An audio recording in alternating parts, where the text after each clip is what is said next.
Chapter 15. Even in the long life of Asda Sakern, his first impression of the boy was a particularly funny and ridiculous one. Under the dim candlelight, the black-haired boy looked rather battered. Blood dripped from his forehead, his small face was bruised, and there were red marks on his neck as if he had been strangled. His slightly trembling body was covered in tattered sackcloth, and a dagger was tied to his leg. After learning of his own identity, he appeared to be at a loss. He was slightly nervous as he pressed his hand against his chest. He seemed to vaguely understand the meaning of the word mystic. The pressure in his body changed rapidly, and even the air he exhaled became much more turbid. But his eyes were really special. Yes, those strange eyes were not filled with fear or unfamiliarity, nor were they filled with panic or vigilance. Instead, they were filled with curiosity and excitement. Thales was surprised by his own thoughts at that moment. The moment he heard the word mystic, after the initial shock, he suddenly had the urge to ask what exactly a mystic was. Was it an occupational hazard? At that moment, from the corner of his eye, Thales saw 3 irregular spheres placed quietly in a dark corner. Each of the spheres was as big as a person. Then, Thales recognized the vague outline of a person's hands and feet on those spheres. The boy's face was a little pale. I think you have already met the Brotherhood's Talon brothers and Moria. The mystic Asda noticed his gaze and grinned. They are very ambitious. They went straight to the center of Red Street Market the moment they arrived. Sorry, I am not used to suffocating or pressing like Morris. In fact, I prefer the simpler method. Is squeezing a living person into a ball really a simpler method? Thales thought about it and silently criticized. Come, child. Asda smiled gently. His voice was very pleasant and gentle. Come and look at my chessboard. Thales gulped and turned his head. He chased the few human flesh spheres out of his mind and quickly thought about his situation.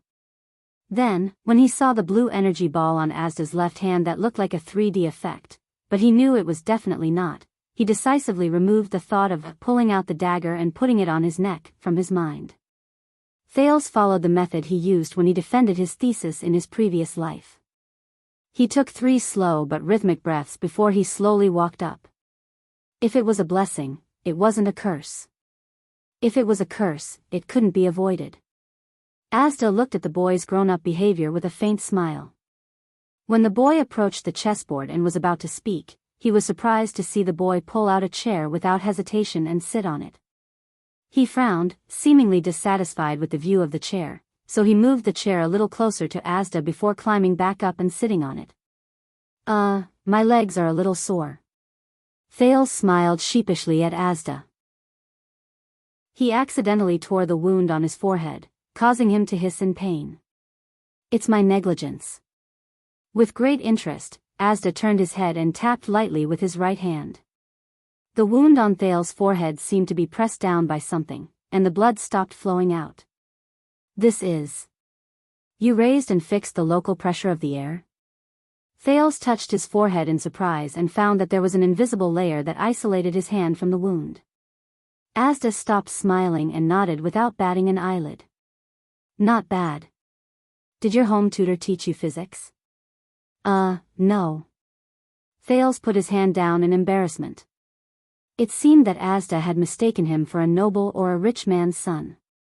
Asda nodded and turned to the chessboard on the table. Do you recognize what this is? Thales looked at the map on the table in detail. A board game with Red Street Market as the map. No, this is the current situation of the battle outside. The red side is Blood Bottle Gang, and the black side is the Brotherhood. Thales said in sudden realization. Of course. Asda extended his right hand expressionlessly. 2 black chess pieces and a crystal chess piece flew over from afar and were caught in his hand. This should have been a flawless trap. I would have killed everyone from the Brotherhood, from Morris to Senza, in a short period of time. But things never go according to plan, do they not? The 3 chess pieces danced in the air like birds and circled around Thales' head. Magic, just treat it as a magic show. Thales forced himself to calm down as he watched Asda's performance. First of all, my subordinates are getting more and more useless. They should have surrounded Morris and Senza at the first instance and killed them at all costs. But they timidly avoided the strong enemy and used guerrilla tactics to cut off their wings. They are a classic example of bullying the weak and fearing the strong.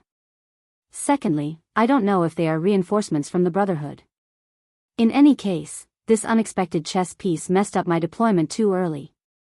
As Asda spoke emotionlessly, the chess pieces above Thales' head suddenly landed on the map one by one. This is the companion who came with you from District C. He is terrifyingly fast. He took down Dorno and Sven in one move. Ralph can only chase after him until now. As a tracking psionic, Nemino could not even catch up to the dust behind his feet. I can only say that it is gratifying that the Brotherhood still has such an expert. In the air, a black swordsman landed on the map, one after the other with a red swordsman. Further away was a red prime minister. Thales knew that he was talking about Jayla. He could only hope that she was safe, especially when there was a red prime minister in the distance. This gap is really fatal. Many chess pieces escaped. Although they are all small fries, Asda sighed. Through them, the headquarters of Black Street Brotherhood found out about the situation here an hour earlier than I expected. I can feel that Lance and his men have already taken control of the entrance. The rat trap is broken. He lowered his head bleakly, his face full of regret and sorrow. At that moment, Thales almost thought that the person in front of him was a temple priest who bemoaned the state of the universe and pitted mankind. But Asda immediately raised his head. His sorrowful expression disappeared without a trace. He gently waved his fingers and the two chess pieces in the air began to spin again. This guy came in from another direction. I don't know which camp he is from. The time he took to kill the Leighton siblings was shorter than the time it took to slaughter 2 pigs. No one could stop him when he rushed into the vicinity. I could only send Groudon, who was by my side, out. Now, I don't even have anyone to talk to, Asda said, seemingly dissatisfied. Asda seemed dissatisfied. The crystal knight fell from the sky and was placed next to a red guard. It is probably a chess piece from another force. If it is not a noble, then it is an official. This is also an accident. Thales gulped again. Finally, it is you, my little friend. Because there is no one else available, I had to personally invite you. Asda tilted his head. His gaze suddenly became sharp. The last black chess piece above Thales' head suddenly landed in the center of the map. It landed next to a red king chess piece. Thales could not help but feel nervous. Tell me, where did you come from? Asda leaned against the back of his chair. It was hard to tell whether his expression was genuine or not. Why did the people from the Brotherhood send you all the way to the center of Red Street Market? Are you some kind of terrible weapon? Were you sent to my side to assassinate me? Or is it an important piece of information and parcel that needs to be handed over to that other chess piece? I hope you can answer my questions willingly and in a friendly manner, instead of shouting death to the mystic and rushing towards me. To be honest, that is pure suicide. Asda looked at him quietly. His eyes were full of sincerity. Unlike the sincerity in Rick's eyes, which obviously had ulterior motives, Asda's sincerity was emotionless. It was as if he did not care about the answer to this question. Calm down, Thales. Calm down. The prince reminded himself. In his mind, he kept thinking about the presentation sessions and seminars. How to use a language familiar to the audience and lead them into unfamiliar territory. I am very good at this, am I not? Thales took a deep breath. Mr. Asda Sakern, are you saying that you can know everything that happens in Red Street Market just by sitting here? He first had to gather all the information. Not exactly, Asda replied nonchalantly. I can know even the slightest air condition in the entire street, from the change in air pressure in various parts of the body to the flow of air outside the body. In other words, all the lives that breathe in Red Street Market are under my surveillance. This is his ability. So, he is indeed the air mystic. Thales thought to himself. No wonder the Brotherhood was beaten up so badly. Then you will naturally understand. Thales began to organize his words and logic, looking for a chance to survive the verbal confrontation. Along the way, my companions and I carefully avoided any confrontation. We only attacked when we had no other choice, whether it was the Brotherhood or Blood Bottle Gang. I think this proves that we are not from the Brotherhood. At least, we are not here for the Brotherhood tonight, and we have no intention of getting involved in the battlefield. So, we have no intention of becoming enemies with you. That makes sense. Asda nodded. He still looked as if he was indifferent, but his tone did not soften. But you still took my pawns. I do not care about the lives of those small fries, but I do care that my plans and goals were interrupted. Whether it was intentional or not, even the most depraved judge would not turn a blind eye to manslaughter, right? And you did not answer my question. Who are you? Why is it so important? Thales quickly adjusted his words. I am the Brotherhood's enemy. Only this sentence made Asda raise his head slightly. Thales understood the cause of the matter and decided to tell part of the truth. I am just an ordinary child beggar. I offended the higher-ups of the Brotherhood and fled. The Brotherhood's eyes and ears are everywhere in the upper district. The Red Street Market, which is adjacent to Blood Bottle Gang, is my only chance. But my companions and I did not think about the gang war that happened tonight. So, unintentionally, I apologize for our recklessness. I can also, make amends when I have the ability. I believe in my future value. It is definitely worth it for you to spare my life today. I am already destined to be enemies with the Brotherhood. No matter how weak I am, the enemy of my enemy is my friend. Blood Bottle Gang does not need to eliminate potential enemies for the Brotherhood, does it? Asda's eyes narrowed. What an eloquent child. That's it? That's it. Asda was silent for a long time. There was a faint smile on his face. The air pressure in your body does not fluctuate much. Although your breathing is tense, it is very stable. Although you did not tell the whole truth, you did not lie. The mystic smiled bitterly and shook his head. He said sincerely, so, your appearance and the disruption of the chess game seems to be a coincidence. Actually, I do not care about those chess pieces that were eaten by you. After all, they are just small chess pieces. The so-called strongest 13 generals, psionic warriors and 6 powerhouses, other than Senza, are just ordinary class and supra-class. Even the Blood Bottle Gang is just a relatively large chess piece. I don't even care that you messed up my plan and broke through my trap. Asda smiled bitterly and looked at Thales. It's just that I didn't expect that my plan would be destroyed by a coincidence. This makes me very depressed. Coincidence. I am beginning to understand where Empress Helen's power lies. What a strange and peculiar person, Thales added in his heart as he nervously observed the air mystic. The world is really strange. Asda suddenly laughed involuntarily.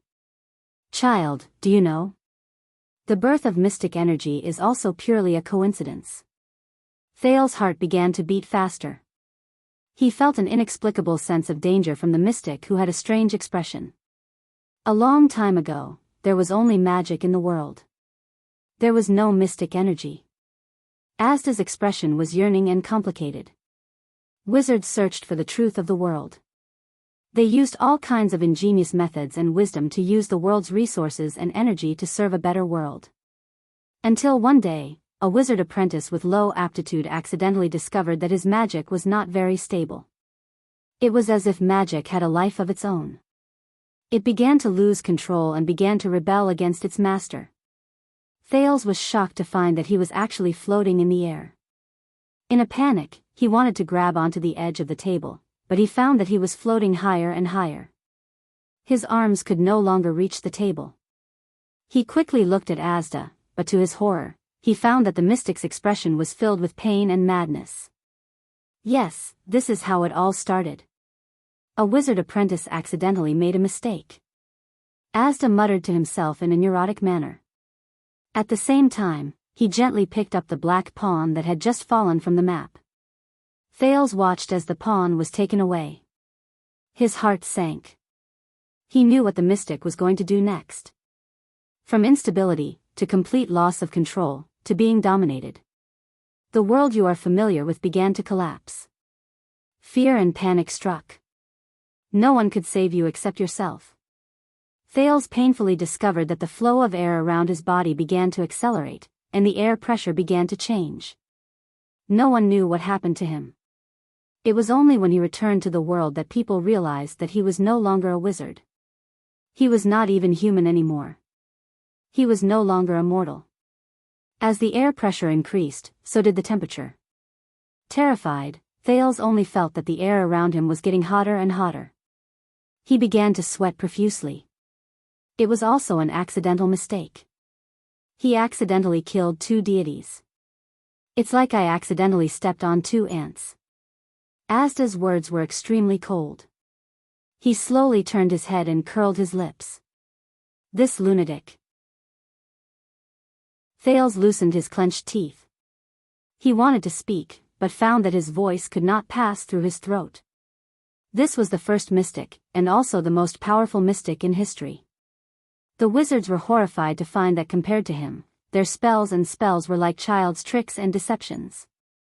The gods panicked to find that the divine power and divinity, which were once high and mighty, could not withstand a single blow. How laughable. The colorful but childish era of wizards came to an end. The new mystic stood above the sky, surpassed the gods, and looked down on all living beings.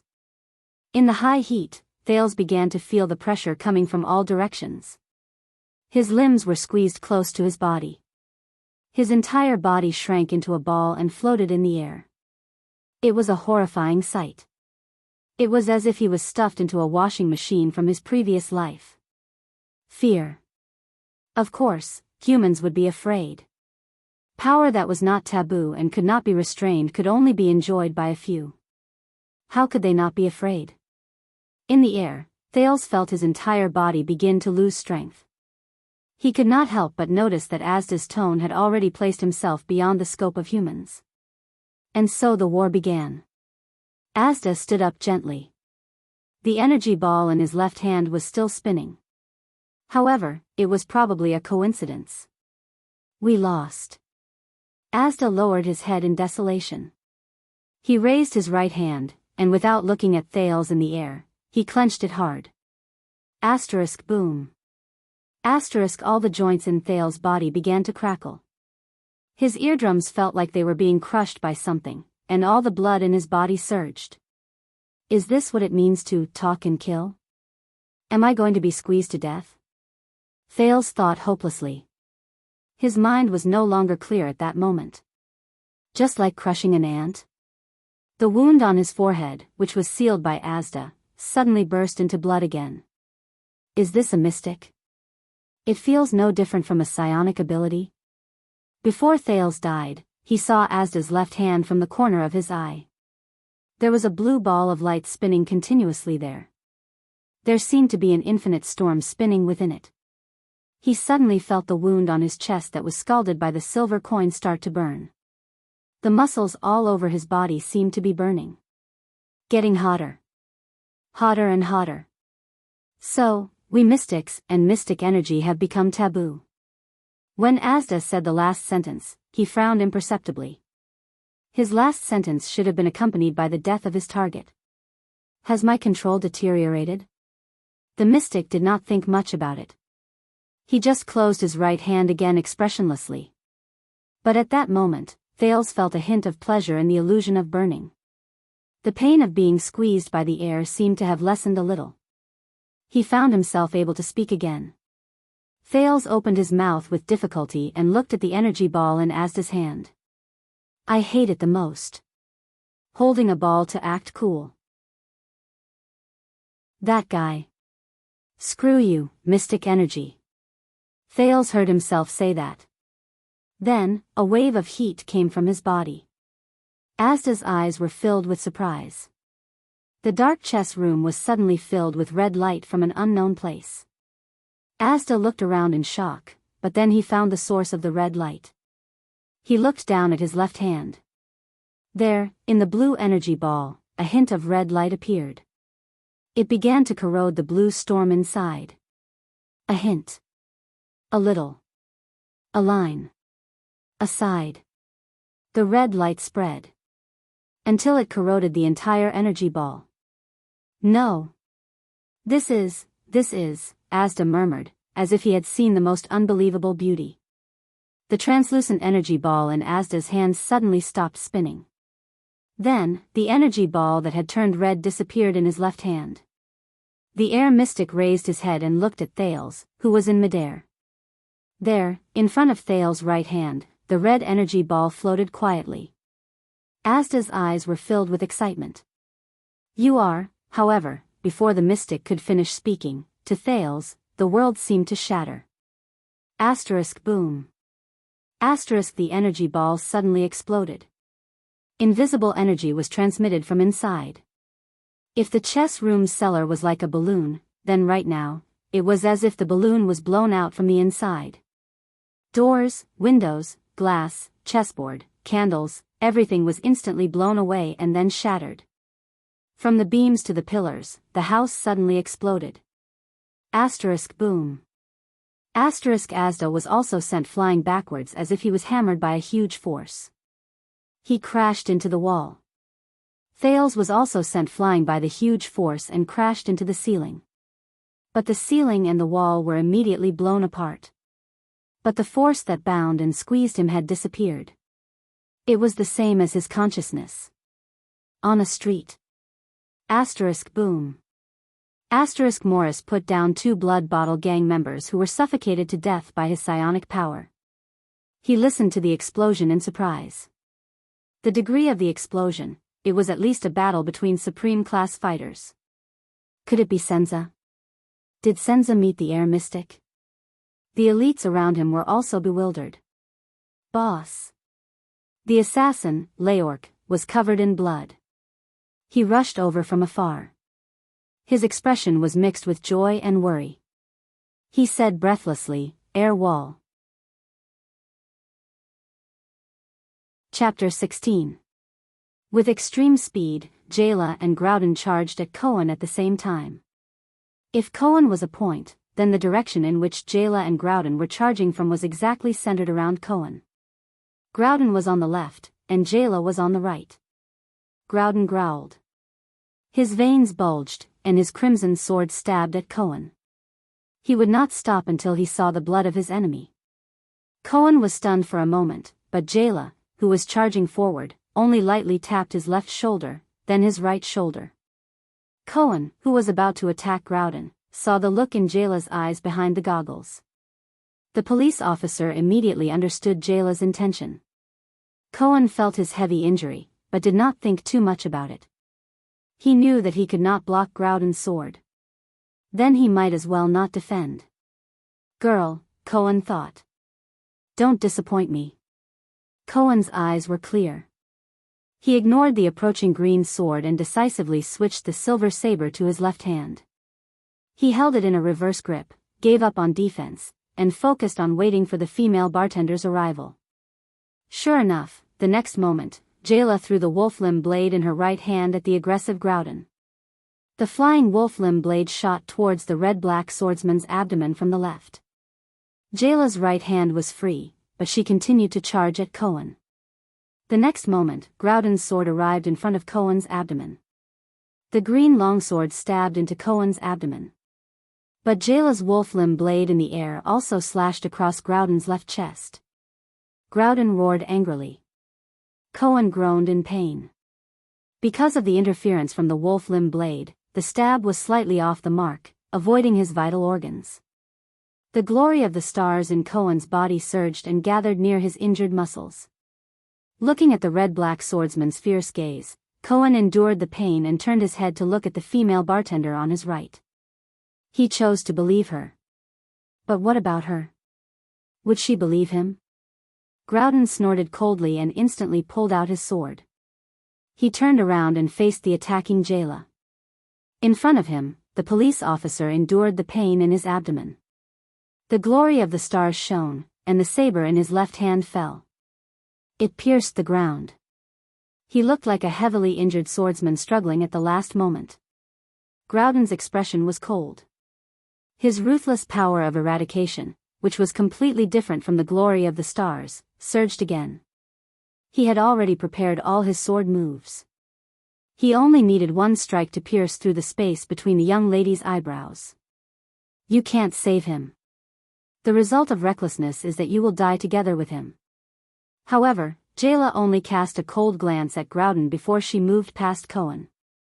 They could even bypass Groudon. He ran to Cohen's back. Groudon was stunned for a moment. Didn't she want to save them? Jayla did not choose to take the opportunity to attack Groudon. She knew that Groudon was ready to counterattack.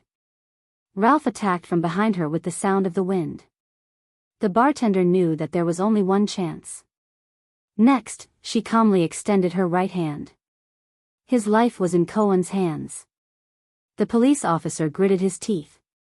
His right hand, which was strengthened by the glory of the stars, suddenly swung backward. Now, Jayla, who had just passed by him, had her right hand seized by Thales in midair. It was like handing over the baton in a relay race. Ah! Cohen roared. The remaining glory of the stars in his body gathered into blue light spots and spread to his right arm. He yanked Jayla, who was behind him, back with all his might. The long sword in the police officer's left hand stabbed into the ground acted as an anchor. Due to the huge impact, it made an unpleasant sound of friction. The next moment, as the police officer pulled back with his sword, the light Jayla drew a semicircle in midair like a chain hammer. In an instant, she was swung to the other side of Groudon by Cohen. She changed directions in an instant. Jayla held Cohen's hand tightly like a lover. The wolf-limb blade in her left hand looked down from above and slashed down coldly. The red and black swordsman's face was filled with shock. So that's what she's trying to do. She wants to get the green-skinned swordsman's cooperation. With their combined strength, she can instantly attack my unguarded side. He calmly pursed his lips. It's a good idea, but she's still at ordinary level. She's underestimating the abilities of a supra-class swordsman. The power of eradication in his arm quickly grew. The speed of the green longsword increased, and it swung to the right at a faster speed than usual. Before you attack, I can. Groudon's gaze instantly froze. In front of him, Cohen gritted his teeth and rushed towards him.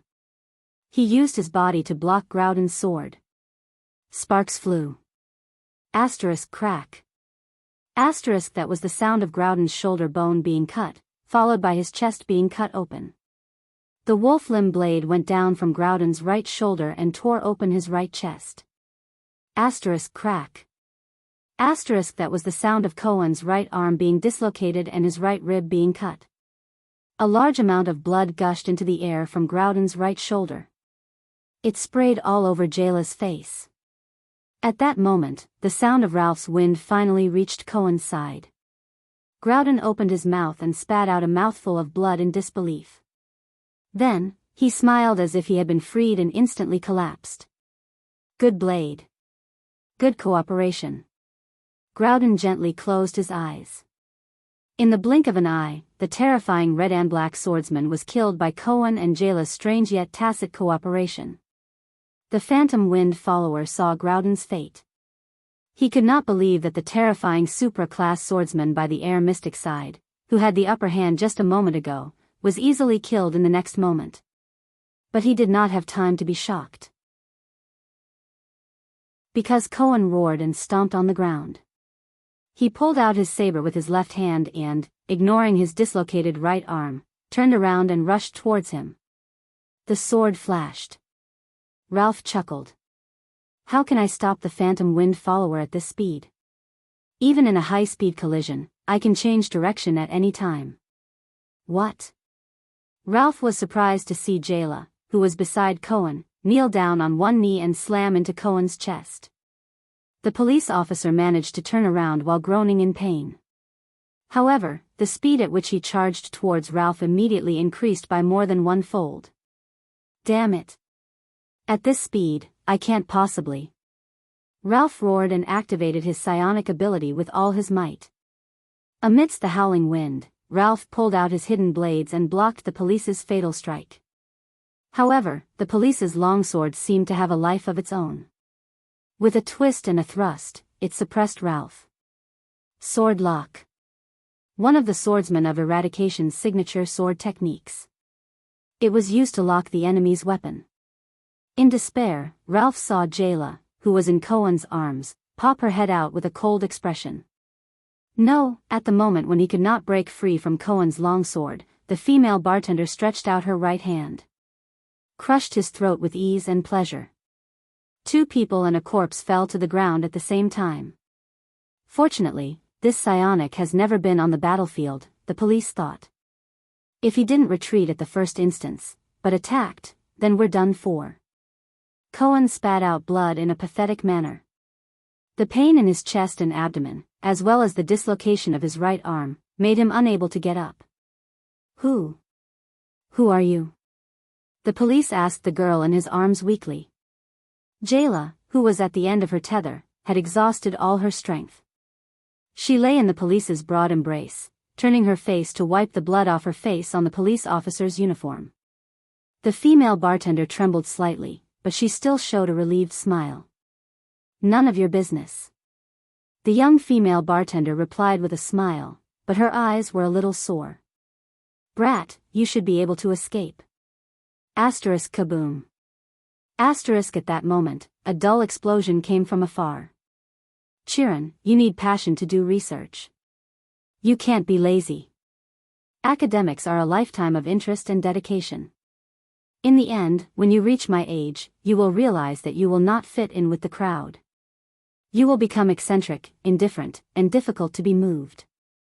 You will realize that what truly supports you to the end is not vanity, not results, not satisfaction, but the purest persistence from a long time ago. So you have to understand Professor Chen's stubbornness and madness. That is probably the only persistence he has left in his life. Thales shook his head and recalled another piece of memory. He pulled himself out of the ruins. When the prince crawled out of the ruins, covered in blood, he raised his head and saw Asda looking down at him with a complicated expression on his face. The air mystic's clothes and long hair were still as bright as new, as if he had never been through the explosion. Lunatic, paranoid. Thales criticized in his heart. He was extremely exhausted and had no strength to resist anymore. He simply turned over and lay down in the ruins. He was a little tired of this lawless world where power was the most important thing. You, mystic, do whatever you want. The transmigrator gasped for air. A lunatic who would kill at the slightest disagreement. No wonder the mystics lost the war. Asda quietly looked at Thales on the ground with a strange gaze. After a while, he suddenly laughed strangely. Ha ha ha, is this also a coincidence? The strange mystic gently waved his right hand, and Thales was lifted up by the air. But Asda did not kill him again. He waved his hand again, and the air around Thales began to flow at the same time. It instantly stopped all the prince's bleeding. Thales was lifted up by the mystic and landed on his feet. But the prince still looked at the blue-robed mystic with an unfriendly expression. He no longer held any hope of communicating rationally with Asda. Child, you just used some kind of power to break my mystic barrier. Those things you call air walls, Asda said softly. There was some excitement in his tone. Only a supreme class elite can do this, but you. Also, the power in your body can interfere and affect my mystic energy. Do you know what this means? I don't even know what supreme class is, Thales replied weakly. Even if I knew, I wouldn't want to tell a lunatic who was just about to kill me. Asda stopped smiling and looked at him with a profound gaze. It seems like you don't know your own nature, child. But it's okay. Everyone has their first time losing control.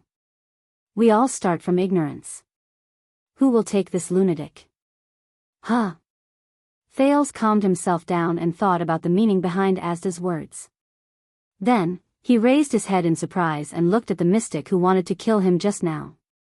First time losing control? We? Asda looked at the child, his eyes radiating fanaticism. Yes, we, the mystics. Looking at the fervor in the mystic's eyes, Thales suddenly felt an inexplicable fear. He subconsciously took a step back and shook his head in fear. But the mystic took a step forward. His voice was filled with a spine-chilling fervor and madness. Yes, child. You were right. Your future value is definitely worth me letting go. No, it's worth me doing my best to guide you. Child, what's your name? Ever since we were betrayed by those two B***stards and lost the battle of eradication, our numbers have dwindled. Asda grabbed his shoulder tightly, as if he was afraid that if he let go, Thales would run away. No. Thales murmured and took a step back. But Asda's hand still held him tightly and refused to let go. This kind of mentally unstable lunatic who kills without blinking an eye. This kind of taboo existence that everyone in the world hates. What a joke. Someone take this lunatic away. The world of Errol seemed to hear his prayer. You can say no, but you can't refuse. This is only the first time you lost control, and ugh. Asda, who was still talking endlessly, suddenly froze. A smooth blade suddenly poked out of Asda's chest. Asda lowered his head in disbelief. He looked at the blade on his chest and let go of Thales. Thales was also shocked. He took a few steps back, tripped over a wooden plank, and fell to the ground. But Thales did not see fear, panic, or any other emotion in the mystic's eyes. It was as if he was not stabbed in the back, but bitten by a mosquito. He was bewildered. Why is there a mosquito? It was as if he couldn't even feel the pain. My heart was obviously pierced, Thales thought in horror. Asda stared at the blade on his chest with a strange expression. Impossible. Asda frowned and raised his head to think carefully. He said to the person behind him, that's impossible. He said to the person behind him, even if you are a supreme class elite, it is impossible not to breathe. It is impossible not to move the air when you move. It is impossible not to have air pressure in your body. As long as there is breathing, air flow, and changes in air pressure, it is impossible to escape my control. How long have you been in Red Street Market? How did you hide from the mystic energy of air? No, you can't break through the air wall. Otherwise, you would have attacked in the house just now, right? Tell me. There was no answer. Asda turned around with a gloomy expression. He did not care that the blade was still in his back. He coldly said to the ambusher behind him, tell me. Tell me. This time, Thales saw the ambusher behind Asda clearly. The ambusher stood quietly. He was dressed in black with a hoodie. Everything from his gloves to his boots was black. What was even stranger was that the assailant was wearing a dark purple mask, and this mask only had two dark lenses where the eyes should be. He did not move. Like a ghost. At that moment, anger flashed through Asda's thoughts, which were formed by mystic energy. Anger was a human emotion. After all, it had left him for a long time. So the mystic energy in his body surged and quickly helped him regain his calmness and rationality. I think you must be very patient, Asda said in a low voice. You waited until my mystic energy was unstable and my senses were low to ambush me? Very good. You did it. You ambushed a mystic. Asda did not care about the blade in his chest. He stared at the ambusher wearing the strange mask. So, who are you? Are you here to deal with me? Which family do you belong to? He asked a few questions, but the strange masked man still did not move. Asda frowned. After asking those questions, he could not sense the flow of air in the strange man's body at all. Is he not surprised or pleased? Does he not react to my questions? My ability to sense air, which has always worked like a mind reader, actually failed? He could only use force. Do you think you can kill me like this? Asda took a step forward and raised his left hand gently. There seemed to be no emotion or thought in his eyes. As he moved his fingers, the air began to flow. The space around the strange masked man began to be compressed by the air. I can't let it spread beyond Red Street Market, Asda thought. Otherwise, the kingdom's wrath and black sword would notice and rush over. Today's operation would be meaningless. I'll use a small amount of mystic energy first. I just need to get rid of the mask in front of me.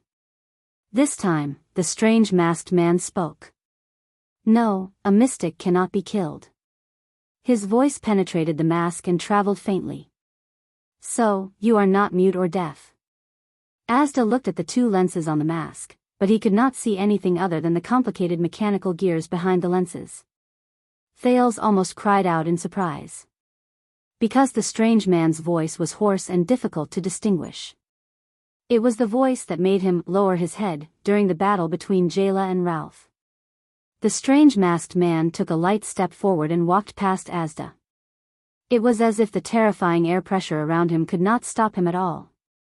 Under the air mystic's bewildered gaze, the strange masked man extended his hand and swung it. The short sword disappeared from Asda's back and appeared in his hand.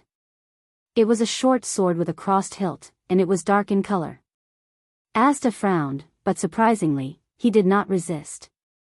He only stared coldly at the uninvited guest and considered the situation at hand. What is he relying on? According to the updated information yesterday, the Judgment Spear is at the western front line, the Motionless Bow is in the suburbs, the Staff of Constellation is in the palace, and as for the Supreme Sword and Shield, half of it is still in cooldown, while the other half is in Broken Dragon Fortress. The ordinary anti-mystic equipment in Eternal Star City is not enough to seal a mystic above Supreme Class. Why is this mask so calm? Thales watched in disbelief as the masked man removed the short sword from Asda's back. The wound on Asda's chest, which was supposed to be bleeding, emitted a faint blue light. Then the blue light turned into his clothes. They were as bright as new, as if he had never been pierced by a short sword in his chest. Mystic. Thales began to believe Asda's crazy words. What kind of monster is a mystic? But before Thales could figure this out, he was shrouded by a figure. The strange masked man walked in front of Thales, and before he could react, he held the skinny boy in his arms. Thales was about to struggle, but the strange masked man gently pressed the back of his neck. The boy felt his strength slowly disappear, and he fell limp in his arms. In a daze, Thales saw Asda raise his hands from the corner of his eyes. Hey, be careful of him, the boy wanted to speak, but the strange masked man covered his mouth. But Asda was still behind him, and he was no longer prepared to observe. This boy was too important. Since you know that a mystic cannot be killed, why did you still attack? Asda's mystic energy surged, stirring up the air within a 50-meter radius. You can't possibly be at the true world level, but you should at least be at the peak of the Supreme Class. You even have a way to hide from mystic energy? Asda waved his hands with an unfriendly gaze. Thales immediately felt that the air pressure around him had changed. The air mystic was about to attack. But no matter who you are, however, Asda's words were interrupted by his own horrified discovery. This. What is this? What was interrupted was the air pressure around him. Thales raised his head, looked over the masked man's shoulder, and saw that Asda's eyes were filled with terror. The mystic trembled and took a step back, looking at his chest. There, the hole made by the masked man was now flashing with purple light. That was the first time Thales saw terror in a mystic's eyes. The masked man lowered his head and approached Thales, his hoarse voice echoing in his ears. A mystic cannot be killed, but a mystic is not invincible. For some reason, Thales suddenly felt at ease. He subconsciously felt that this strange man in front of him was much safer than the lunatic behind him. Asda was now clutching his chest in panic. It was as if the purple light was about to explode from his chest. He raised his head abruptly and looked at the masked man, his voice filled with fear and hatred. This is the Imperial Kingdom's legendary anti-mystic equipment. The masked man covered Thales' eyes with his hands. Those two bastards. Thales did not hear the rest of Asda's words. Because the moment Asda gritted his teeth indignantly and turned into hundreds of beams of light that burst forth with infinite energy, Thales felt as if he had entered another dimension. All sound and light disappeared from his senses. Thales knew that he was already far away from Red Street Market. The night was finally coming to an end. When Jayla woke up again, she found herself being carried on a sturdy shoulder. The streets on both sides were slowly retreating. When she realized the situation she was in, she hastily slapped the familiar man. "Hey! Edmund! Put me down. I still need to go back," the fat chef only snorted impatiently. "Let you go back to that pretty boy lover? And a cop at that? If Big Sis finds out, hee, Jayla blushed. "That cop is not my lover. I clearly saw you lying in his arms, that face full of happiness. Did you not pay attention to our surroundings?" "Hey! I did." The night was dark and windy. In the dead of night, amidst the flowers and under the moonlight, no one knew, a rendezvous. You're getting the point wrong, fatty. Right or wrong, you'll know in the future. Hey, I'm not going to talk nonsense with you, I still need to find someone. You're already in this state, don't expect me to let you go back. Damn fatty. Stupid chef. Put me down, I want to challenge you. With just you? You're only slightly more outstanding in the ordinary class. Come back and say this to me when you reach the super class. Hey, I really have someone very important to find. Forget about a cop, even if you're looking for a prince, it's useless. Damn fatty, you're using this matter to stab me again. Oh dear, just put me down, won't you, Uncle Edmund? You're already in your 20s and you're still acting like a spoiled child? Do you still think you're a young girl? Aren't you ashamed? No, Uncle, you're already in your 40s, aren't you still as young as a 3-year-old? Humph, I'm young at heart, huh? What's wrong with this sentence? At the same time, on the other side of the street, Cohen was woken up by a slap. In his daze, he realized that the person in front of him was his immediate superior, the police chief, Lorbek Dara. However, the chief was currently applying medicine to his serious wounds with an unhappy expression.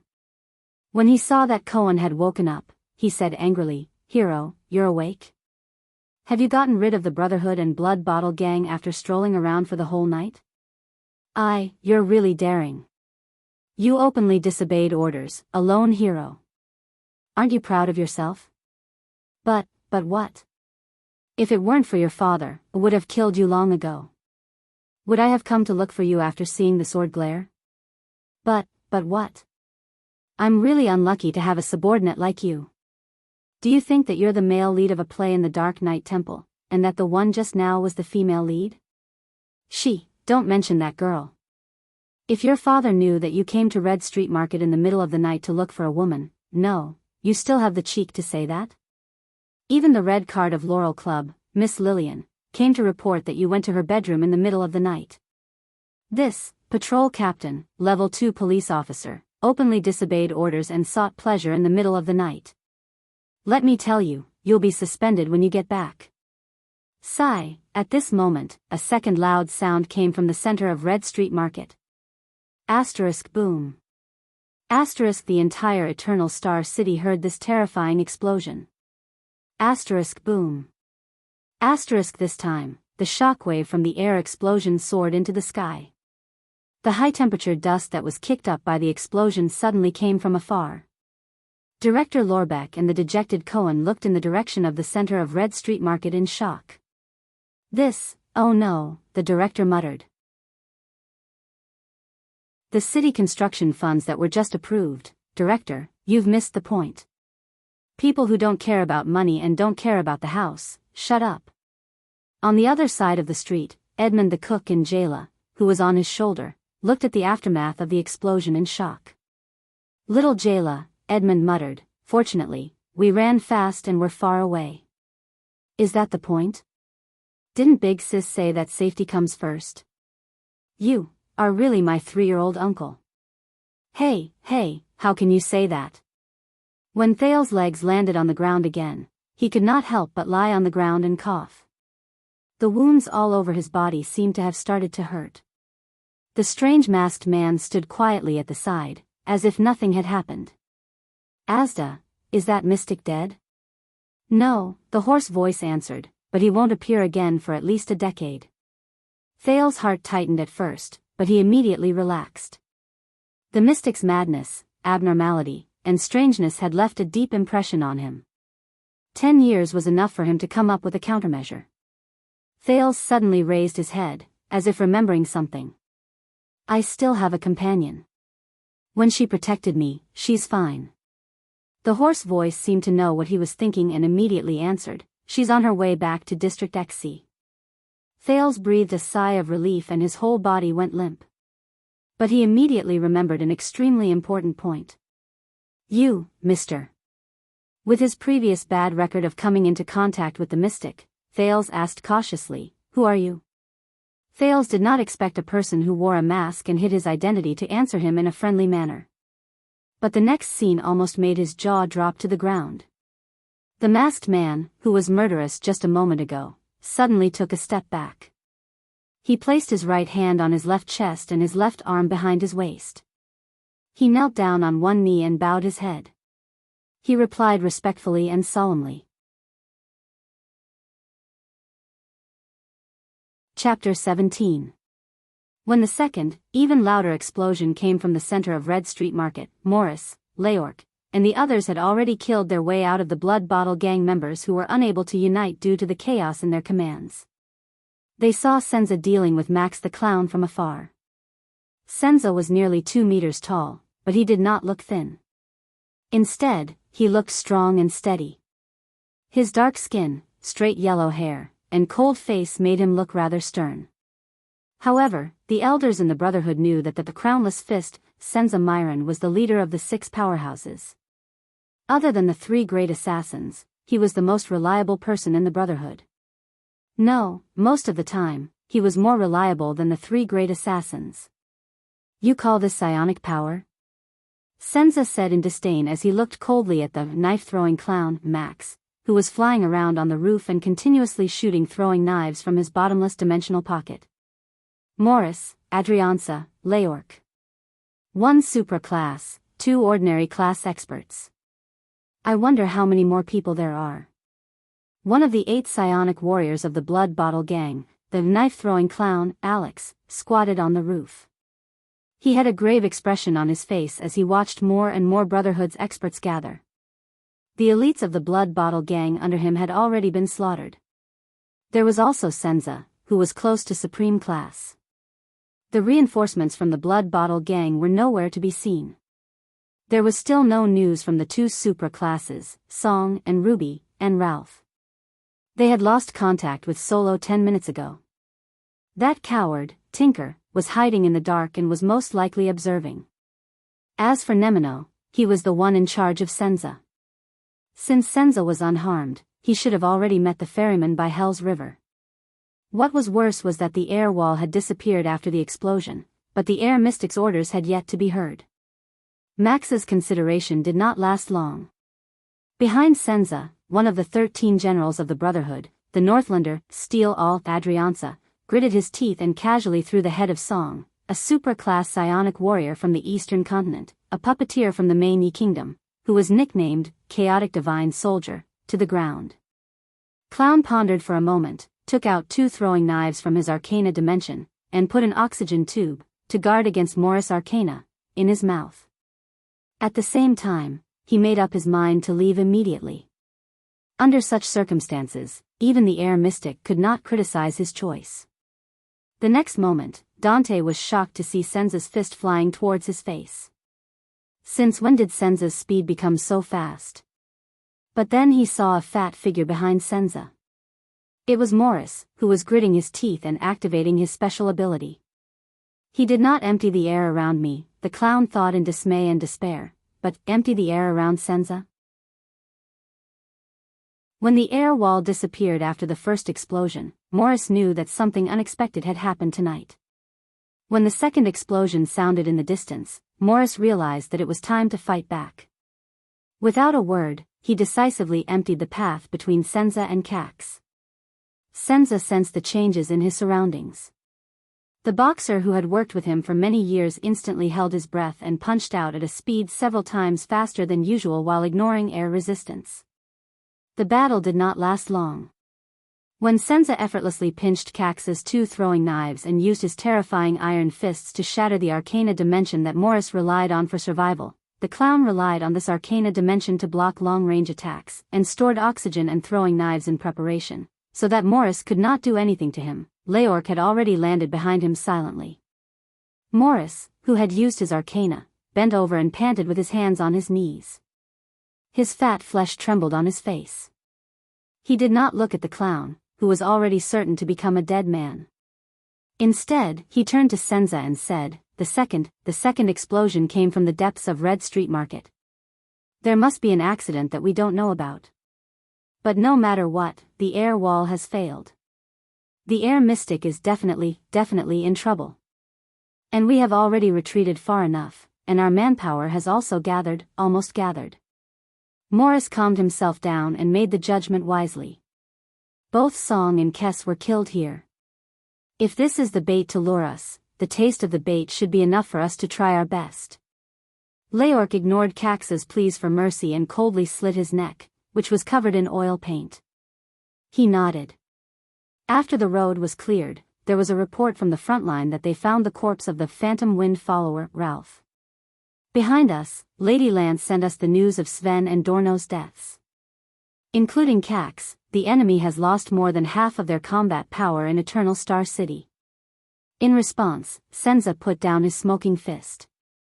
His reply was very short. Then let's fight back. And so, the dawn of Red Street Market was greeted with blood. When Nail Rick, who was appointed by Lance as the logistics commander, saw the scene of Morris and Xianxia's blood-soaked return at the junction of High Sea Area and Red Street Market, the sky was already bright. Morris patted his shoulder and exhaled.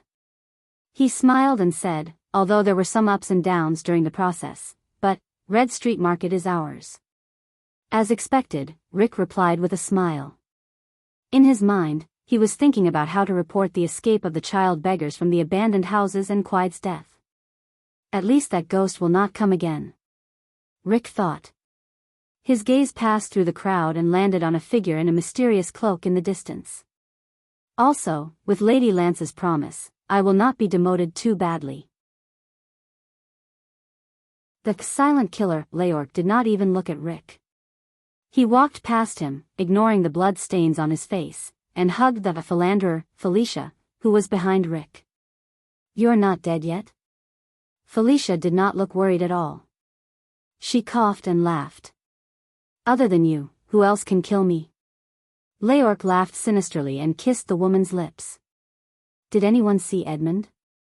Xianxia's voice came from the crowd. Without him, would not have been able to take down the chaotic divine weapon so easily. Damn chef. Xianxia saw that no one responded and could only curse. You run away when it's time to drink. Errol World, year 672 of the calendar of eradication. In the early morning of the 16th of November, the second largest kingdom in the Western Peninsula, Constellation, had a bloody and cruel, one-night war in Red Street Market. This was an asymmetrical battle. From the beginning, the Brotherhood of Black Street had stepped into the Blood Bottle Gang's ambush and trap. However, the result of the bloody battle shocked many people. In this battle, the Brotherhood of Black Street had lost 214 people and 367 were injured. Among the 13 generals, 9 of them participated in the battle and 7 of them were injured. Morris and Xianxia, the two giants, fought until the end and survived. As for the aristocratic gang, Blood Bottle Gang, they suffered the greatest defeat in their history. They lost 445 people and 290 were injured. Of the 12 strongest who participated in the battle, 8 died in battle. Of the 8 psionic warriors, 5 died in battle. There were even rumors that the Air Mystic, who commanded the operation and appeared in public for the first time in more than 10 years, had disappeared. That night, the explosion in the center of Red Street Market woke up almost every citizen of the capital in Eternal Star City. Of the innocent civilians in Red Street Market, 1,229 were affected. Of them, 275 died in the explosion, 438 were injured, and 516 were homeless. Red Street Market, especially the central area, was also severely damaged. This matter was even mentioned by the chief garrison officer of the capital at the imperial conference the next day. The agenda was only second to the discussion of the tax exemption for the development of the border counties and the matter of how to receive the ex-dead envoy. In the end, the imperial conference ordered the Western City Police Station to act quickly to quell civil conflict and stop private fights. From then on, Red Street Market had changed hands. This meant that the Brotherhood's forces had completely invaded Western District. The balance of power in Constellation's underground world had begun to tilt towards the Brotherhood.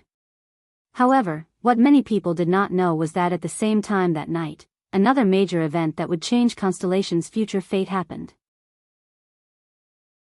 Thales was awkwardly carried by Yodel, the strange masked man, the strange masked man, the strange masked man, the strange masked man, the strange masked man, the strange masked man. Thales kept repeating this phrase in his heart 3 times. Thales felt that he could no longer remain silent. Say it again. Why are you looking for me? The prince asked in pain as he looked at the distant sky that was gradually brightening. To reunite you with your father, Yodel said respectfully. He crouched down and tapped on the surface of a river, creating a circle of ripples as he passed through an opening under a bridge. Thales rolled his eyes. So, who are you? Your father's secret protector, Yodel said respectfully as he passed through a tall sentry tower.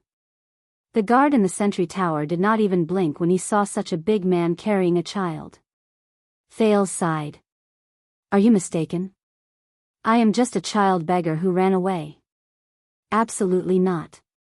This is God's will, Yodel said respectfully as he stepped on a gold shop signboard. Yodel said respectfully. He stepped on a gold shop signboard. The signboard that was hung by a chain did not even sway. Thales felt that he was going crazy. Who is my father? A lord that I respect very much, Yodel said respectfully. He flashed past a white eagle that was hunting for a swallow. His speed shocked both the swallow and the white eagle. Thales was in complete despair. He did not reveal any key information at all, but instead made people think, wow, he's so polite, I don't want to make things difficult for him. What was he trying to do? Thales gave up. When they realized that they had made a mistake, Thales thought to himself, they won't kill me to silence me, right? The prince tilted his head and waited for the sunrise. At the same time, he asked in a bored manner, Yodel. Yes. Don't tell me you came from a diplomatic background. No. That's a pity. The way you speak is quite suitable. Thank you for your recognition. Yodel did not seem to hear Thales' sarcasm and continued to speak respectfully. He flipped over a high wall and landed silently like a spider in front of a street with exquisite flower beds on both sides. Then, out of Thales' expectations, Yodel stopped. In front of them, there was a simple but heavy carriage. In front of the carriage, a middle-aged man with grayish-white hair walked slowly towards them with a lamp in his hand. Yodel put Thales down gently. When the prince landed on the ground, he suddenly turned his head to look at Yodel. He felt that he was a little not happy. The middle-aged man walked closer. With the light from the lamp in his hand, Thales could not help but notice that he was dressed in simple but heavy clothes. The middle-aged man had a broad chin, which made him look amiable. Above his lips was a short beard that was neatly taken care of, showing respect. However, his cheekbones were high and he looked a little stern. The bridge of his nose was a little soft, but it also seemed gentle. This is probably a very complicated person, Thales thought to himself. He raised his right hand, which was covered in a black glove, and lifted his cylinder top hat before he bowed slightly. Good morning. Unlike Yodel's hoarse and solemn voice, this voice sounded steady and reassuring. This is a noble, a great noble, Thales concluded. Could he be? However, Yodel's words made him retract this thought. The masked man's tone was calm, but his tone was rude. Why are you here? The middle-aged noble nodded slightly and smiled. He did not feel offended as he answered, to be absolutely safe. He doesn't believe me? Even Thales could hear Yodel's dissatisfaction. He trusts you very much. He is even willing to entrust his life to you, the middle-aged noble said slowly. But I don't believe you, and you know why. Thales felt as if there was a bolt of lightning flowing between Yodel and the middle-aged noble. Yodel was silent for a moment. Unexpectedly, he did not reply. The middle-aged noble did not look at Yodel again. Instead, he slowly squatted down with a moderate smile on his face. Child, he said to Thales, I know you have had a hard journey. The middle-aged noble looked at the wounds and blood on Thales' body. He took out the glove on his right hand and reached out to touch Thales' wounds. Every time he touched a spot, he frowned slightly. I am very sorry, but please believe me, child. After one more procedure, your misfortune will end here. Thales, who was not used to this, wanted to say something, but he saw the middle-aged noble put down the lamp in his hand and grab the prince's right hand. Then, he took out an exquisite sheathed dagger from his bosom. Thales instinctively wanted to shrink back, but his right hand was firmly grabbed by the middle-aged noble. What do you want to do? Thales asked anxiously. The middle-aged noble only stared at him firmly and did not let go of his hand. At the same time, he slowly pulled out the dagger. Slap. It was Yodel. He bent down and pressed his hand firmly on the middle-aged noble's shoulder. Through the mask, Thales could not see Yodel's face clearly. But for some reason, Thales was very grateful to this father's secret protector. There was no other reason than that he had seen too much blood and blades that night. Yodel. The middle-aged noble seemed to be very dissatisfied. He raised his head, frowned, and spoke in a low but unquestionable voice. He said in a low but unquestionable voice, you know this is necessary. Thales raised his head and looked at Yodel. He felt a little anxious, even though he vaguely knew that the middle-aged noble did not want to do anything harmful to him. Then use his own dagger. Yodel said coldly. The middle-aged noble stared at Yodel. At that moment, his eyes seemed to be filled with frost. After a long while, the middle-aged noble compromised. He nodded and stuffed the dagger back into his bosom. Only then did Yodel let go of the middle-aged noble's shoulder. Don't panic, child. The middle-aged noble shifted his gaze back to Thales. His tone became gentle again. I'm just taking a blood sample. Thales looked at him. The middle-aged noble's gaze was very gentle, but also very determined.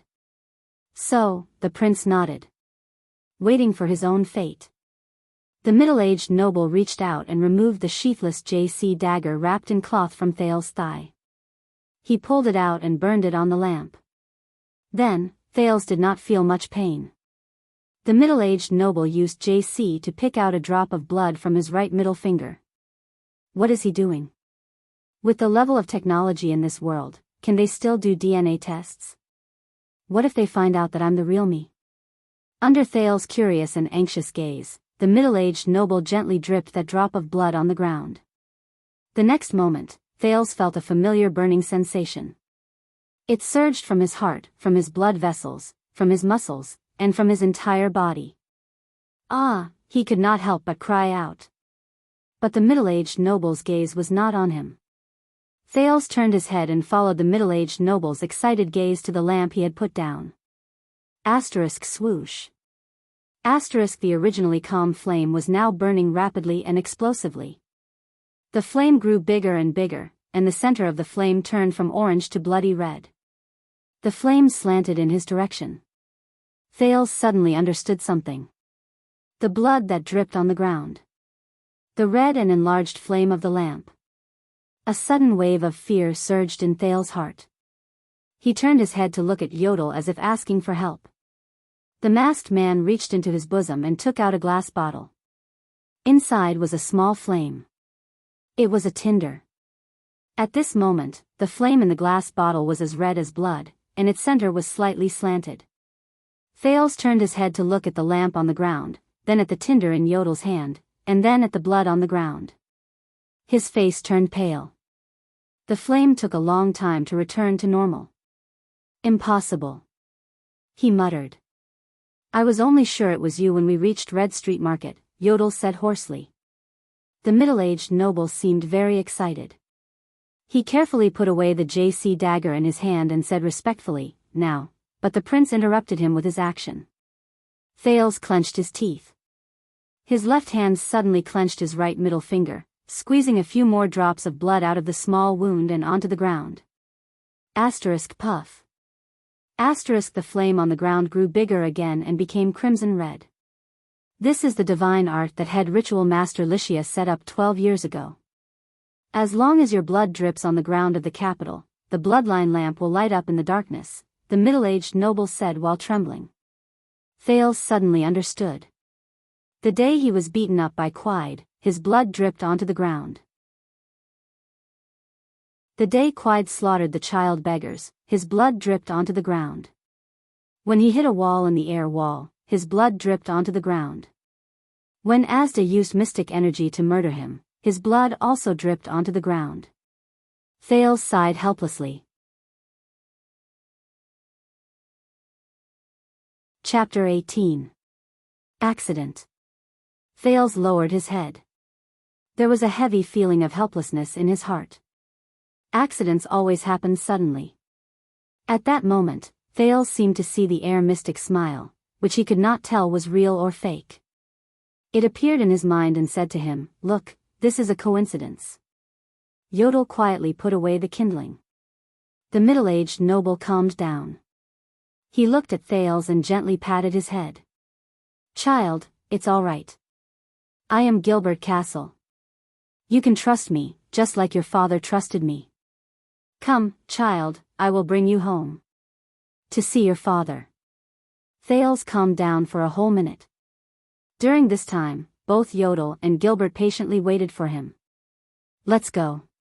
Thales raised his head. His eyes were calm. Gilbert nodded. There was approval in his eyes. He stood up and gestured in the direction of the carriage. Thales turned his head and looked at Yodel. "Yodel, you will follow me too, right?" "Of course." Yodel's hoarse voice rose. At that moment, when Thales heard it, he felt extremely at ease. "Please go first. I will be by your side." Thales took a deep breath and strode towards the carriage. "Mr. Gilbert." "Yes, young sir. What can I do for you? What did you do in the past?" "Foreign affairs, my young sir." "Foreign affairs?" Thales turned his head slightly and rolled his eyes at Yodel behind him from an angle that Gilbert could not see. Thales turned his head around. For some reason, he vaguely felt that Yodel seemed to have smiled behind the mask. Thales arrived in front of the carriage. It was a simple but expensive carriage. The glass on the black carriage door was decorated with crystal drops. Two large horses with pure black fur chewed on their bit quietly. One of them intimately approached Gilbert. Thales looked at the tall footboard and compared the height of his 7-year-old child. He was a little worried. But before he could turn his head, Gilbert opened the carriage door and carried him in. He placed him on the dark red sofa in the carriage. "I am sorry, there is no boarding stool." Gilbert smiled apologetically and closed the carriage door. "But I promise this will be the last time." Thales sat alone on the wide sofa. He did not know what material the sofa was made of. Even though it was very comfortable, he felt a little restless. The four corners of the carriage were illuminated with luminous paint, so he could barely see the decorations in the carriage. At the back of the carriage, there was a picture of a star framed in a circle, firmly inlaid on it. 1, 2, 3, 4, 9-pointed stars. This is a 9-pointed star, Thales thought in his heart. Before he could come back to his senses, the carriage started moving. Thales climbed in front of the car window. The sky was still bright, and the scenery outside the car window could not be seen clearly. Thales sat back down on the sofa in boredom. "Yodel, are you there?" he asked tentatively. He immediately heard a reply. "Yes." He propped himself up and looked around. However, aside from Gilbert, who was driving the carriage, there was no one else inside or outside the carriage. Forget it, I'm used to it anyway. Thales sat back on the couch and continued to ask, where are we now? Mindy's hall is right ahead. The hoarse voice sounded again. Min fourth? Forget it, I don't know him anyway. Who would have thought that a few hours ago, I was still bleeding for survival in the abandoned house, and was injured while running for my life in Red Street Market. Thales patted the sofa under his butt. He did not know who his father was in this life. Who cares, I'll deal with whatever comes my way. I've even met mystics, these strange beings who can't die. What else can scare me? The prince exhaled and felt a little hot. He tore at the tattered clothes on his chest. He accidentally pulled at the wound on his chest. Thales hissed and looked at the burn on his chest. At the edge of the wound that was burned by Quide, he could vaguely see a circle of ancient flowery words printed in reverse. This is, a king is not respected by his bloodline. Thales remembered the words on the silver coin. He suddenly slapped his forehead. Mindy's silver coin? Isn't that the wise king of Constellation? Wait, Mindy's hall? The carriage suddenly stopped. While Thales was still in a daze and did not know what to do, he was respectfully invited down the carriage by Gilbert. Below the carriage was an exquisite little garden. It was paved with hard tiles of an unknown material. In the middle of the garden was an exquisite fountain. Spring water spurted out from the mouth of a stone dragon that was roaring at the sky. Thales turned his head in a daze and looked at the big black iron gate in the garden. There seemed to be reliefs carved on the black iron gate. Thales did not recognize any of the scenes on it. However, there was a big flag on both sides of the iron gate, fluttering in the wind. On the flag, there were 2 silver cross-shaped stars with white edges and a blue base. The 2 silver cross-shaped stars, one big and one small, were stacked together. The small cross-shaped star was slightly to the lower right of the big cross-shaped star. Thales recognized it. The flag fluttering the highest on the west gate also had this pattern. White edges and blue base, 2 silver cross-shaped stars. The national flag of Constellation. The 2 flags in the garden had an extra small 9-pointed star of gold and silver embroidered on the lower left corner of the big silver cross-shaped star. There were 4 gold horns and 5 silver horns. That was the pattern engraved on the back of the carriage. Thales snapped out of his daze. In front of him was a magnificent 3-story house. 8 beautifully carved pillars supported the balcony on the 2nd floor. In the middle of the top floor, there was a light shining from a window. The main door of the house was made of cedar wood. Thales had once seen a furniture merchant selling a large cedar wood table at the Grand Bazaar beside the west gate for 50 gold coins. Of course, later on, he voluntarily sold the square table to Black Street Brotherhood at a discounted price of 1 gold coin. Thales followed Gilbert in a daze.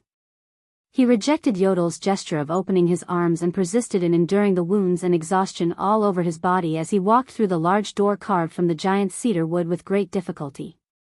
Under the illumination of the magnificent everlasting lamp that was burning with eternal oil, guards stood at the entrance, the hall, and the corridor leading up to the spiral staircase. Each guard seemed to have been carefully selected. They were of the same height and were equipped with swords, shields, and crossbows. Their metal shields were all embroidered with the symbol of a gold and silver 9-pointed star. Thales held the handrail by the side of the staircase and slowly walked up to the 2nd floor. On the 2nd floor, on the wall facing the main door of the house, there were 3 portraits hanging on the wall. In the middle was a heroic young knight holding a long spear and charging forward. The knight's appearance was handsome and his expression was heroic. He wore a silver crown with 7 stars on his head, and he moved forward fearlessly in the background of a tragic battlefield. On the left was a well-built warrior with a sword and shield. On his shield was a silver-horned 9-pointed star, and he wore a 9-pointed star crown on his head. His face was resolute, and he looked heroic and extraordinary. Behind him was a lush, towering tree. On the right was a sitting portrait of a kind and amiable middle-aged man. Behind him was a brightly lit city. In his left hand was an expensive scepter inlaid with bright blue crystals, and in his right hand was a thick book. On the book were 5 different pictures of the sun, stars, and the moon. The temperaments of the 3 nobles were all different, but the painter seemed to have captured the charm of each of them very well. Thales stared at the portraits in a daze, as if the real person was there. It seemed like they were really great nobles with a long legacy. Unfortunately, Thales did not recognize any of them. Wait a minute, why does that handsome middle-aged man look so familiar? Just as Thales was about to lift his clothes and look at the head that had been branded on his chest, he heard the sound of steady footsteps. That is Tormund I, the last prince of the final empire, the founder of Constellation, and the king of Renaissance. His bravery in the Battle of Eradication is still being praised to this day. On the left is Midir IV, the comrade of the hero Chara and the prophet Kaplan, the protector of the sacred tree, and the oath keeper.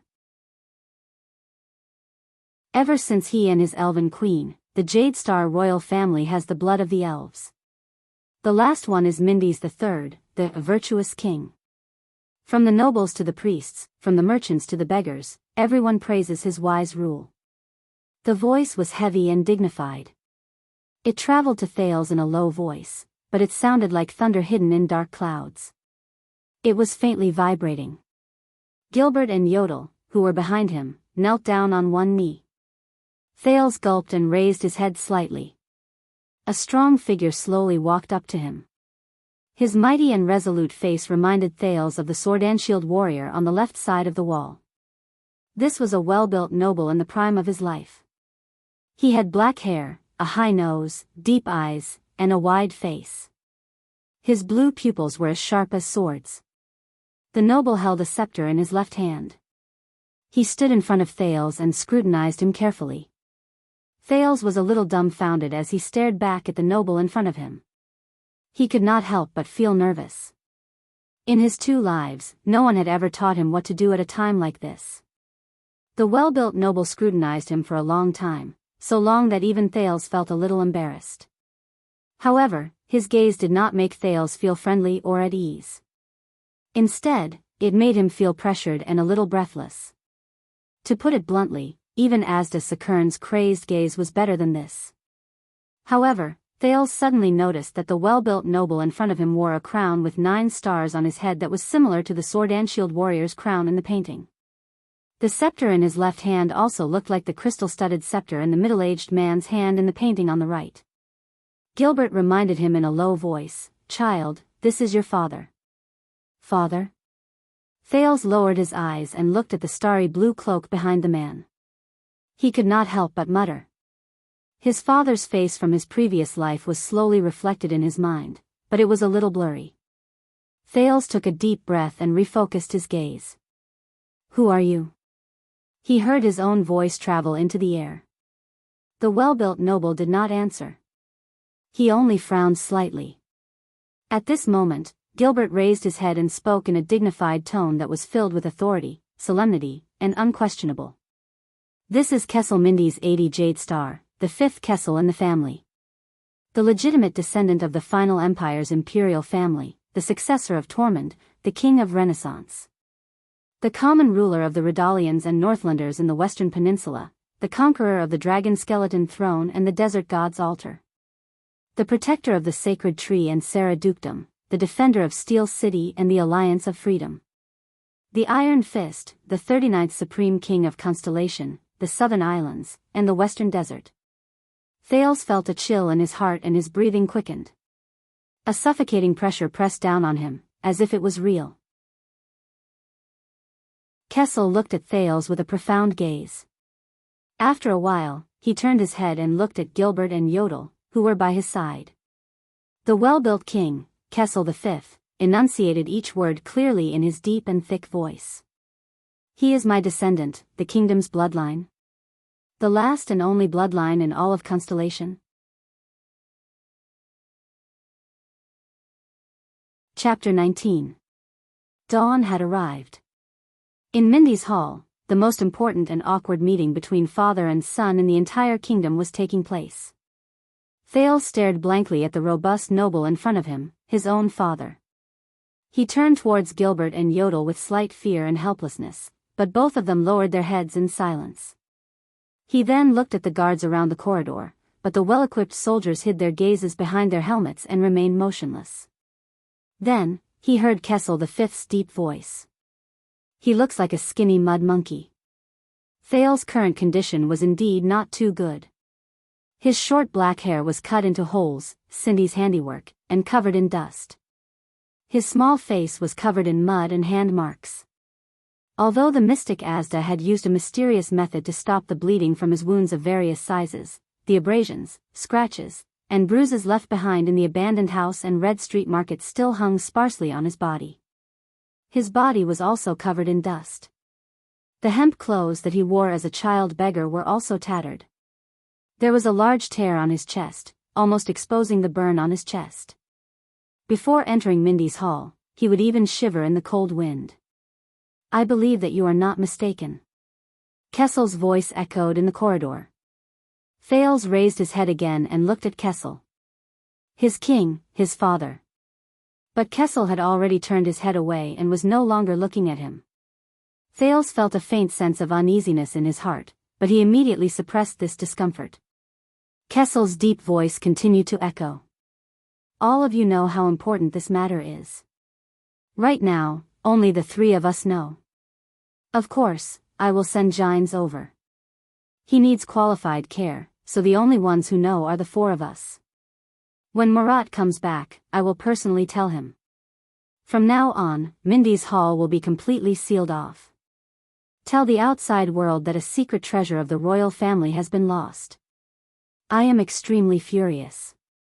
According to the previous preparations, the 50 swordsmen of eradication, all private soldiers of the Jade Star family, will guard here for a whole month. They can all keep the secret. As for Yodel, for the sake of caution, you will also guard here. Ida and the royal guards will be responsible for my safety for this month." Yodel did not speak. He only nodded his masked head slightly. "Gilbert." Kessel still did not spare Thales a glance. He caressed the crystal on his scepter and muttered to himself, his tone filled with dignity. "Have you thought of a reason for visiting Mindy's hall in the wee hours of the morning?" "Of course, Your Majesty. The excuse is ready-made. There was a fight between the gangs at the border of the Western District and the Western District, and there were countless casualties. I rushed through the night to the temporary imperial residence of the royal family, where Your Majesty is temporarily resting, to report this matter," Gilbert answered respectfully. "That's not enough. I'll return to Renaissance Palace tomorrow, but you still have to visit here frequently for the next month. You need a better reason." King Kessel shook his head. "In that case, the disappearance of the royal family's secret treasure was too mysterious, so Your Majesty specifically ordered me to investigate this matter? It's a little stiff, but a month's time is enough." King Kessel thought for a while and nodded. Then, the King of Constellation finally turned his gaze towards the bewildered Thales. His gaze was so sharp that Thales subconsciously took a step back. It didn't feel like a father looking at his son. However, the king did not seem to care about Thales at all. "A month's time, Gilbert. A month. Before his identity is officially recognized, Gilbert, you will be his private tutor and be responsible for all matters related to his education." "Yes, Your Majesty." "As you wish, I will do my best," Gilbert replied respectfully. Thales' heart sank. King Kessel tapped his scepter in relief and muttered to himself for a while. "You must prepare him well. He cannot appear in front of the entire kingdom, the 6 great clans, and the envoys from other countries like this. From etiquette to temperament, from knowledge to appearance, he must have a passable appearance. What we need is a respectable heir to the kingdom, not a destitute beggar on the streets." "Beggar on the streets?" After hearing this, Thales clenched his fists slightly. "Based on the welcoming banquet of the Extet diplomat group, I hope that he can appear at that time. It won't be easy, but I believe that you can do it well." Thales' heart trembled slightly, but he still listened to King Kessel's unquestionable orders in silence, planning his future step by step.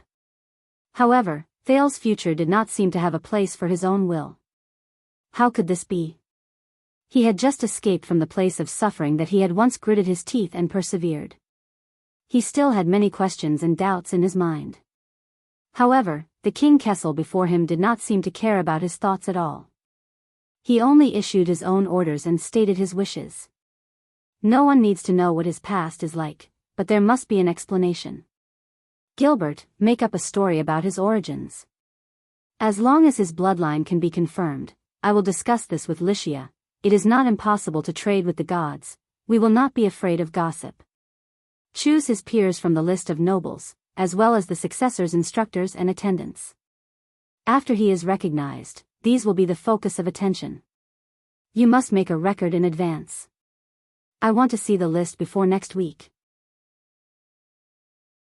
To be on the safe side, Gilbert, you must reconfirm the provisions of the royal inheritance in the Sacred Constellation Covenant, as well as the precedents like him in the Jade Star family. If there is any dispute, it is not too late for us to remedy it now.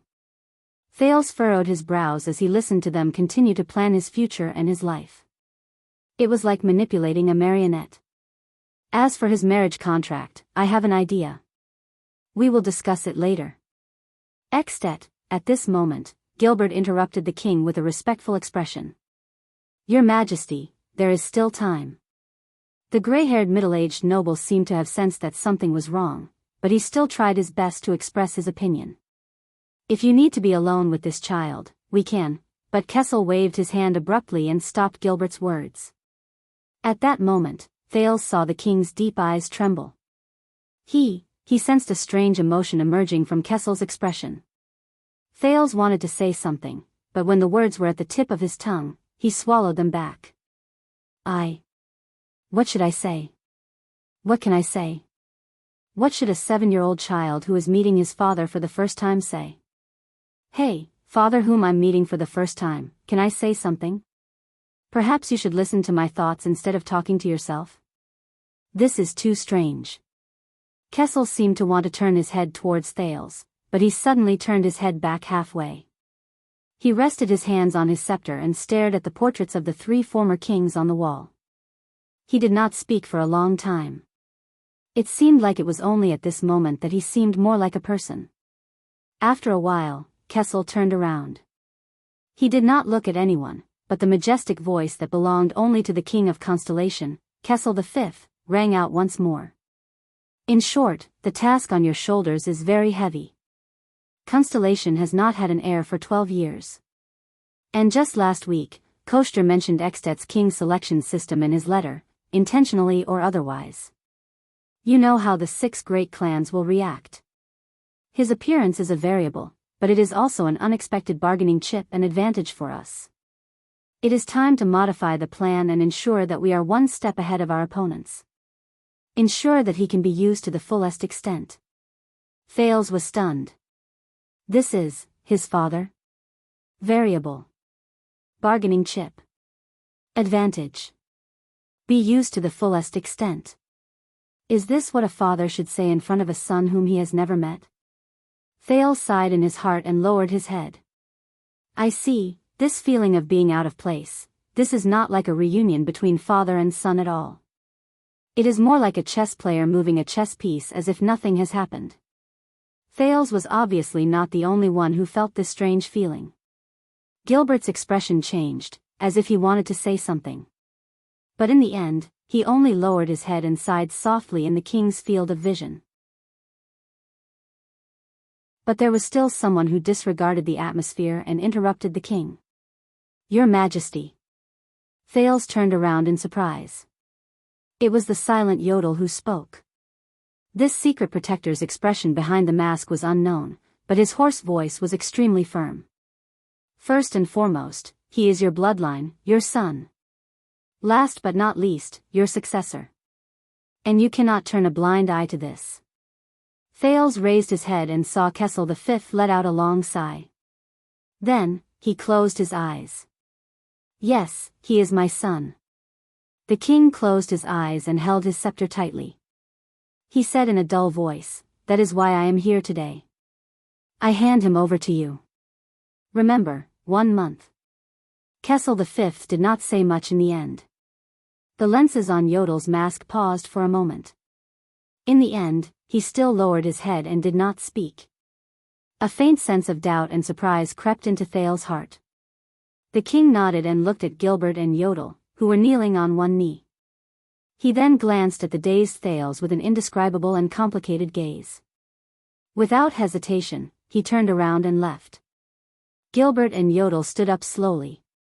The robust figure slowly walked down the stairs. His footsteps were heavy, but they were dignified. The majesty of a king. What? It's over? Thales was shocked. He stared in disbelief at his departing father. This is not right. This so-called father. He is the father of this body, isn't he? But why? Why does he seem so emotionless? Also, this is related to my future, it's decided just like that. I don't even have the chance to speak, wait a minute. Thales finally could not hold it in anymore and shouted. He had enough of being a powerless chess piece. The robust figure paused for a moment and turned around. Gilbert looked at Thales in surprise. Yodel's expression was still hidden behind the mask. As he watched the king gradually turn around and endured his sharp gaze, Thales actually felt the back of his teeth become a little heavy. But he still spoke with great difficulty. Although we have never met. Thales stuttered.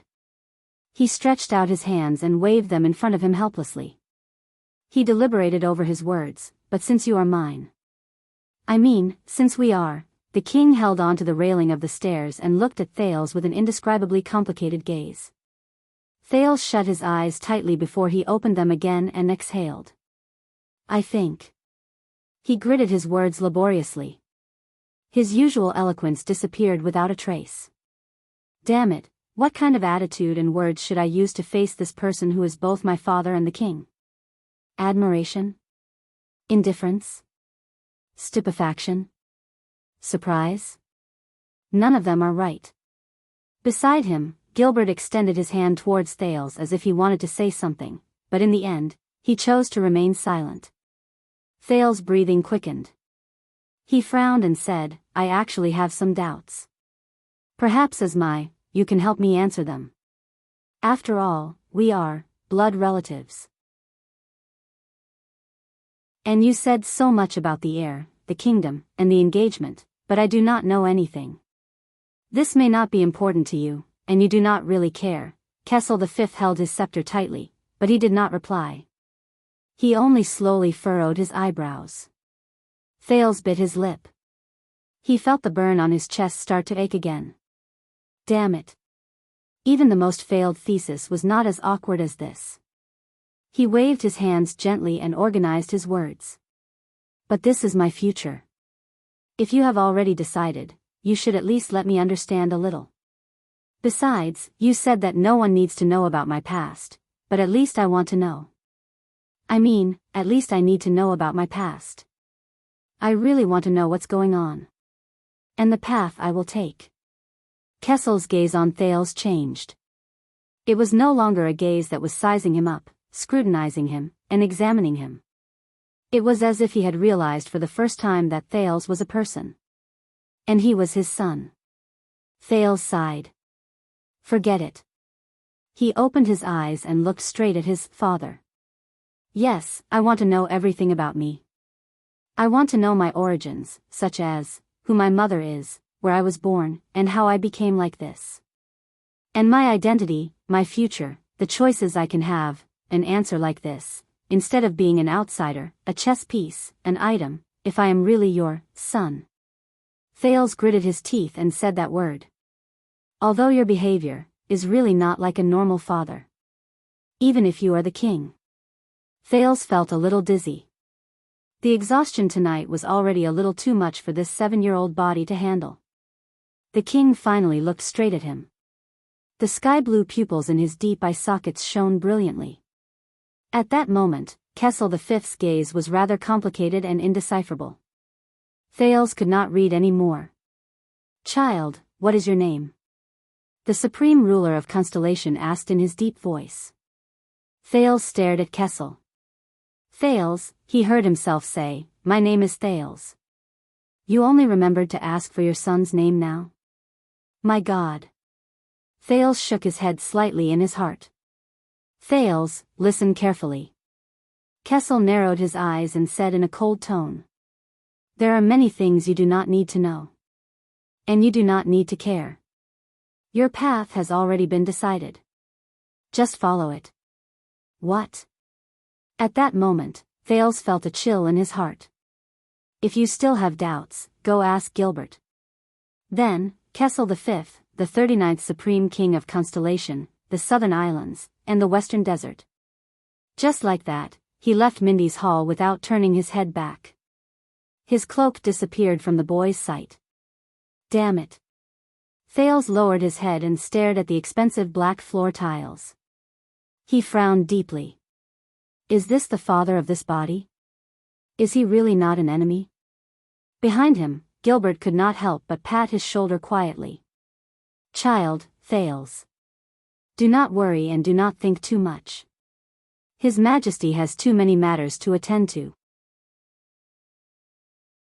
In fact, before Gilbert could finish speaking, Yodel suddenly walked forward and crouched down in front of Thales. He gently shoved Thales' JC dagger into Thales' hand. Gilbert's expression changed.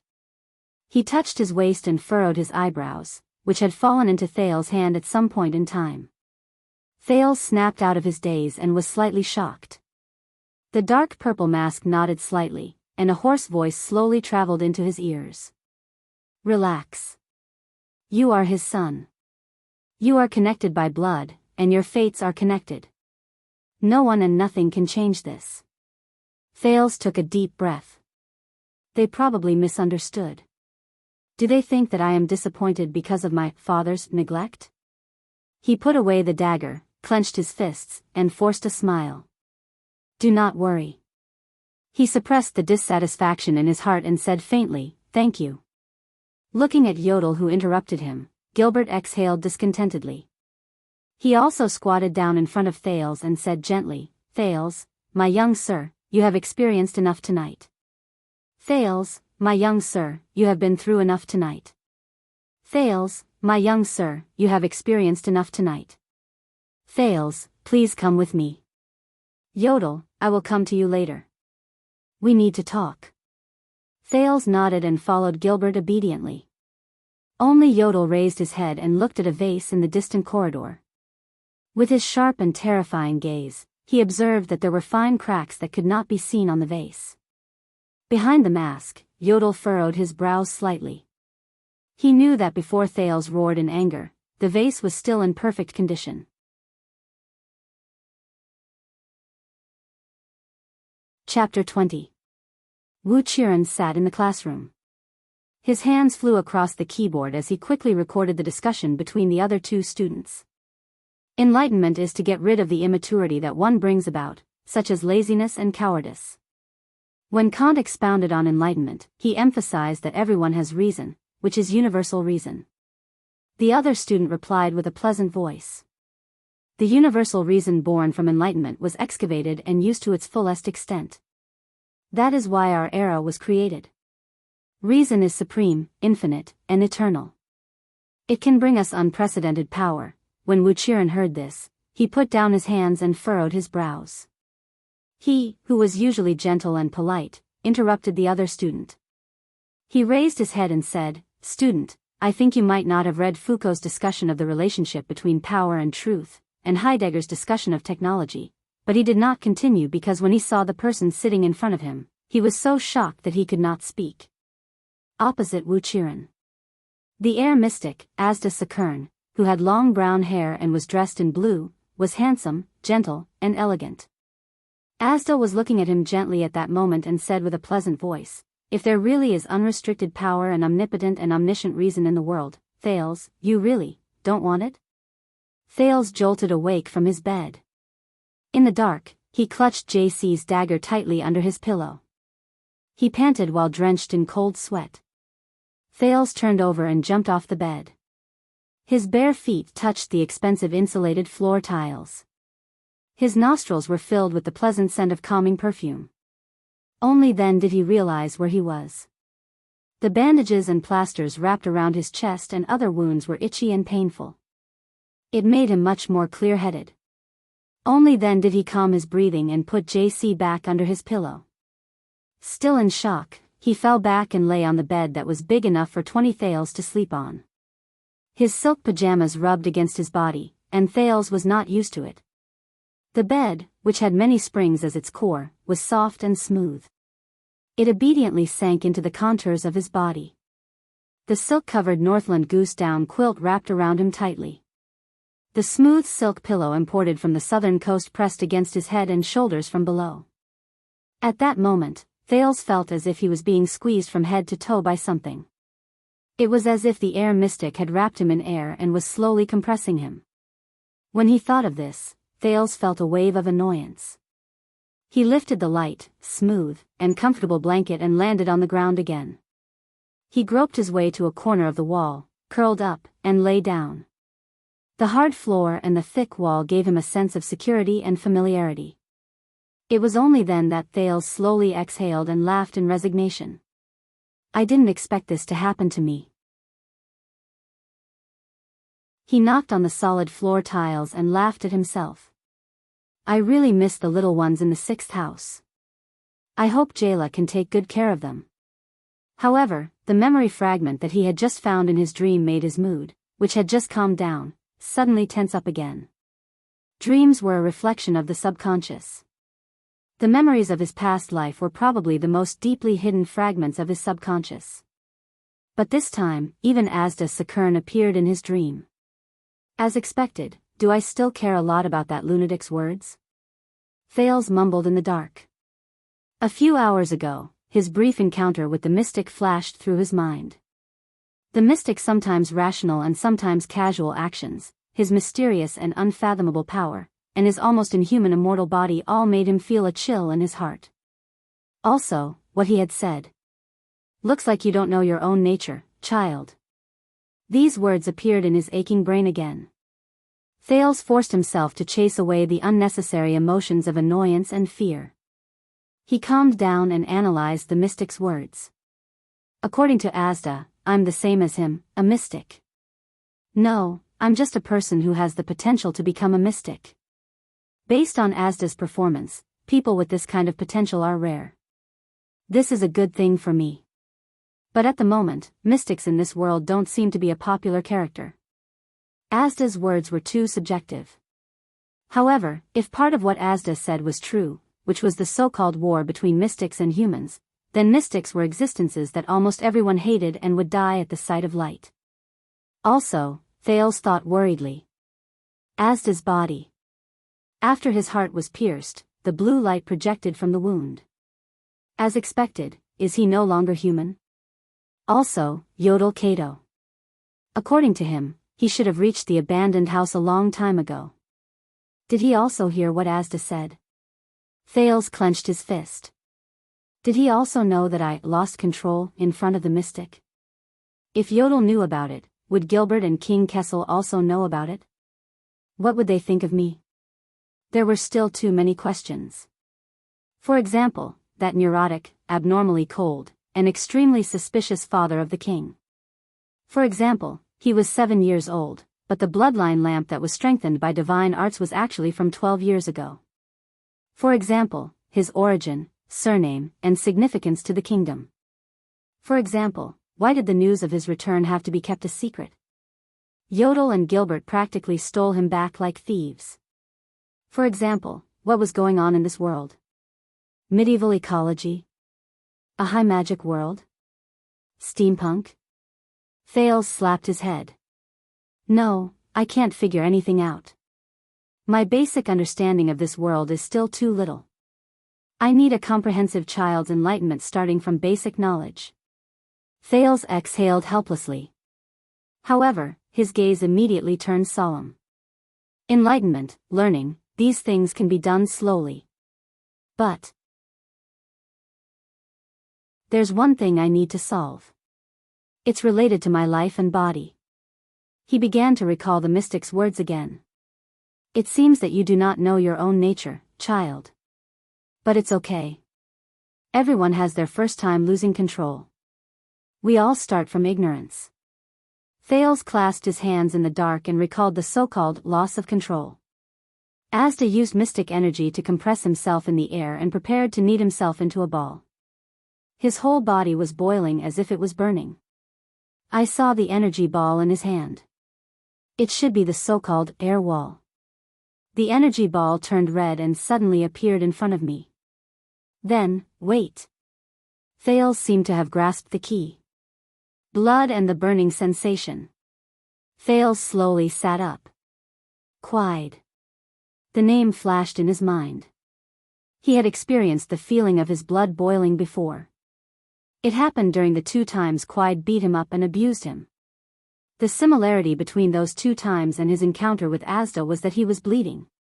Thales previously thought that the burning sensation in his body was caused by the divine art that Gilbert mentioned. It was caused by his blood falling to the ground. Now, it seemed that Asda's so-called loss of control coincided with the appearance of the burning sensation. Thales suddenly realized that it was not the first time he lost control in front of Asda. The first time he truly lost control was because of Quide. When Quide tried to kill Korea, that bastard should have been holding JC's dagger in his hand. How did that dagger suddenly appear in my hand? It's as strange as the energy ball that suddenly appeared in front of me. Quide. Bleeding. Burning sensation. Dagger. Asda. Energy ball. Yodel and Gilbert. Bloodline lamp. Thales closed his eyes. He realized that he could not make sense of these chaotic elements. Too messy. Too messy. However, he was not discouraged. Instead, a long-lost excitement rose from the bottom of his heart. Categorizing the chaotic and complicated phenomenon, setting up a hypothesis and theoretical framework, eliminating irrelevant variables, inducing causal logic, and finally verifying the completeness of the theory. There was also the uncertainty that could never be verified, that endogeneity that could never be eliminated, and the quasi-experimental method and counterfactual analysis that could never be perfected. Aren't these the alluring puzzles of social science that can never be perfectly solved? They were also my favorite games in the past. Moreover, this time, I'm not facing a multi-causal social phenomenon that I can't start from or verify. Instead, I'm facing a single problem that I can verify repeatedly. When Thales opened his eyes again, his pupils in the dark were already filled with the desire to challenge. He tried to calm down and clarify the phenomenon he was facing. There are too few samples, too many variables, and the mechanism is simple. The overly complicated qualitative comparative analysis, QCA, method is not advisable. I'll just use the most basic mill induction method.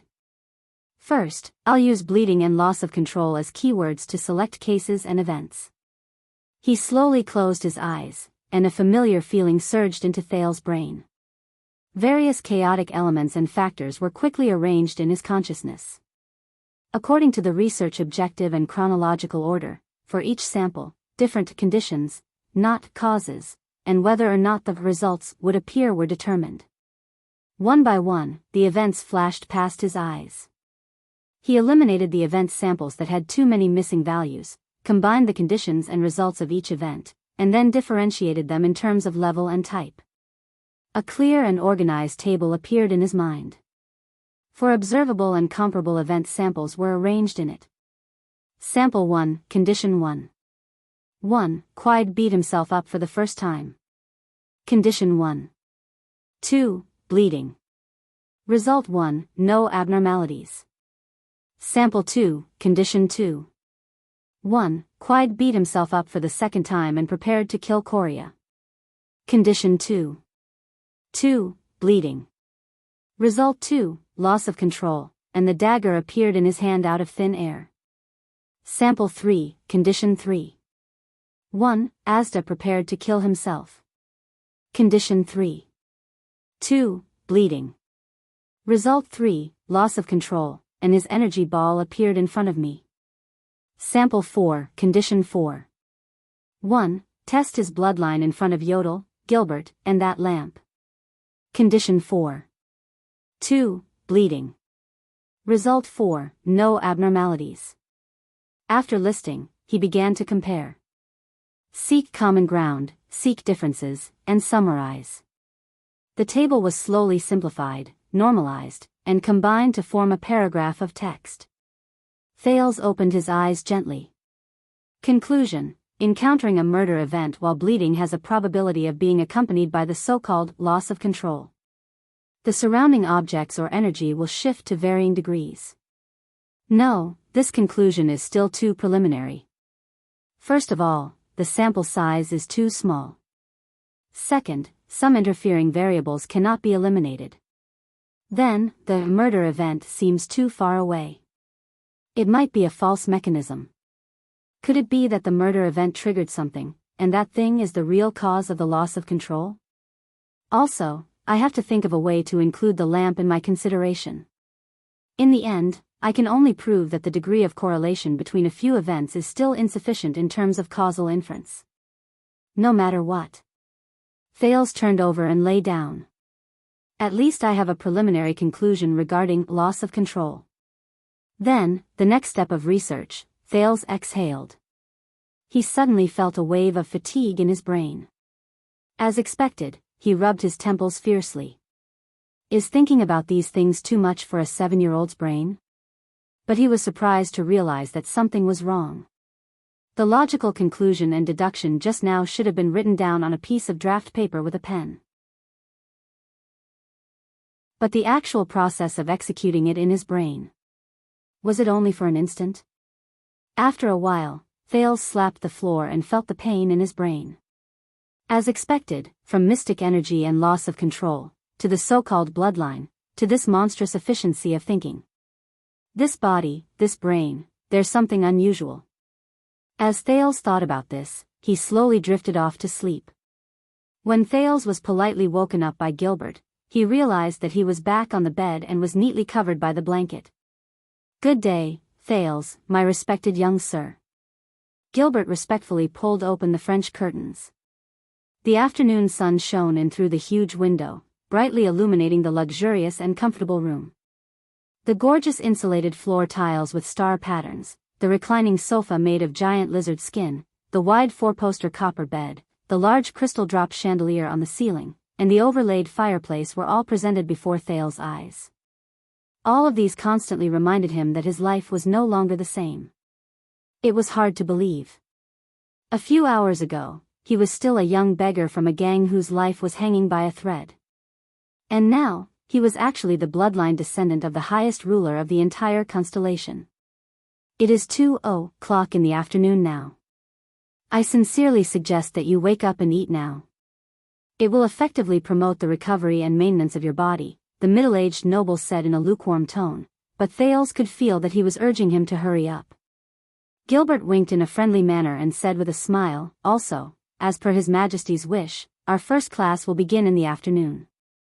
I believe that you must have many questions, and I will be happy to answer them for you.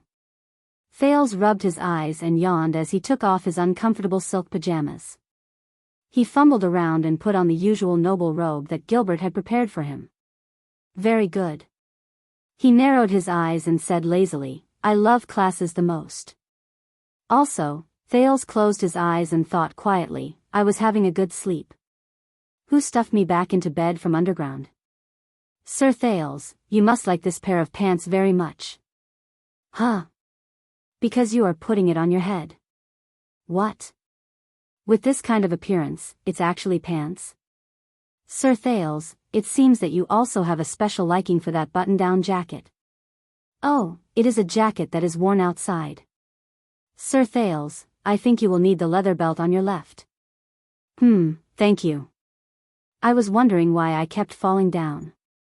After a while, Sir Gilbert. Yes? Please help me. Put on these damn clothes.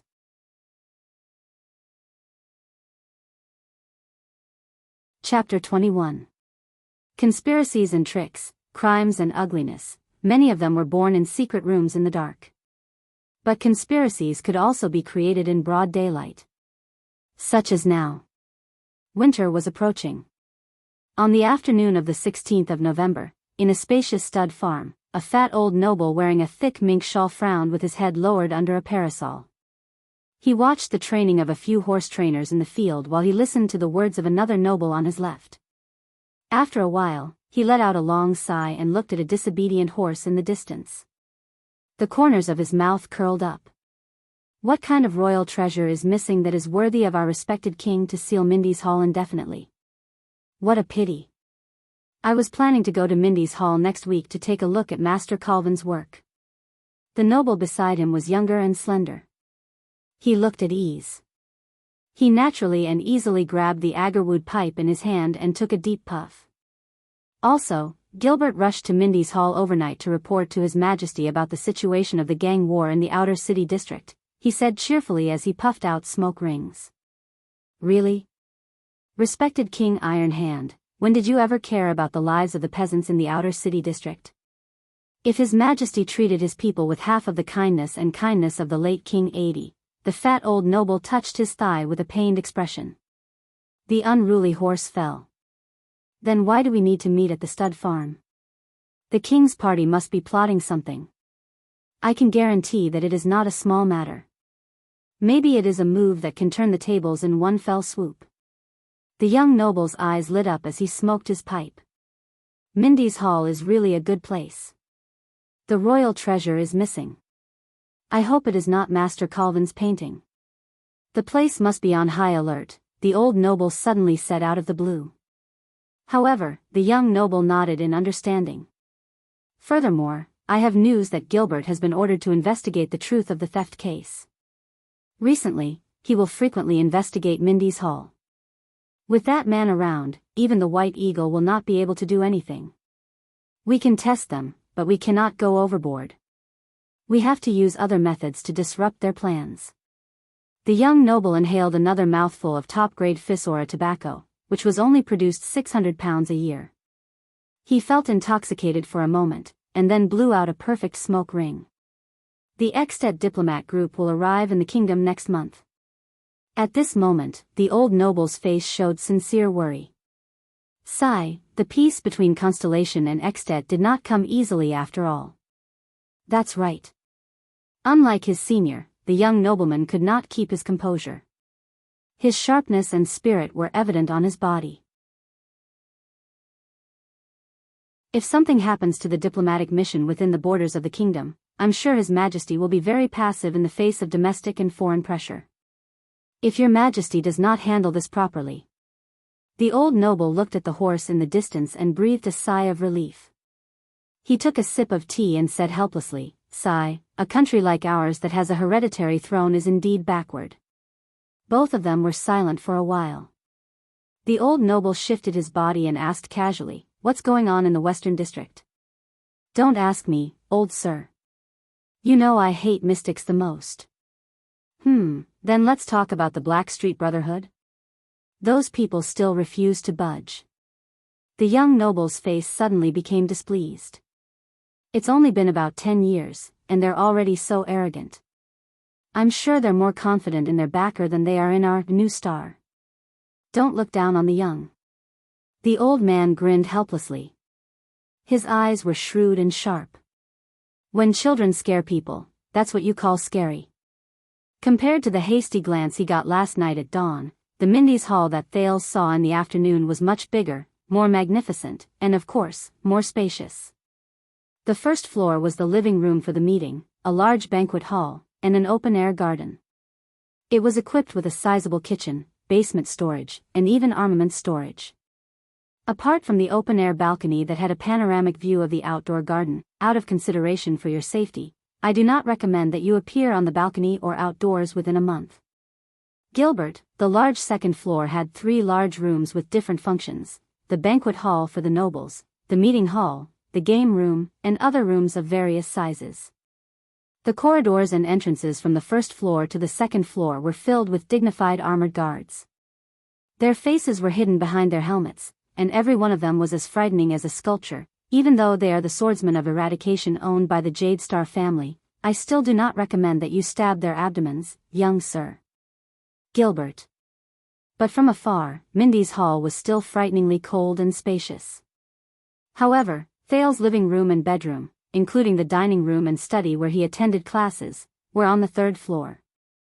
There was only a narrow staircase from the second floor to the third floor.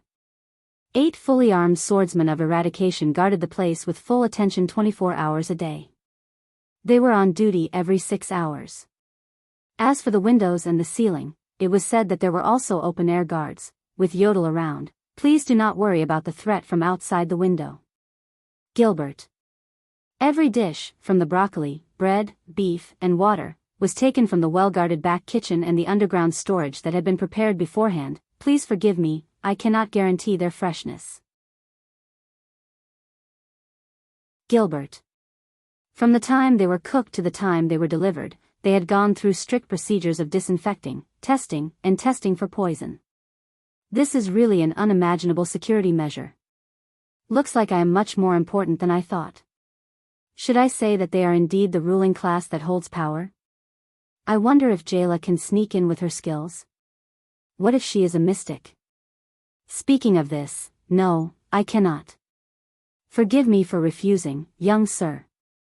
Thales raised his head and looked at Gilbert with a puzzled expression. Up until now, everything about you is top secret. Gilbert shook his head firmly. Forgive me for being straightforward. We have sealed off Mindy's hall, and our contact with the outside world is limited to a few trustworthy people. Under such circumstances, if the royal family sends people to search for 3 child beggars who are hiding in outer district, whether it is to investigate or to help, it will be extremely disadvantageous to both of you. Do not underestimate the abilities of those with ulterior motives, he said in a low voice, at least wait for the right time. Thales sighed and furrowed his eyebrows. He bit the last bit of the sweet and greasy buttered bread into his mouth and quickly picked up the cup to drink a mouthful of black tea. At least the food is much better. With impeccable etiquette, Gilbert took the teacup from the flustered Thales, bowed slightly, and said, If you are satisfied with the afternoon tea, we will begin our afternoon lessons. Thales' hands trembled, and Gilbert took the teacup from Thales' hands. In fact, Gilbert maintained his smile and thought to himself, perhaps we should start with table manners? What about Yodel? Where is he? He is a competent protector.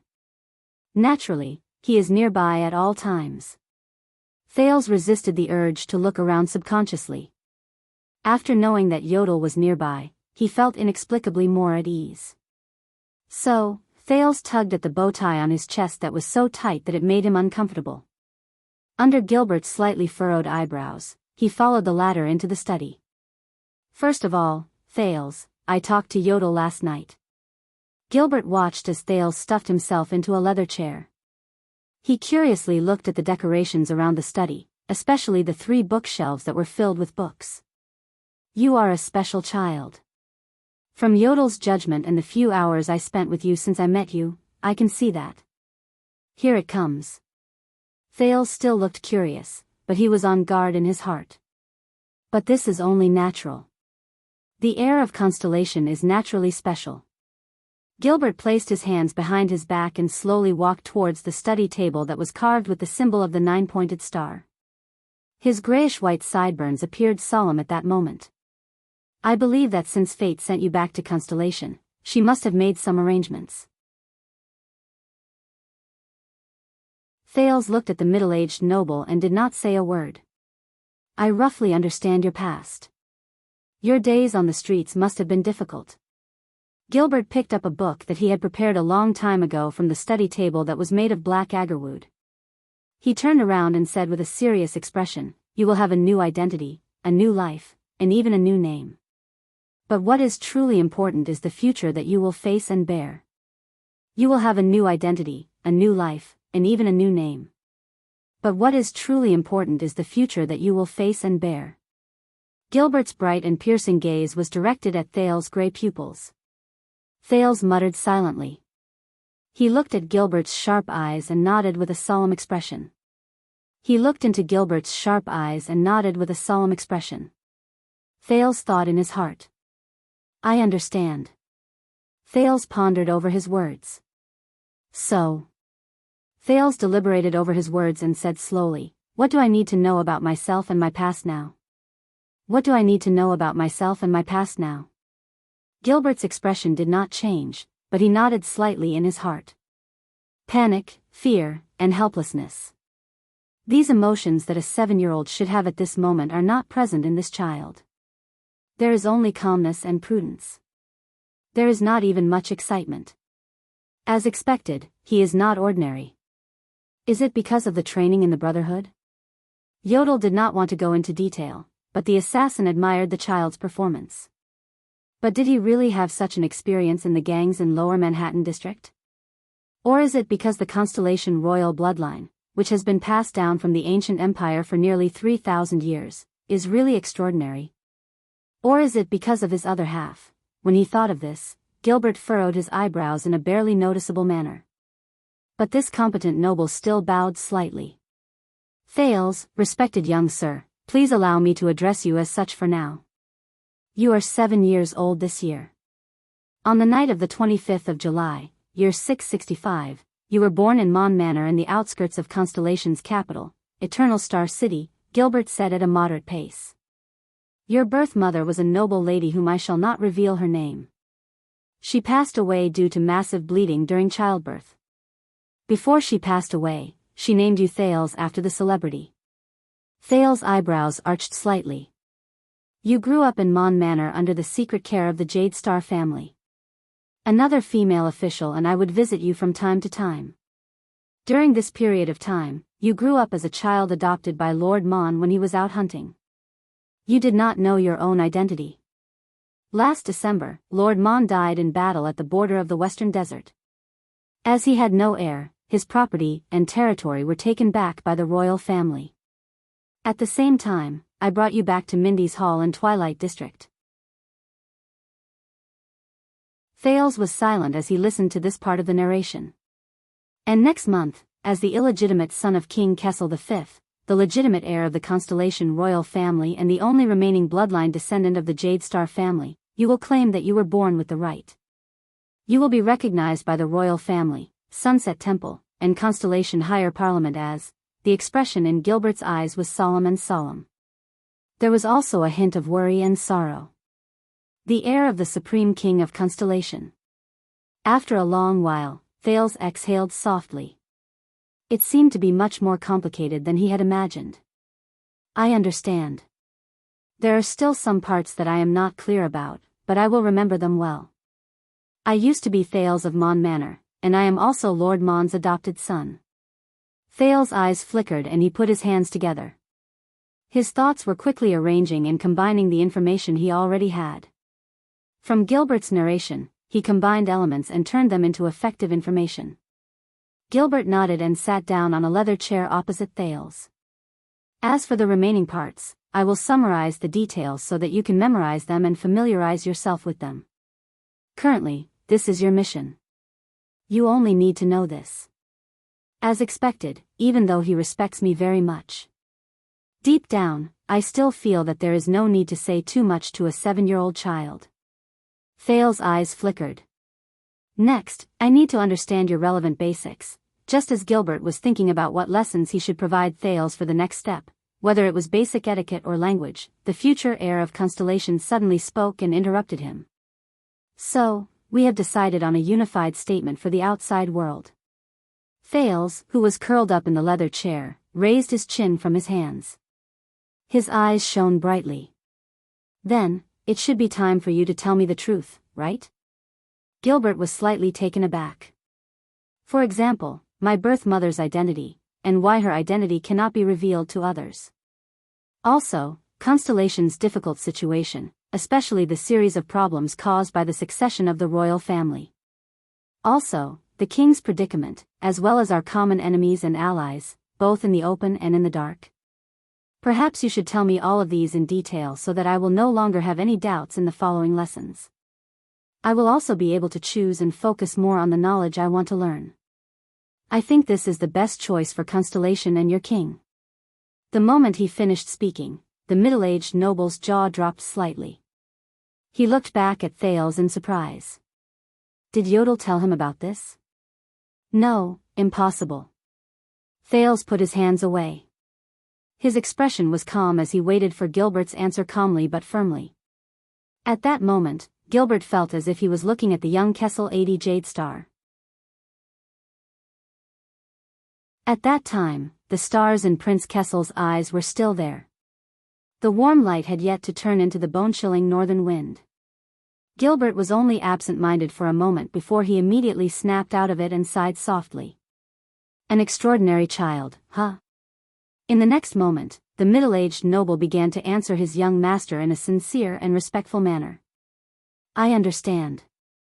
I will answer them for you immediately. To save time, if you have any other questions, you can ask them all at once. Thales frowned slightly. Very well. He propped himself up from the comfortable but uncomfortable leather chair. Then I will be direct. The prince let go of the extraordinary thoughts in his brain and pulled out all the information.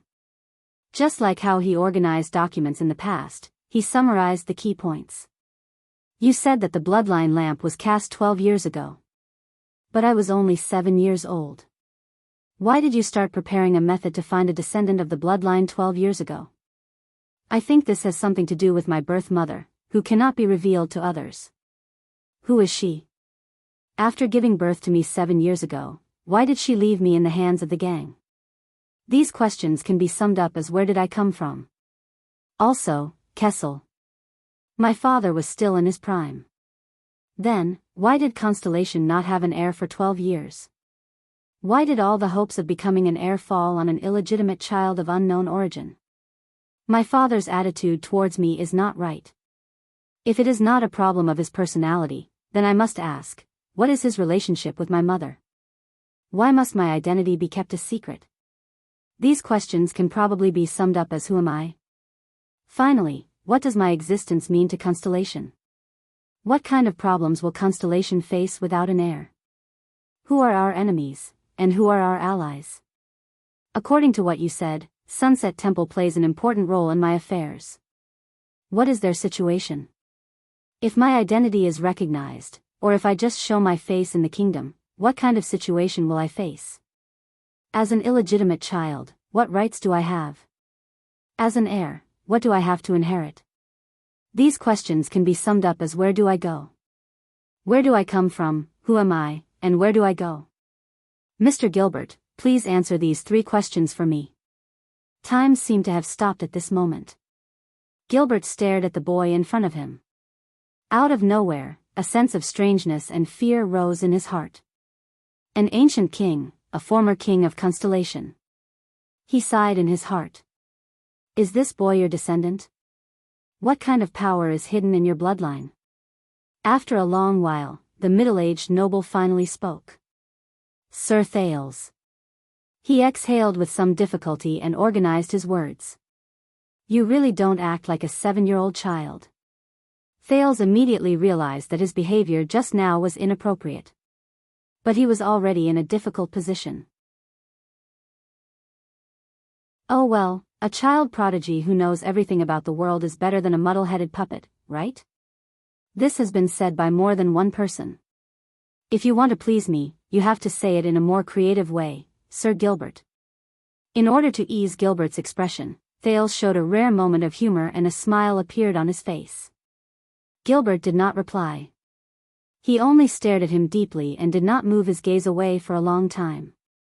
Just when Thales was wondering if time had stopped, the middle-aged noble who looked like a statue suddenly opened his mouth and began to answer his doubts.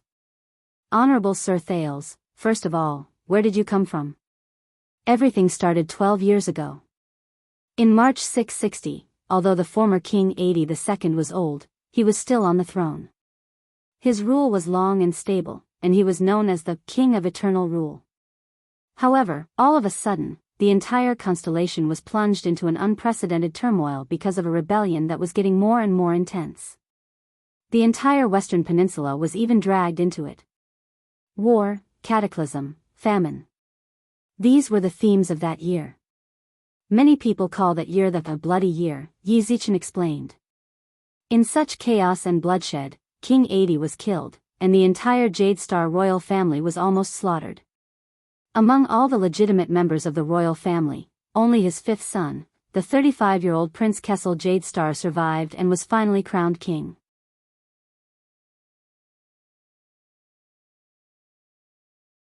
Chapter 22. Taurus, help me. There is nothing I can do. I know you can do it. You are the most powerful among us. Besides, I am still conscious. This means that this seal is not complete. Why? Because you must help me. I must return to my physical form immediately and return to Constellation. Forgive me for not being able to comply. Taurus, you are not the will of the world, nor are you one of those stupid gods. Why must you be as stubborn as them? Ignorance. Please, Taurus. I met a child. He might be the only newborn mystic in 1,000 years. What does it have to do with me? Why can't you understand? He, me, you, the 14 of us, with him, that makes 15, mystics. We are all one. Are one? Taurus, believe me. We coexist and support each other, even if our paths are different. Bloodthorn Black Orchid, do you remember? That's different. Those two, they betrayed us. Everyone has a choice. That's all. We are not humans. Choice has nothing to do with race. Then I have made my choice long ago. I choose to be a mystic. Don't you wish for us to be able to stand tall in the world freely? I have a choice too. That's all. Taurus. That child needs guidance. Otherwise, he will sooner or later, such is fate. Soul Towers Level 3 Apprentice, Taurus Mill. Don't forget. You were the one who killed mountains and shepherd of the seas first. You are the one who started the war. You are our first role model. If it were not for you, none of this would have happened. Taurus, help me. Help me. Wait. Thales raised his hand and interrupted Gilbert's slightly sorrowful statement. The Jadestar family's bloodline was almost completely slaughtered. Who did it? However, Gilbert only looked at him with a sorrowful gaze. Thales narrowed his eyes. Just the first two sentences alone were problematic. You mean 82, my grandfather? His reign was long and stable, and he was known as the King of Eternal Rule? Then what about the rebellion in the Bloody Year? Great rule brought about a rebellion? That's illogical. Thales looked at Gilbert, but the latter only slapped the book in his hand and furrowed his eyebrows slightly. The gray-haired middle-aged noble calmly said, there are many reasons for the Bloody Year, and they are all very complicated. Some are even top secrets that only the upper echelons can see. You will learn about these in the future, and it won't be too late to study them after you become the official heir and have access to these secrets. Now, I can only tell you that His Majesty has already taken revenge. The hidden danger has basically been resolved. As for the rest of the revenge, it's not that I can't take it, it's that I can't. Thales narrowed his eyes. Basically resolved? He had a feeling that the incident 12 years ago was extremely important to him. Gilbert continued his narration with a hint of pity and pain. During that year, the 5 territories in the central region suffered from a natural disaster and lost their harvest. The 6 cities in the southwest rebelled, and the army that put down the rebellion failed. The Baron Bone tribe rebelled, and Exted invaded. The northern front line was in a state of emergency. The sea was sealed, and the supply line from the capital to the south was cut off. The rebel army even besieged Eternal Star City for a period of time. The nobles in the city even joined forces to force the king to abdicate. Everything happened so suddenly. Bad news came from the palace every day. Territories fell, enemies invaded, the army lost, allies broke their contracts, nobles were killed, and people were massacred. Everyone was in a state of panic and prayed for tomorrow, only to receive even worse news the next day. The people in the city were dressed in rags, and they struggled to survive under the pressure of the army. Those who did not join the army could not even receive food. The nobles below the rank of count were as lowly as beggars. Their former authority was like dung, and no amount of gold coins could be exchanged for even a loaf of bread. Thieves, robbers, and mobs emerged one after another. Even the army could not suppress them. In the army, the number of people who died of sickness, hunger, and war also increased day by day. They even piled up to the point that the moat was clogged and smelled bad. The people outside the capital were even worse off. Many of them became refugees or mobs. They drifted with the wind and had no one to rely on. Bandits appeared in the wild, and criminals ran amok. Many suzerains were hanged to death in their territories. Some officials were even skinned in the government office. The people could not live without weapons. I heard from a knight who left the city to report that there were piles of corpses every few steps in the wild. Horses could not even gallop freely for less than a quarter of an hour. If there were less than 5 knights on a journey, refugees and mobs would dare to swarm them. That year was like Hell's River. Gilbert looked out of the window. His tone was calm, but Thales could hear the desolation and resentment in his voice. The Jade Star royal family's misfortune was the biggest footnote. The prince did not speak. Gilbert sighed and continued to speak, yes. Day after day, the king touched his white hair and sat in distress. The lamp oil in the imperial conference never stopped burning. Every brother and prince of the Jade Star family was given a task. They were either supervising the logistics of the war, roping in the nobles, or even sent to the front lines to lead the army. Until they were mercilessly slaughtered. The late king was beheaded on the throne, the princesses were strangled in their sleep, the princes and concubines were burned to death in the castle, the princes and grandsons even died in their swaddling clothes, and the late queen was, Sai. The heroic eldest son of the king held his sword alone and did not retreat. In the end, he died in front of the palace gate with his guards. The younger brother of the king, Duke John, was the most unfortunate. On the battlefield in the southwest, just before he was about to win, he suffered a shameful sneak attack from behind. Among the princes at the front lines, one was pushed down from the highest room in the castle. Another was poisoned to death during a noble's contract banquet. Another led his army into Extet's tight encirclement. For 3 hours, he had no reinforcements. His entire army was wiped out and died in battle. King Kessel even, coincidentally, encountered a professional army of 500 men when he was traveling in the wilderness. At that time, only Yodel was by his side. The deaths and bloodshed that year spread throughout the entire country. From the nobles and influential families to the knights, merchants, and commoners, they all suffered heavy casualties. That was the page of Constellation's history that they were most unwilling to reveal. Thales took a deep breath. Did this country experience such a terrifying upheaval before I transmigrated? Gilbert calmed his breathing and said with a serious expression, so, please personally search for the answer to the bloody year in the future. At the same time, please be prepared. The bloody year is just the tip of the iceberg.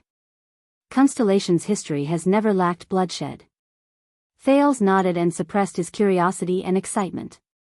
He coded the question about the bloody year and stuffed it into his heart. Gilbert looked at Thales' cautious expression and nodded slightly. He then turned his head and continued to speak. Thales, the search for your bloodline began from then on. Your father, the current King Kessel, may have survived, but he also lost all his relatives in that year, including a pair of children, who are your elder brother and elder sister. Among them, the 1-year-old Luther Jadestar met with misfortune when he was still in his swaddling clothes. The assassin was discovered on the spot, and in the chaos, the 4-year-old Lydia Jadestar was taken as a hostage. When he said this, Gilbert gave Thales a profound and complicated look. Thales, child, the middle-aged noble said slowly, that lamp was not used to search for you in the beginning. Thales lowered his head and looked at the wound on his hand. So that's how it is. After His Majesty was crowned, head ritual master Lycia of Sunset Temple personally cast a divine art that could search for any living creature in the world that carried His Majesty's bloodline. However, when we found Princess Lydia, in short, His Majesty and the Jadestar family lost all their legitimate heirs, and this continued for 12 years. During these 12 years, His Majesty did not give birth to a new bloodline. During these 12 years, constellation only had the supreme king. There were no princes or princesses. Even the political marriages with outsiders were chosen from the children of the 6 great clans. Until one day, that bloodline lamp was lit up again. The study room was silent for a long time. The scene from last night appeared in Thales's mind. He had to confirm one thing.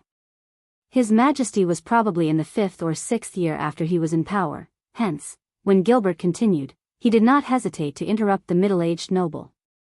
Thales said softly, the royal family was slaughtered in such a well-planned manner. Who was the most direct culprit? Gilbert shut his eyes and remained silent for a moment before he opened his mouth to speak. But he still said, it was the Charlton family and Shadow Shield. Thales sighed silently in his heart. One was an assassin family that had been passed down for 1,000 years in the dark. The other was an assassin organization that had been running amok in the dark for hundreds of years. They worked together with the mastermind behind them to plan a rebellion known as Starfall. This was the investigation of the kingdom's secret intelligence department. 2 of the former King 82's secret protectors were lured away by someone with ulterior motives. Due to the former king's benevolence, the elite royal guards were sent along with the king's eldest son to suppress the mob that suddenly gathered in front of the palace. Although the 40-city defense team's soldiers guarding the former king were all elites ranging from ordinary class to super class, and could line up from the palace gate to the back of the hall, they could not even withstand the legendary assassin's attack for 15 minutes. Just like that, the former king was beheaded by Lord Charlton. Yes, Thales thought quietly. I've seen it with my own eyes. That indomitable and unstoppable sword technique. A few of His Majesty Kessel's brothers, including the king's eldest son, were assassinated by Shadow Shield's assassins using different methods and schemes. His Majesty's son and daughter, who stayed in the palace, died in Bennett Charlton's hands along with a few princes consorts and the eldest princess. Bennett. How familiar. Thales exhaled through his nose. So it's the stranger Jayla mentioned. He resisted the urge to touch JC's dagger, and also resisted the urge to immediately return to his room to ask Yodel. Please continue. Thales immediately changed his mood and nodded. Please tell me about my part. Gilbert adjusted his bow tie, which was slightly out of place due to his agitated emotions. He continued, I know a little about your birth mother. According to your father, the Honorable King Kessel, her name should be Therangerana. As for her surname, His Majesty did not mention her background, so she was probably not a noble. From this name, I even suspect that she is a foreigner. But that is all. I do not even know her age, when did she meet His Majesty, or whether she is still alive. Thales furrowed his brows. I was sent to the Black Street Brotherhood at least 7 years ago. Thales lowered his head and muttered, in other words, in the year 665, my birth mother met the king. Can you? But Gilbert shook his head at this moment.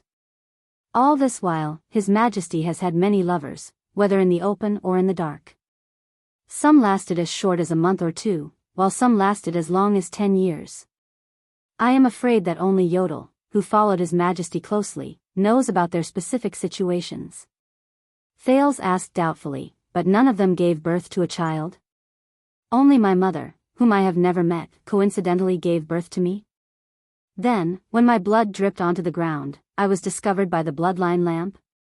Isn't this a little too suspicious? My father, His Majesty the King, was also lukewarm towards his illegitimate child. He did not seem to want to discuss my mother with me either. Are you sure that I am really their child? Gilbert furrowed his brows. It is not convenient for me to comment on His Majesty's actions.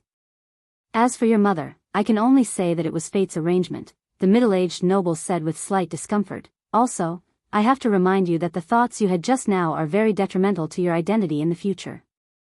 Please do not mention it again. Gilbert's gaze was very stern. Even Thales, who was sitting on the leather chair, could not help but shrink back.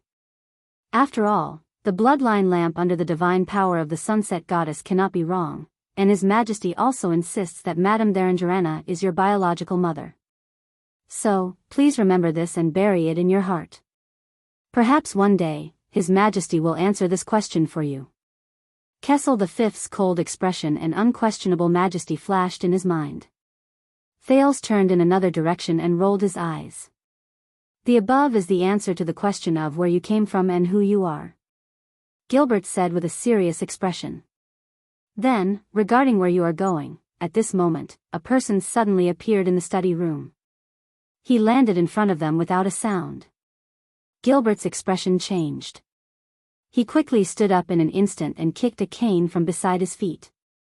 When he grabbed the cane in his hand, the middle-aged noble was already standing in front of Thales, blocking his way.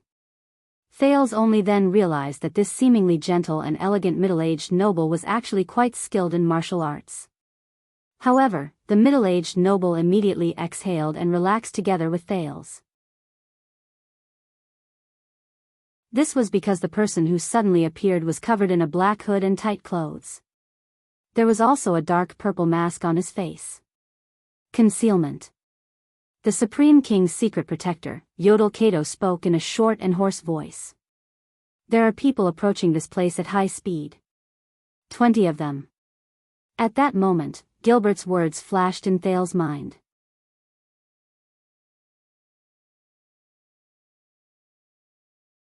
Chapter 23. It wasn't easy for him to get a good night's sleep. Was he going to be unlucky again so soon? This thought instantly flashed past the prince's mind. He watched as Gilbert calmly summoned a few swordsmen of eradication guards nearby. Yodel patted Thales' shoulder and shook his head at him. His expression behind the mask could not be seen, but Thales imagined a smiling face for the silent protector. The swordsmen of eradication received their orders efficiently and left one by one. The originally empty and quiet Mindy's hall seemed to have suddenly come alive. Under a unified command, the 50 guards moved in an orderly manner. Commands and reports came one after another. The third team is heading to the main entrances and exits on the second and third floors. The defense on both sides of the hall is complete. Reinforcements at the top of the hall are in position.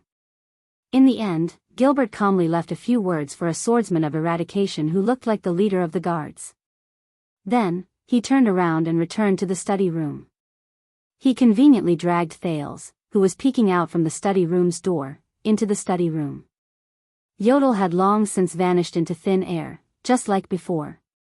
The middle-aged nobleman skillfully pried open the baffle behind a bookshelf with his cane and pulled one side of the bookshelf open, revealing the secret room inside.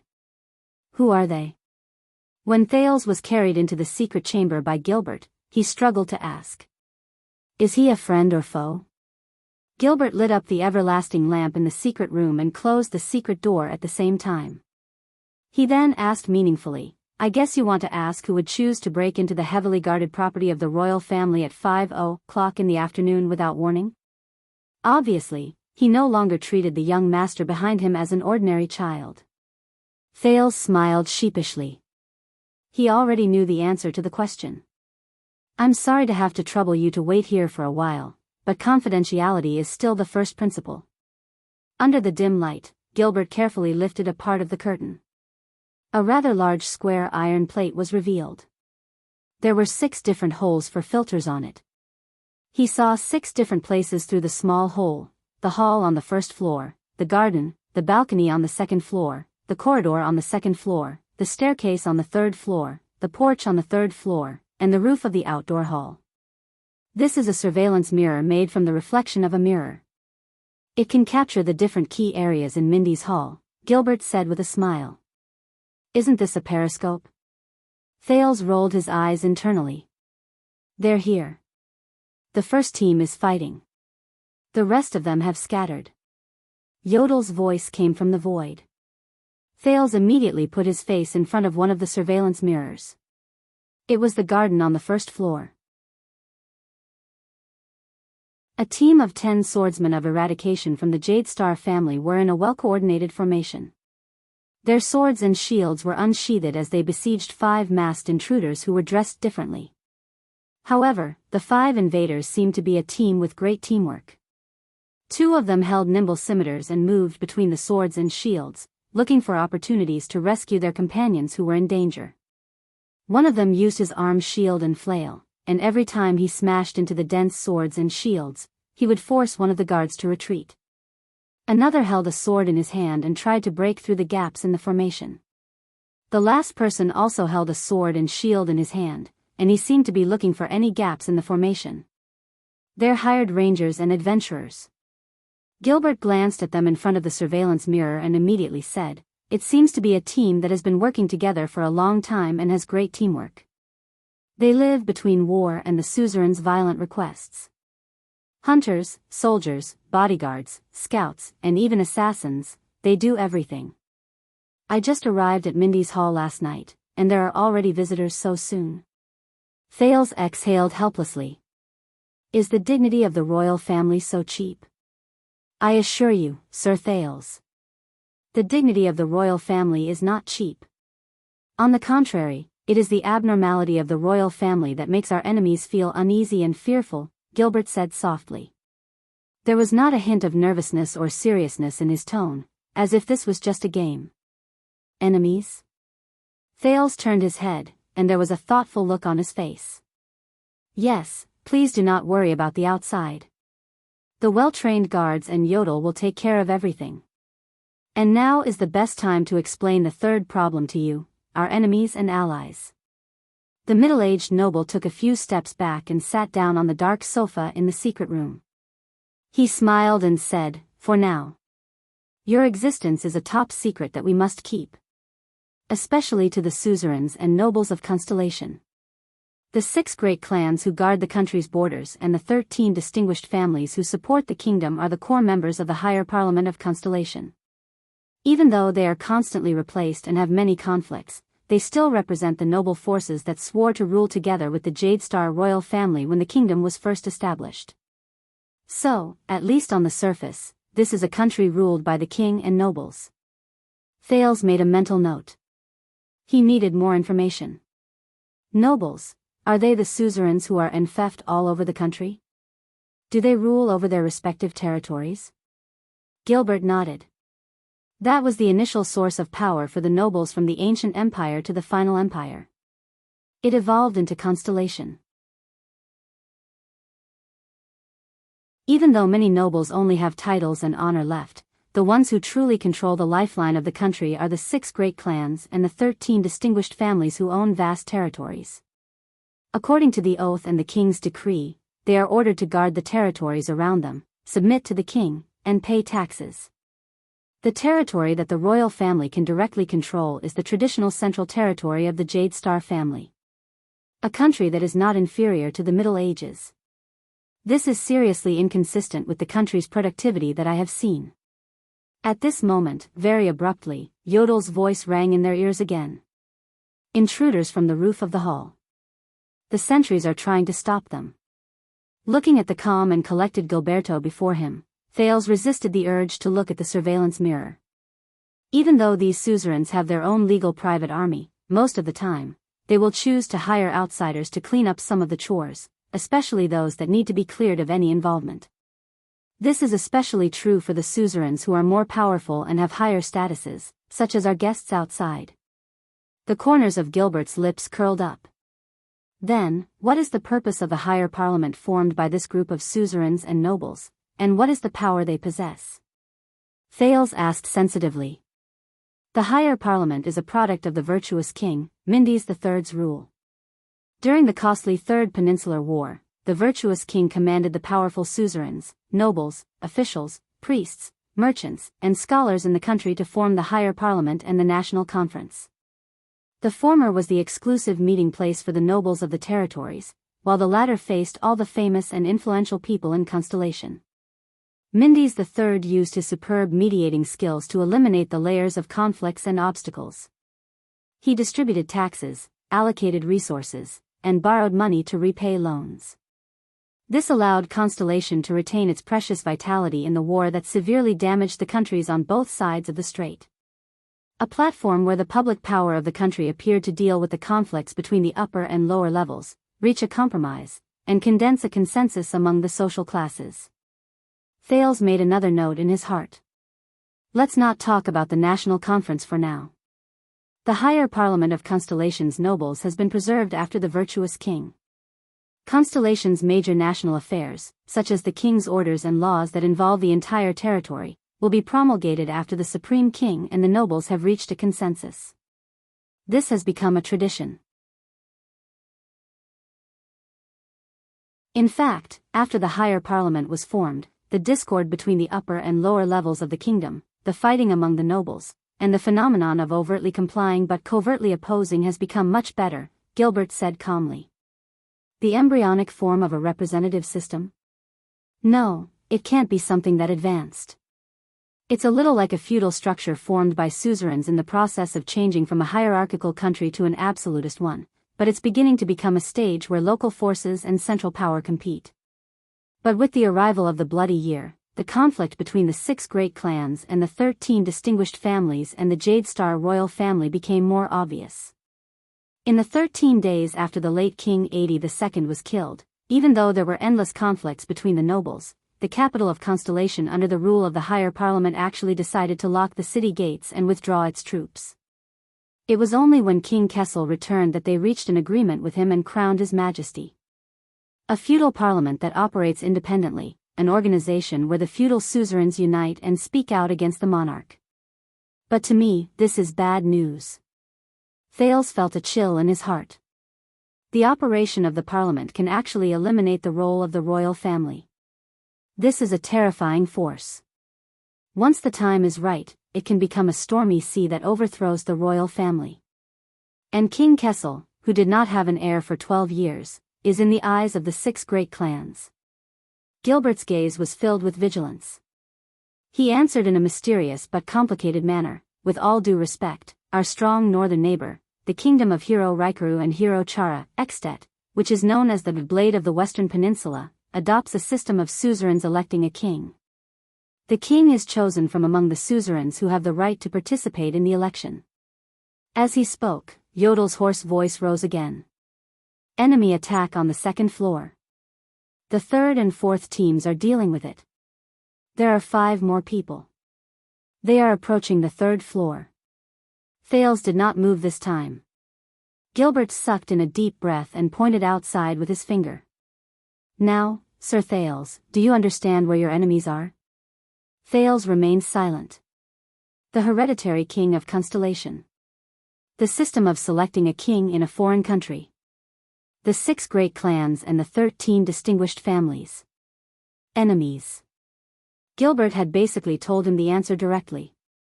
But Thales felt that this information was far from enough. At that moment, all sorts of possible speculations flashed through his mind.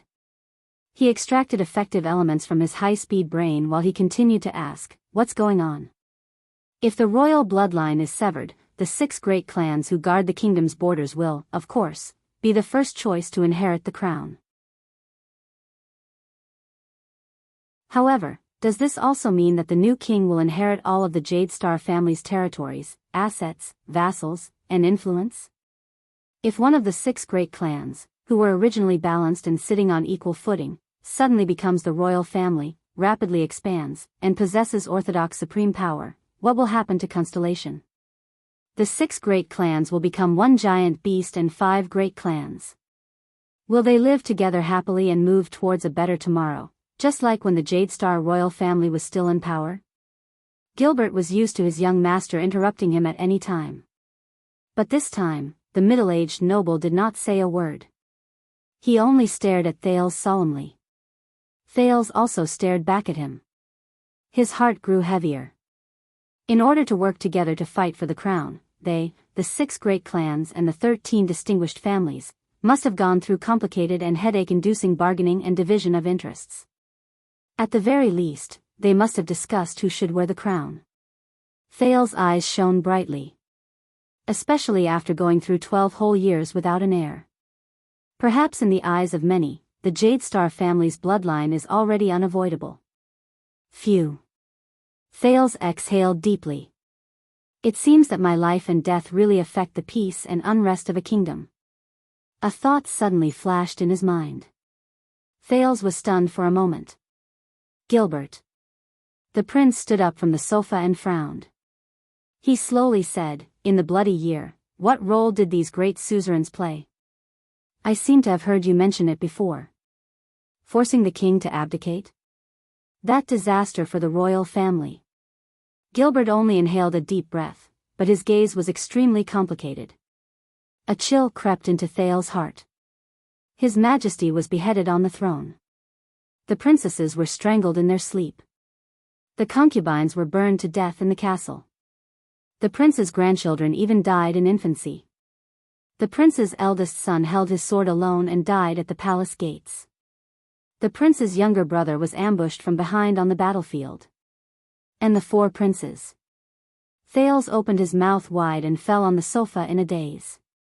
After transmigrating, this was the first time he felt that life was so complicated. After all, even during the darkest and most difficult days in the Brotherhood, the former transmigrator was not discouraged. The secret chamber was silent for a long time. Then, Yodel's voice rose without warning again.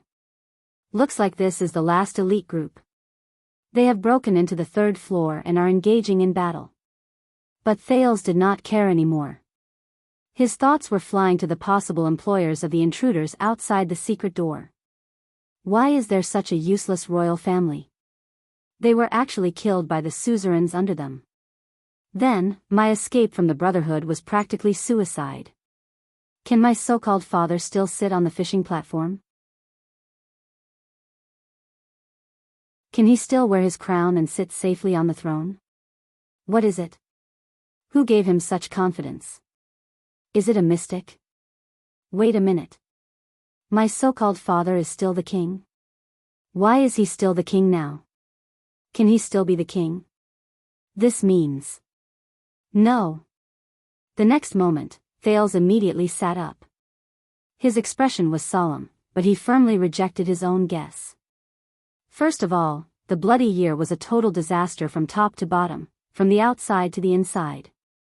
Secretly assassinating a publicly acknowledged wise king will not help the chaotic situation of the nobles. Secondly, Gilbert, you said that the higher parliament ruled independently for 13 days after the king was assassinated. 13 days without a king. Was it because they could not divide the spoils evenly and could not reach a unified opinion to support a new king, or was it because they were actually terrified and could not even react to the king's death? The key point is that my father, King Kessel, was crowned after reaching an agreement with the higher parliament. This means that he had sufficient support from the suzerains. Could it be that at that time, someone foresaw that Prince Kessel, who was in the prime of his life, would not have any children for the next 12 years, so that the suzerains could only dream of a crown that could only be fulfilled 12 years later? What kind of psionic ability could make such a guarantee? The last point of doubt is, you said that my father had already avenged all the vengeance that should have been avenged. The hidden danger has basically been dealt with. As for the rest of the revenge, it is either that it cannot be taken, or it cannot be done. Perhaps the 6 great clans are indeed terrifying, but if they are really the murderers behind the royal family's murder, then during these 12 years, King Kessel, who is known as the Iron Hand, should have taken action, right? Also, in essence, the royal family is the same as the suzerains of the 6 great clans. They are just great nobles with a long history. If they were really prepared to sit on the throne, they would know that they could not, at least not by conspiring against the royal family. The killing and slaughter of the royal family by the top aristocrats, if they were to one day enjoy the throne, who knows if they would repeat the same mistake. The 6 great clans are not the murderers who slaughtered the royal family. Is that so? Gilbert? Thales stared at the middle-aged noble, as if he wanted to dig something out of his mind. Gilbert raised his eyebrows and revealed a smile that sighed with emotion. Gilbert cleared his throat, nodded, and said, "Yes. Originally, my plan was to direct your thoughts to the 6 great clans as your opponents. That would be enough. But it seems that I have still underestimated you, my dear young sir. I believe that His Majesty would be proud that you could think of this." But they, the suzerains in the palace, were definitely not without responsibility. At least, when the royal family was slaughtered, they chose to watch by the side and were even happy to see it happen. Gilbert's gaze dimmed. He hesitated for a while, but in the end, he still insisted on speaking. There is indeed someone else behind the Jade Star family's disaster. But I don't know the real truth either. Only His Majesty knows all the details. This is a tragedy that belongs to the Jade Star family, and he should be the one to tell you. Thales fixed his gaze on Gilbert. But immediately after, he exhaled forcefully, as if a ball filled with air had suddenly deflated, and he fell on the sofa behind him. Tisk. Thales did not care about his manners and rolled his eyes. You should have said so earlier. Gilbert smiled. The middle-aged noble bowed slightly, tacitly agreeing with his young master's words. He thought, Thales, this child. Perhaps Constellation will be different because of this. Even though you, the Jade Star royal family's true enemies, might be even more terrifying than the so-called 6 great clans and 13 distinguished families. The extremely abrupt voice appeared again. All settled, Yodel's voice traveled into his ears again. No one was left alive. Gilbert's expression became serious. He nodded, stood up, and slowly said, very good. Thales had yet to react. He only widened his eyes. It settled just like that? In the time it takes to eat a meal? The stone just fell. Why did it sink without even making a sound? Gilbert stood beside the secret door and gestured to Thales to ask him to go out. He said, do not worry, Sir Thales. We are only here to test the waters. We'll take care of these miscellaneous matters.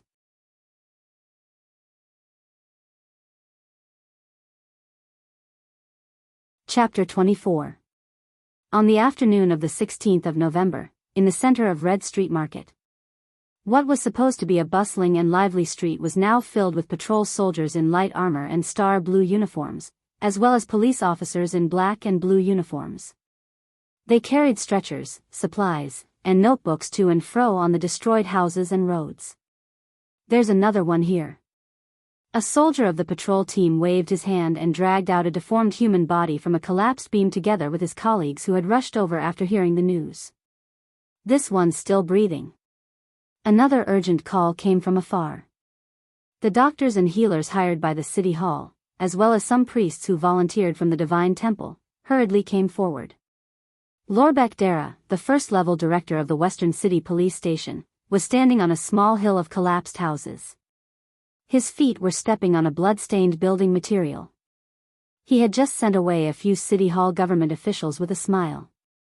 They were dressed as brightly as the backstage. He politely listened and humbly accepted their stupid complaints such as, look, this is supposed to be your responsibility. How did you end up like this? Do you know that we, the City Hall, also need to work to serve the people? We don't have the time to waste manpower here. Behind Lorbek was an open space covered by a large umbrella. This was a temporary morgue. At the moment, there were close to 100 corpses, some of which belonged to innocent citizens, and some of which belonged to gangsters.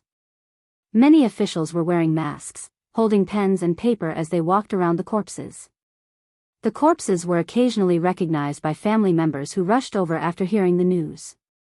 Naturally, there was a heart-wrenching. Some family members recognized the uniforms of the officials. They were so agitated that they even rushed forward. However, they were pulled away by the well-prepared soldiers and police officers. Lorbek lowered his head and sighed deeply. Fortunately, it was winter and the flies had not gathered yet. Lorbek stepped on a signboard that was cracked into 5 or 6 pieces. It seemed to be a chess and card entertainment room. He walked down with a stiff expression. An exquisite swordsman chess piece fell out of the blood-stained ruins. Lorbek stopped in his tracks. He slowly bent down, picked up the chess piece, and patted off the dust on it. However, the blood on the chess piece had already coagulated and could not be wiped away. This bunch of bastards. Lorbek looked at the chess piece in his hand with an ashen face. This swordsman chess piece was missing the hand that was holding the sword. It seemed to have been broken by a sudden force. The director turned his head and looked at the side of the ruins. There, a man in a dark red leather coat was also looking at everything. The man in the red coat turned around and looked at the director's dissatisfied expression.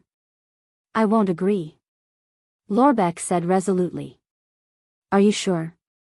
The man in the red coat revealed his face.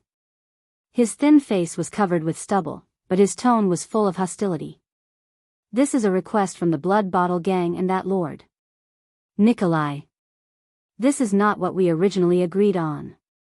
Even His Excellency will not allow you to blow up Red Street Market into ruins and take away almost 200 lives."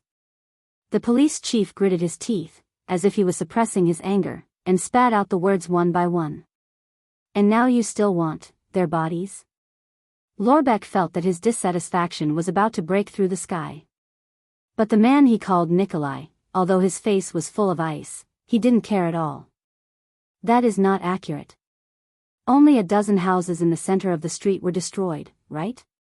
And I really didn't know that the West City police chief who stood by the side the whole night also had a sense of justice and compassion. Speaking of which, we also lost a lot of people last night. Scum, do you expect me to help you when you gang fight?" Lorbeck thought angrily. "This is the Blood Bottle Gang's loss, His Excellency's loss, and His Excellency's loss.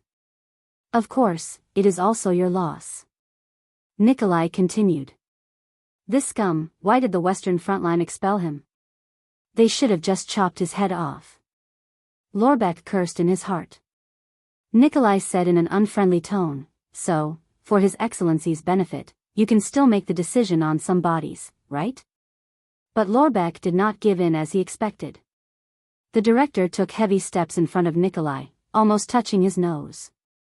His eyes were full of anger as he said, with eyes full of anger, he said, "I don't care how many of you Blood Bottle Gang scum have died. I am following His Excellency's orders, but he did not say that you scum would cause such a disaster. This morning, everyone in the King's City knew that you guys had nothing better to do in Red Street District. Even the Imperial Conference was discussing the gang fight in XC District." Nikolai's eyes changed. He stepped forward without backing down and pressed his forehead against Lorbeck's. He stared at the director's eyes and said with hatred and anger, "Then you should know that our anger is no less than yours. The Blood Bottle Gang has never been complacent, blood debts will be repaid." Lorbeck was also angered by Nikolai's provocative reply. "Don't talk about your stupid matters.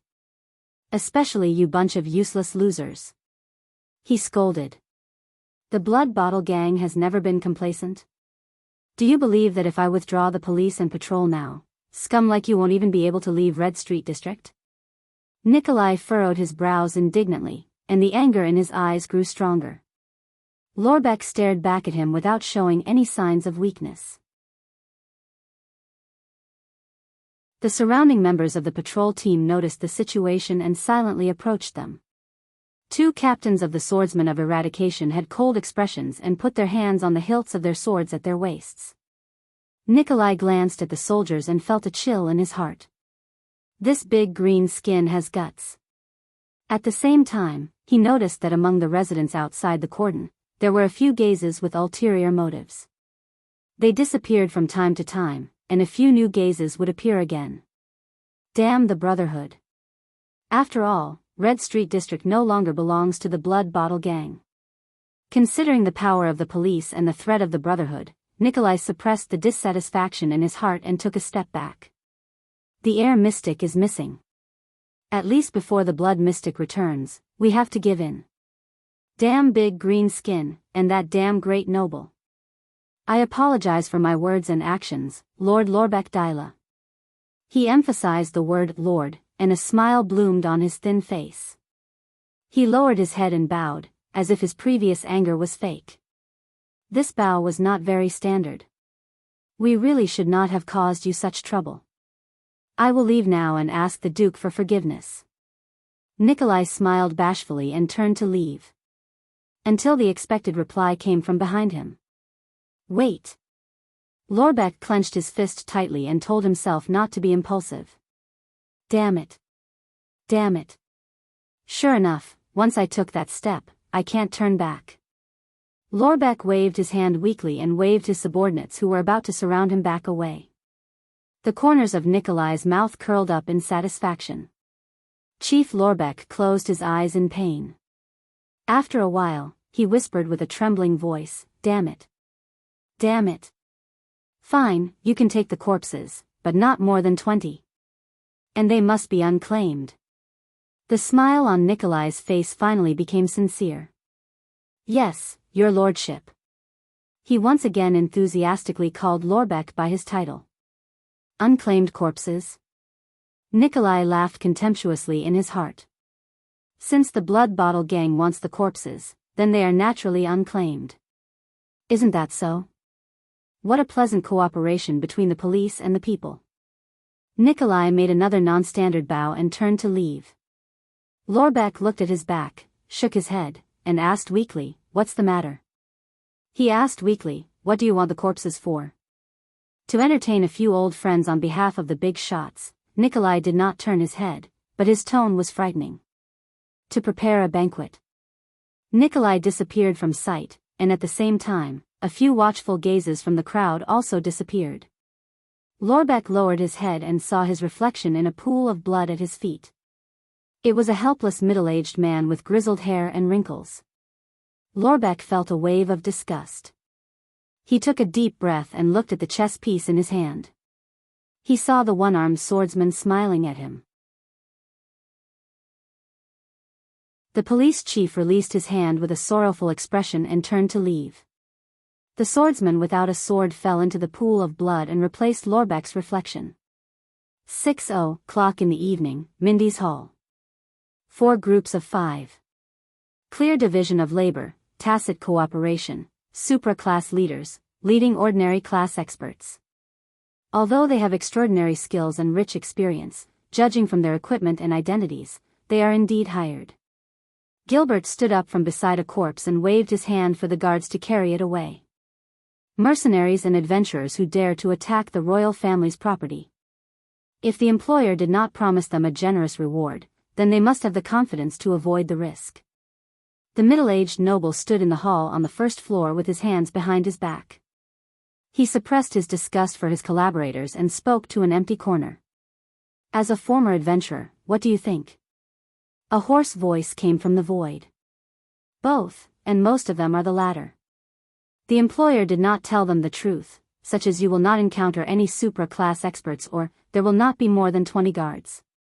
Perhaps their employer did not expect that our guards are far more powerful than an ordinary property, and you are here as well, the middle-aged noble replied. Corpses were carried down the stairs, the roof of the hall, and the corridor.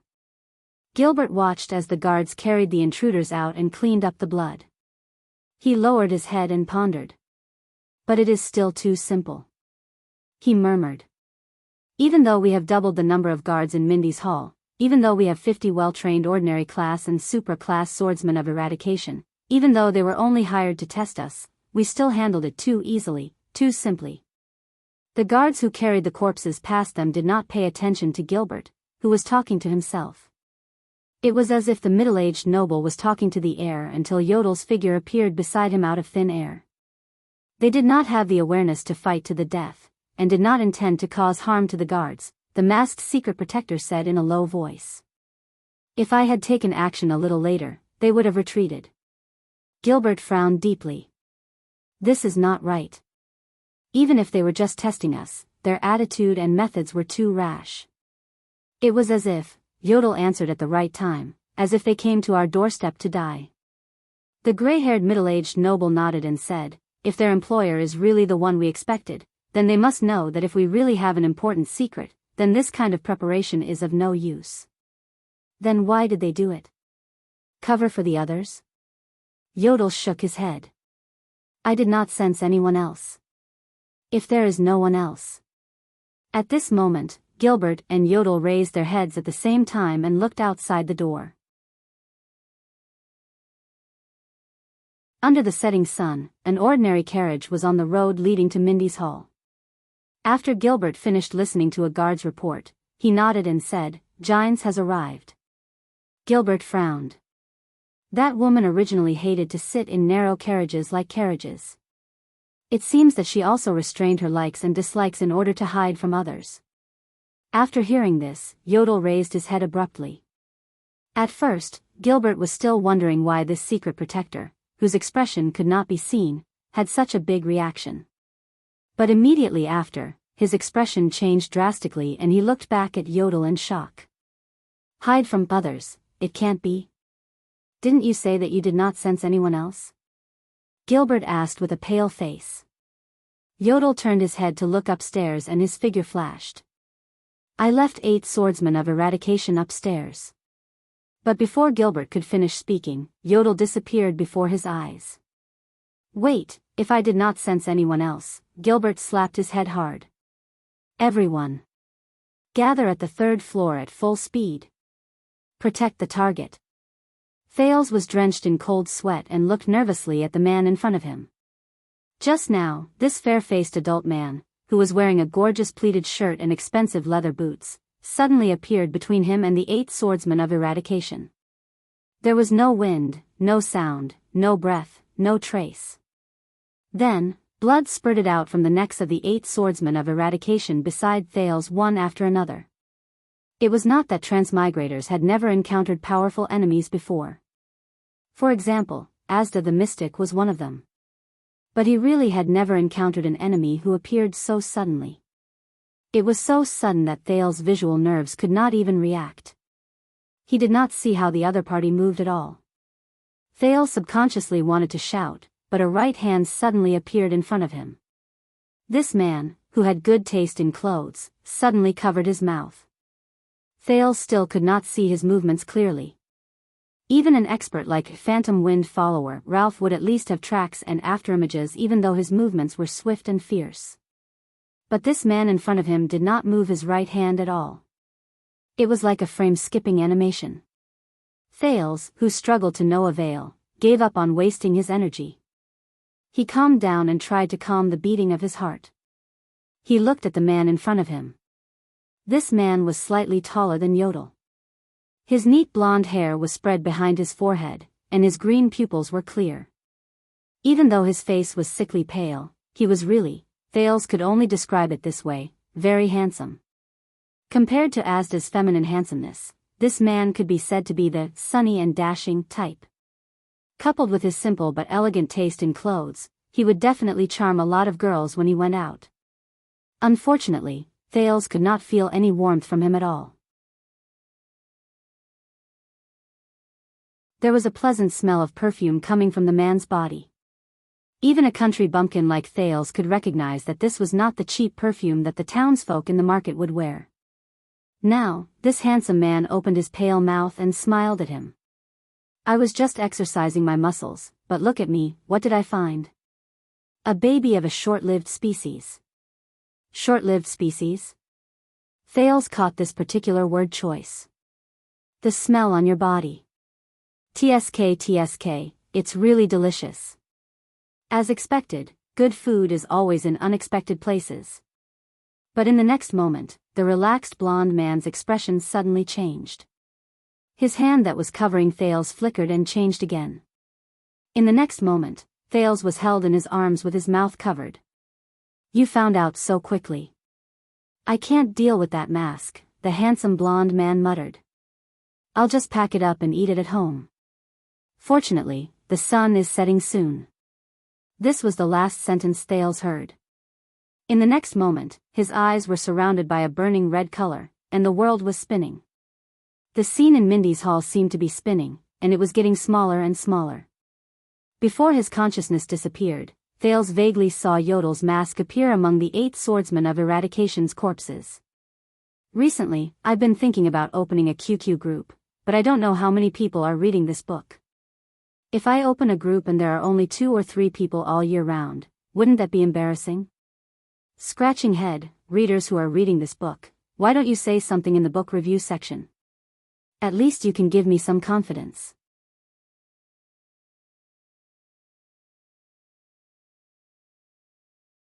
Chapter 25. Lorbeck cautiously sat down on a quaint guest chair. His expression was restrained, and he did not have the bearing and dignity of a first-class police chief.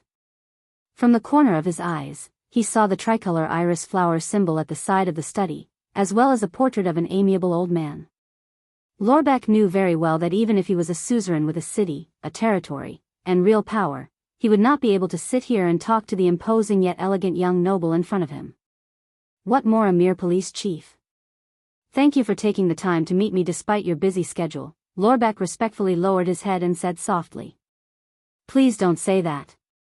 With your qualifications and status, you are more than qualified to be my teacher. These are my late father's words. The young man with iron-colored curly hair, a round face, and thick lips smiled amicably and jokingly said, although in terms of taste in wine, he and I are irreconcilable, but in terms of respect for you, Lord Dyra, we are of the same mind. A warm feeling welled up in his heart, and Lorbeck quickly nodded. The old Duke is a highly respected, generous, and benevolent lord. You are not inferior to him in this aspect. The young man was stunned when he heard this, and looked at the portrait in the study. The old Duke's smile was as kind and amiable as ever. After a few seconds, the young man recovered from his deep thoughts. I'm very sorry, it's been 2 years, I hope I didn't embarrass him. The young man smiled bitterly and shook his head. He stood up, and a slightly sad smile flashed across his face. He looked into the distance and sighed. Sometimes I think, if only father was still here, I would rather hear him scold me a little more. Lorbeck was a little embarrassed. On one hand, he missed the kind old Duke, and on the other hand, he felt that the young Duke's true feelings were very personal, and he should not interrupt. Fortunately, the young Duke turned around in time, and put away his reminiscence. He used a joke to dispel the old Duke's embarrassment. As long as he doesn't mention the wine. Hearing this, Lorbeck and the young man laughed in unison. Everyone knew that the old Duke liked to drink Extet strong rye wine, while the young Duke liked to sip the fine grape wine from Sarah Dukedom. Because of this, the two of them had been flushed with anger in front of the tricolor iris family emblem more than once, to the point where they almost drew their swords and fought each other. The old Countess and the lovely Miss Hilary were the only ones who could stop them at the table with their murderous and coquettish glances. With just 2 sentences from the young man, the restraint and awkwardness in the room disappeared. Amidst the laughter, the young man put down the expensive agarwood tobacco pipe in his hand, walked to the wine counter at the side, and picked up a bottle of unlabeled wine. I'm sorry, I'm not a smoker, but I just went to the stud farm to discuss some matters with some seniors. The young man explained with a bitter smile. So, I hope that holding a pipe can make me look more mature. They would rather pay attention to a horse that has lost its footing than listen to a young boy selling his plan to suppress bandits. The sharp-eyed Lorbeck noticed that there was a bottle of rye alcohol among the various grape wines on the table. Although it had never been opened, it was meticulously preserved to the point of being spotless. Thinking of the late Duke, Lorbeck could not help but feel touched. This was the first time he met the new Duke in private in the 2 years after the death of the old Duke Covendier. But in just a few minutes, the amiable and well-mannered young Duke had left a deep impression on the police chief. As expected of one of the 6 great clans that had been passed down for 1,000 years. As expected of the tricolor iris flower that would rather die for friends than foes. As expected of the late Duke's son, it seemed like the Covendier family had a successor. The police chief bowed slightly, and then replied with certainty, only those who lack talent will speak of their qualifications. I believe that your excellency, your character and talent are enough to make up for this. Thank you very much. The young Duke smiled bitterly as he picked up 2 glasses of red wine and handed one to Lorbeck. Hearing these words from the youngest police chief, it really makes me feel relieved. Do you know how Duke Cullen encouraged me? Lorbeck happily accepted the red wine. His restraint had disappeared without a trace. He did not know whether to laugh or cry as he watched the young Duke imitate the pot-bellied East Coast Duke's tone and posture. Don't worry, young Zayn. You know, your father and I grew up being spanked by the late king. The young Duke's expression was twisted as he imitated Duke Cullen. He blushed and said in a hoarse voice, so, if anyone questions our qualifications, we will show them our butts. Lorbeck and the young Duke laughed heartily again, then happily clinked their glasses and downed the wine in one gulp. The humble attitude of a high-ranking person always maximized the favorability of a low-ranking person. After the cordial and friendly greetings, they finally talked about the main topic. The young duke finally frowned. A large number of corpses? Old friend? Banquet? The young Duke Covendier was puzzled. Did that person really say so? Lorbeck nodded solemnly. He said it was your order, but as far as I know, no matter how deranged I am, I would never give such an order. Duke Covendier put down his wine glass with a serious expression and waved his hand decisively. Seeing the young duke's action, Lorbeck was finally completely relieved. I am just a newbie who is not familiar with government affairs, and I have not paid attention to the Blood Bottle Gang's liaison matters for a long time. But you are an experienced and well-versed police officer. What do you think of this? The young duke raised his head and asked seriously. Lorbeck enjoyed the young duke's humility and respect, so he wholeheartedly provided his opinion. As far as I know, there are not many situations that require the consumption of corpses. The mysterious sorcerers have been extinct for a long time, and the evil gods or devils' sacrifices have not appeared for a long time. The Blood Bottle Gang can't possibly be developing medicine and healing. So, what's left are those races that rely on corpses or blood to survive. Lorbeck carefully analyzed. Zayn Covendier nodded slowly and closed his eyes, as if he was thinking about something. After a dozen seconds, he suddenly opened his eyes and turned to stare at Lorbeck. He said in disbelief. Longevity species? Lorbeck nodded affirmatively. The young duke let out a long sigh. The police chief did not speak anymore. He knew that he only needed to wait for this young, promising, and powerful noble to make the final decision. Through the method of bribing and coaxing, the underground gangs will be brought into the kingdom's system and laws in an orderly and gradual manner. The young duke's expression was unpleasant. With his hands behind his back, he began to slowly pace around the room. This made Lorbeck involuntarily think of the old duke. This is the governance policy that my great-grandfather had been ordered to implement since the reign of Kessel IV. For decades, the Blood Bottle Gang is a fruitful example. But now, it seems that once they fall into a gang conflict, they will inevitably reveal their lawless nature. The young duke furrowed his brows and carefully chose his words. Of course, one of the reasons is that the emerging gangs are squeezing their living space, but blindly indulging them is certainly not a long-term solution. Using the Red Street Market to set up an ambush, endanger the lives and property of the kingdom's citizens for no reason, and even alarm the Imperial Conference, causing His Majesty to be angry and question them. This is already very excessive, and even blatantly evil. The young duke's expression was solemn and dignified. His words were firm and piercingly cold. Every word struck Lorbeck's heart and made him admire him. After the internal strife failed, instead of restraining their temper and licking their wounds, they actually wanted to do desperate things. They used external and foreign powers to turn the tables, and even used my name to threaten the kingdom's police and demand the corpses of our citizens. This is simply absurd. Lorbeck lowered his head and waited for the tricolor iris flower's final verdict. Ashford, the young duke shouted sternly. A white-haired old butler in formal attire answered his call. Lorbeck recognized that this was the old duke's most trusted butler, Ashford. He quickly nodded in respect. The old butler meticulously returned the greeting, then listened to the young master's orders. Who is the one who contacted the Blood Bottle Gang recently?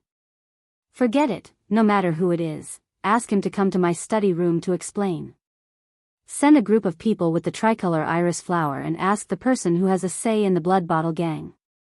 They threatened my father's beloved general, the kingdom's police officer. They must give me an explanation for this.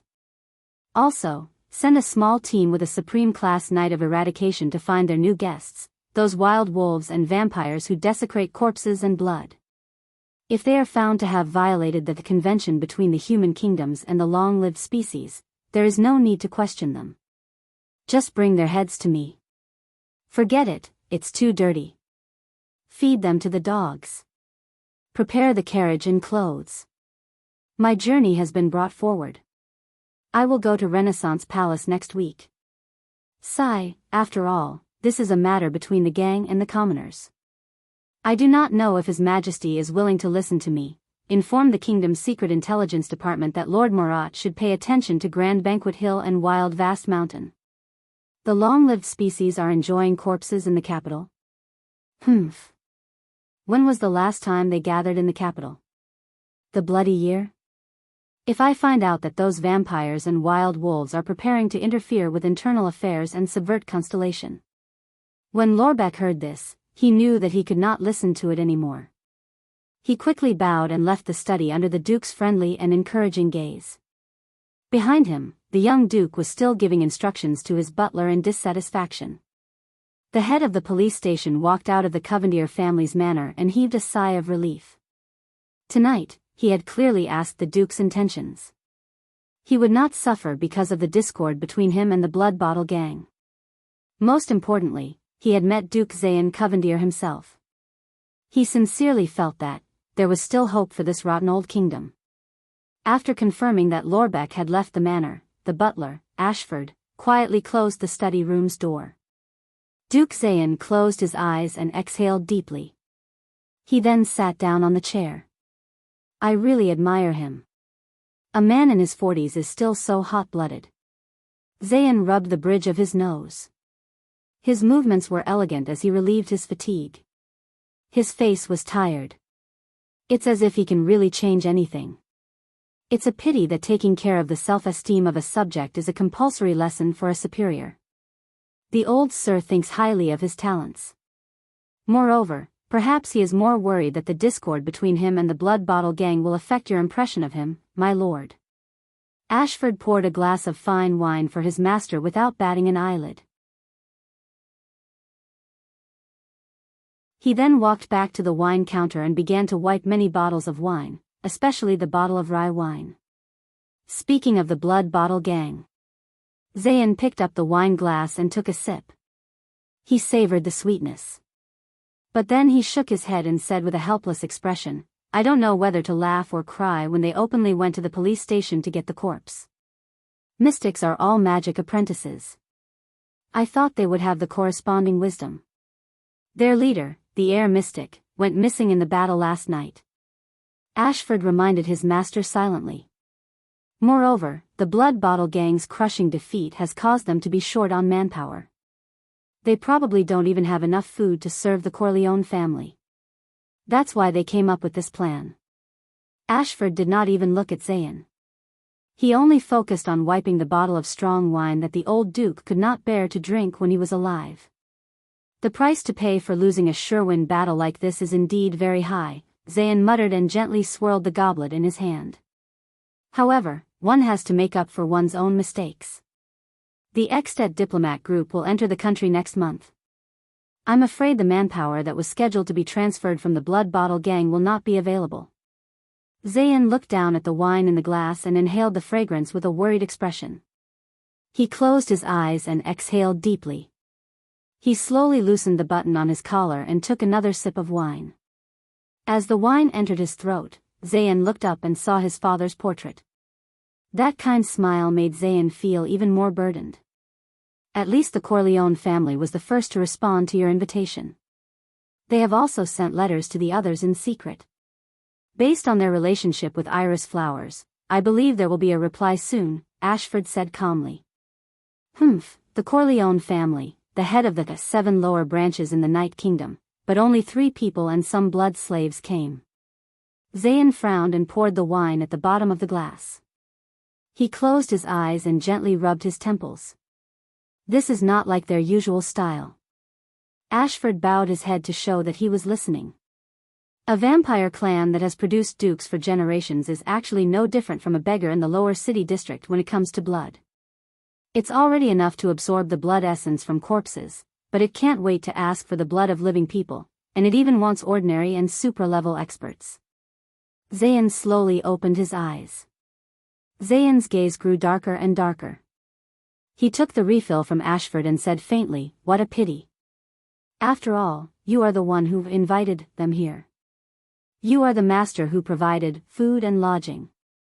Ashford silently emphasized on his words to remind his master. They are hiding the truth about the Corleone family. Zayn said expressionlessly. He closed his eyes and exhaled to calm himself down. When he opened his eyes, his gaze was cold and stern. And any accident could ruin our plan. He said in a deep voice, have Seychelles and Cassine lead 4 teams of knights to Vine Manor. First, find Nikolai and give the Blood Bottle Gang a beating. As long as they don't cause trouble, Iris Flower will guarantee their survival.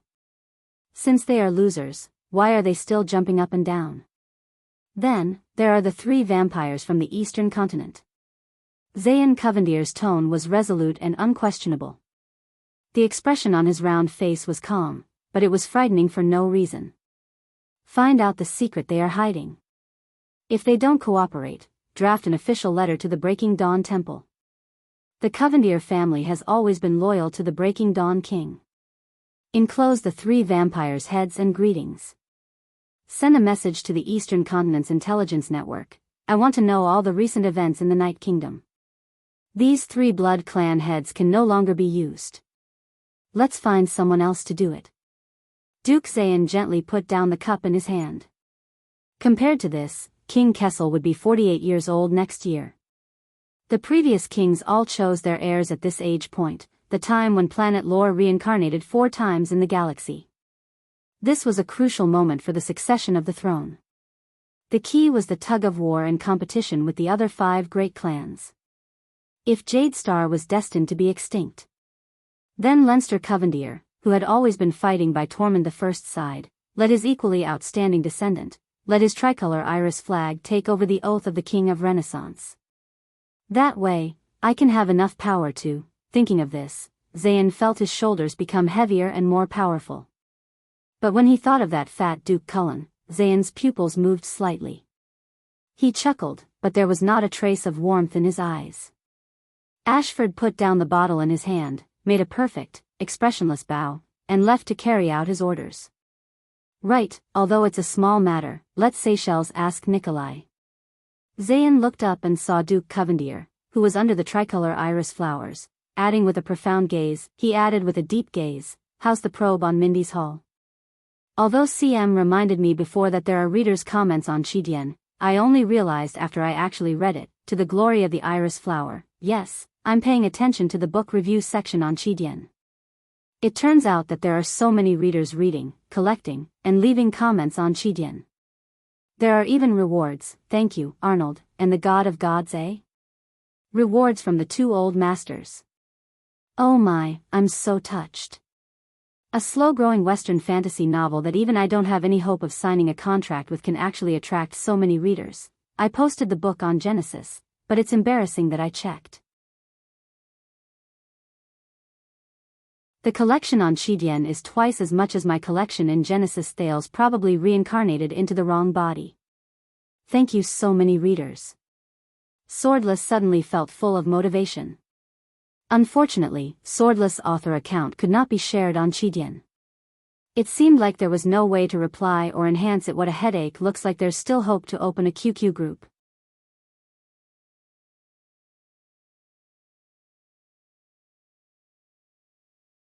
Chapter 26. Red. The color of blood. He shook his head and felt dizzy. Where am I? Pain shot through his chest and abdomen. He moaned in panic and opened his eyes in a daze. There was still only blood in front of him. Chiron, hold on a little longer. The ambulance is almost here. At this moment, a gentle and familiar voice rang in his ears. He calmed down for a moment. But the next moment, the pain in his chest and the dizziness in his head became more intense. Wu Chiron. The voice became more panicked. You can't die here. You. Right, you haven't changed the world. How can you die in a place like this? You haven't even changed the world. How are you qualified to have children with me? Change the world? Have children? His mind cleared up for a moment, and he took a deep breath, feeling much better. Amidst the blood, he endured the pain and forced a smile. Chunibu is an illness that needs to be cured. The familiar voice seemed to be crying tears of joy. He smiled amidst the pain and wanted to stop the voice and play a joke on her as usual. However, he opened his mouth in a daze. He realized that he could not call out her name. His vision was still blood red, but his body was getting hotter and hotter. Asterisk thud. Asterisk Thales fell on a patch of grass. He opened his eyes and completely woke up from the blood. Damn it. What's going on? Beside him, the pale blonde man cursed in shock and anger. How did he consume so much blood? His tone was full of surprise and dissatisfaction. Only Thales knew that when the golden-haired man turned into a puddle of blood and brought him away at high speed, Thales found a piece of memory fragment. In the fragment's dream, the boy seemed to have lost control again. This time, the thing that shifted seemed to be a part of the blonde man's blood. Thales looked like he had just come down from a roller coaster. He lay on the ground and coughed. Fortunately, I've experienced motion sickness. Person sickness before at Yodel's place, he thought. Shaking his head to clear his mind of the disturbing crimson. We're almost there. Are your injuries not healed yet? I'm not even familiar with the blood shadow dance anymore, the handsome blonde man muttered and roughly grabbed Thales. It was already dusk. Had the sun really set? It's a little cold. Is this an outdoor place? It was only then that Thales could see clearly that they had landed on a patch of grass beside a dark path. In front of them was a wide manor and a large garden attached to it. There was also a flag fluttering over the iron gate between the garden and the path, but overall the house seemed to be overgrown with weeds, as if the proprietors were not taking care of it. If it was not for the fact that it was not as exquisite, it would be comparable to Mindy's Hall. That flag. Thales narrowed his eyes and saw a strange flower with 3 petals. It was red, blue, and green. Thales recognized the flower. It was the favorite flower of Wu Qiren's first girlfriend. Is this the iris flower? The coat of arms of a noble? Perhaps this is one of the enemies that Gilbert mentioned. Oh no, I've fallen right into the enemy's lair. Let's go. Mortal brat. The blonde handsome man impatiently pushed him towards the manor. Thales' brain began to work and make wild deductions. Looks like this blonde pretty boy knows how to talk. He's not a beast that's hard to tame. Also, judging from the words he left behind when he kidnapped me, I was just going to exercise my muscles. Thank goodness the sun is about to set. Thank goodness he's a rational person. Thales thought of a countermeasure. JC's dagger was sheathed at his waist, but he obviously could not expect to place the dagger on his neck or anything like that. He also could not suddenly cut himself and send a message to Yodel and Gilbert. It would be too obvious and deliberate. Then I can only gather information first. Hey. Thales turned around and shook off the blonde man's hand in dissatisfaction. Look at your noble demeanor and temperament. Shouldn't your words be in line with your words? Pay attention to your manners. The blonde man stopped in his tracks upon hearing those words. Manners? Demeanor? He grinned and deliberately revealed 2 pairs of ferocious fangs. Why should I be polite to food that is destined to enter my stomach? The blonde man purposely ground his sharp fangs in the air. As expected, it's very similar to the creature in my memory. However, Thales only tilted his head and observed the 2 fangs. He then curled his lips in disdain and said, Your attitude towards food is so terrible. It's obvious that you don't have the talent of a gourmet. Your mental state and physical condition will affect the quality of the food. What if your crude method affects the taste of the ingredients? The handsome blonde man was stunned for 3 seconds. The ferocious expression on his face was only halfway done. But he immediately reacted. With your height, you're considered very courageous, mortal brat. He then chuckled. But you're not the first food with guts. If you don't try your luck, you won't be able to escape. So, my flesh is really delicious? Thales showed an expression that said, I see. Then, unexpectedly, he raised his leg and walked towards the manor. The man was just about to carry the cub to the manor when he saw the cub walking in front of him. Facing the food that seemed to have no intention of escaping, he even disdained to call it prey. The puzzled blonde man wanted to reach out and scratch his head. Halfway through, he felt that it was not appropriate, so he could only put his hand down and quickly followed Thales at a speed that humans could see. Not flesh, just blood. You should have been injured recently, right? The smell of blood wafts everywhere. TSK, it smells so good. I really want to take a bite first. The two continued to walk forward. Then how are you going to eat me? Bite raw or suck my blood directly? Where do you start? What about the seasoning? The Tuval family likes to bite raw. They enjoy the howling of their prey. We usually suck blood directly. There are two types, neck feeding and wrist feeding. As for seasoning, wait, why am I telling you this? Mortal brat. The blonde man stopped and looked suspiciously at Thales, whose words and actions were obviously not like a 7-year-old child. I'm destined to be food, right? Isn't it a virtue to be polite to food that is voluntarily sacrificed? Besides, food that is in a good mood, maybe the taste of blood will be better. You, as food, you're really weird. Don't tell me that you think you can make me let you go like this. It's a rare delicacy. Of course it's rare in the world. Come, don't stop, let's keep walking. May I know your name, sir? Little brat, why are you asking this? Do you want revenge? The blonde man stopped again. His suspicions and vigilance towards the strange boy in front of him grew. With your skills, it won't be easy to find you for revenge. Also, since you're going to eat me, you should at least let me know your name, right? Don't you think it's rude to call me hey? You're not an illegitimate child without a surname, are you? You should at least have a name. The blonde man's pride seemed to be hurt by the last sentence.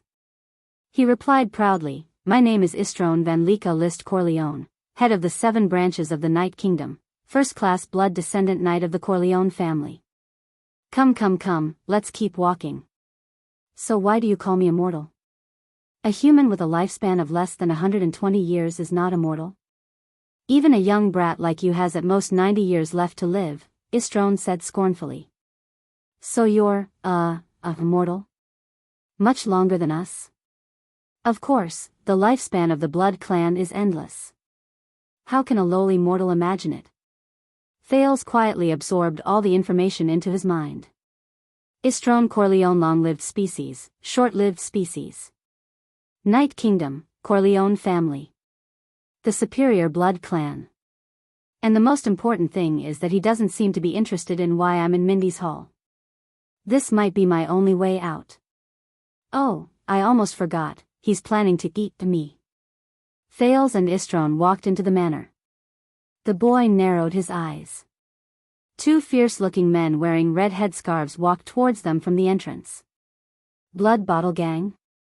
Why are they here? Say, why did you stop here? Can't you just fly in? If it wasn't for the blood shadow dance. Ahem. The handsome young man Istroon suddenly realized that the mortal cub beside him could understand his words. He cleared his throat in a rather gentlemanly manner and continued to speak indifferently. Humph. If it wasn't for the fact that this is not our territory, I would have flown in as well. But we are guests after all. Naturally, we need to maintain respect and politeness towards the host. A mortal who values manners, Thales thought to himself. 2 members of the Blood Bottle Gang walked forward and looked at the 2 people, one big and one small, with unfriendly expressions. Who are you? But Istroon furrowed his brows and his face turned cold. He interrupted them in disdain. Get lost, inferior mortal. Thales' face twitched. He decided to take back his words. A few minutes ago. After they suffered a crushing defeat in the one-night war, Nikolai the Red Viper, who was one of the few people in the Blood Bottle Gang who managed to rush back to the capital city day and night, was one of the leaders of the Blood Bottle Gang. He was the leader of the 8 great psionic warriors. He spent the entire day after the war in anxiety. At the very least, before the other 3 psionic warriors and the blood mystic, who had gone into hiding for a long time, rushed back to the capital city, he had to hold the fort. First, he had to deal with the aftermath of the one-night war. Other than a grand explosion, the air mystic had disappeared without a trace. His personal bodyguard, the lunatic with the sword, was lying together with Ralph. His upper body was almost cut open. That was why Nikolai had to confirm whether the Brotherhood's 3 great assassins, especially Black Sword himself, were in the capital city before he could travel with peace of mind. In truth, Tinker, who had escaped from Red Street Market, had always felt that he was overthinking things. Even if Black Sword was in the capital city, he would most likely not take a liking to him. Tinker and Numino were one of the few Blood Bottle Gang's strongest 12 who had escaped, Motherf *****. As expected, only cowards survived to the end. They did not speak in detail about what happened in Red Street Market. Other than fear, there was panic. Nikolai immediately gave up on trying to find out the truth. As for the Air Mystic's revenge, he would wait for the Blood Mystic to return before deciding. After losing Red Street Market, which they had been operating for a long time, the Blood Bottle Gang's morale suffered a great blow. Many of the ordinary gang members began to waver. Customers, whether they were nobles, merchants, or secret companions, all expressed that their deep friendship with the Blood Bottle Gang would never waver. At the same time, they greatly reduced their business dealings and even withdrew their funds. There were even some who reneged on their contracts halfway through. ****ck him. Calm down. You must calm down. The debt of blood will be repaid. In the other districts of the capital city, the Blood Bottle Gang's morale was low. In the face of the Brotherhood's lower-class people, they retreated step by step. One could imagine that when the news spread to the whole country, the struggle between the various branches would show the same appearance. Secondly, one of the main supporters behind the Blood Bottle Gang, the Covendier family, who had the tricolor iris flower as their family emblem, was indifferent even after knowing that they had suffered a crushing defeat. They did not send reinforcements or comfort them. They did not even see a single copper coin to comfort them. What Nikolai hated the most was that even though they had done so much dirty work for him in the whole country, at the critical moment, that Knight of Eradication called Seychelles did not even let him enter the Duke's manor. Even so, at noon, he gave Nikolai a mission to investigate the theft case in Mindy's Hall. Theft case? Damn it. Which part of his body looked like a police officer and a private detective? Was it not enough for him to cut it off? Speaking of police officers, Nikolai could not restrain his anger. Damn it. That big cop from the Western District Police Station, whose name is Lorbeck or Lockerbie, usually looks all smiles. During the critical moment of the one-night battle, he did not send reinforcements. What happened to the promised cooperation between the police and the people? Forget it. Nikolai suppressed his displeasure. When he asked for a few corpses, he even used all sorts of excuses. The funniest thing was that he actually pretended to be an emissary of justice. After receiving so much from them, he now came to uphold justice. What were you doing earlier? Talking about justice in front of Nikolai?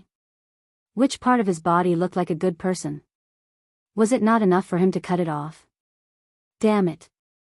If it was in the past, Nikolai would have dared to go to his house tonight, strip his wife, and hang her on the Western District gate to be used as a doorbell. Also, Nikolai was going to solve this matter now. The 3 vampires from the Covendier family were actually thrown by the tricolor iris flower at the Eastern District branch of the Blood Bottle Gang. Actually, Vine Manor was also the Covendier family's property, to properly entertain them. Did you think that they were entertaining lost puppies? They needed the blood of 10 people a day. And they even asked for supra-class experts and above. Alright, I might as well find Black Sword, knock him out with a club, tie him up, and send him over. I have already sent over many of the Blood Bottle Gang members that I usually find unpleasant to my eyes, but I still feel that it is not enough. I have to lower my voice and beg that big cop for corpses. Which part of his body looked like an animal breeder? Was it not enough for him to cut it off? The most annoying thing was that the group of vampires did not have many people. They had a bad temper and were bossy. They looked at Nikolai as if he was a puppy. With such a bad mood, Nikolai brought his entourage and walked into Vine Manor at night. He waved at the Blood Bottle Gang members, who also had a bad expression, as a greeting. He walked into the stone staircase of the manor's main building. The faint cries and screams that came from underground made Red Viper's already terrible mood even more agitated.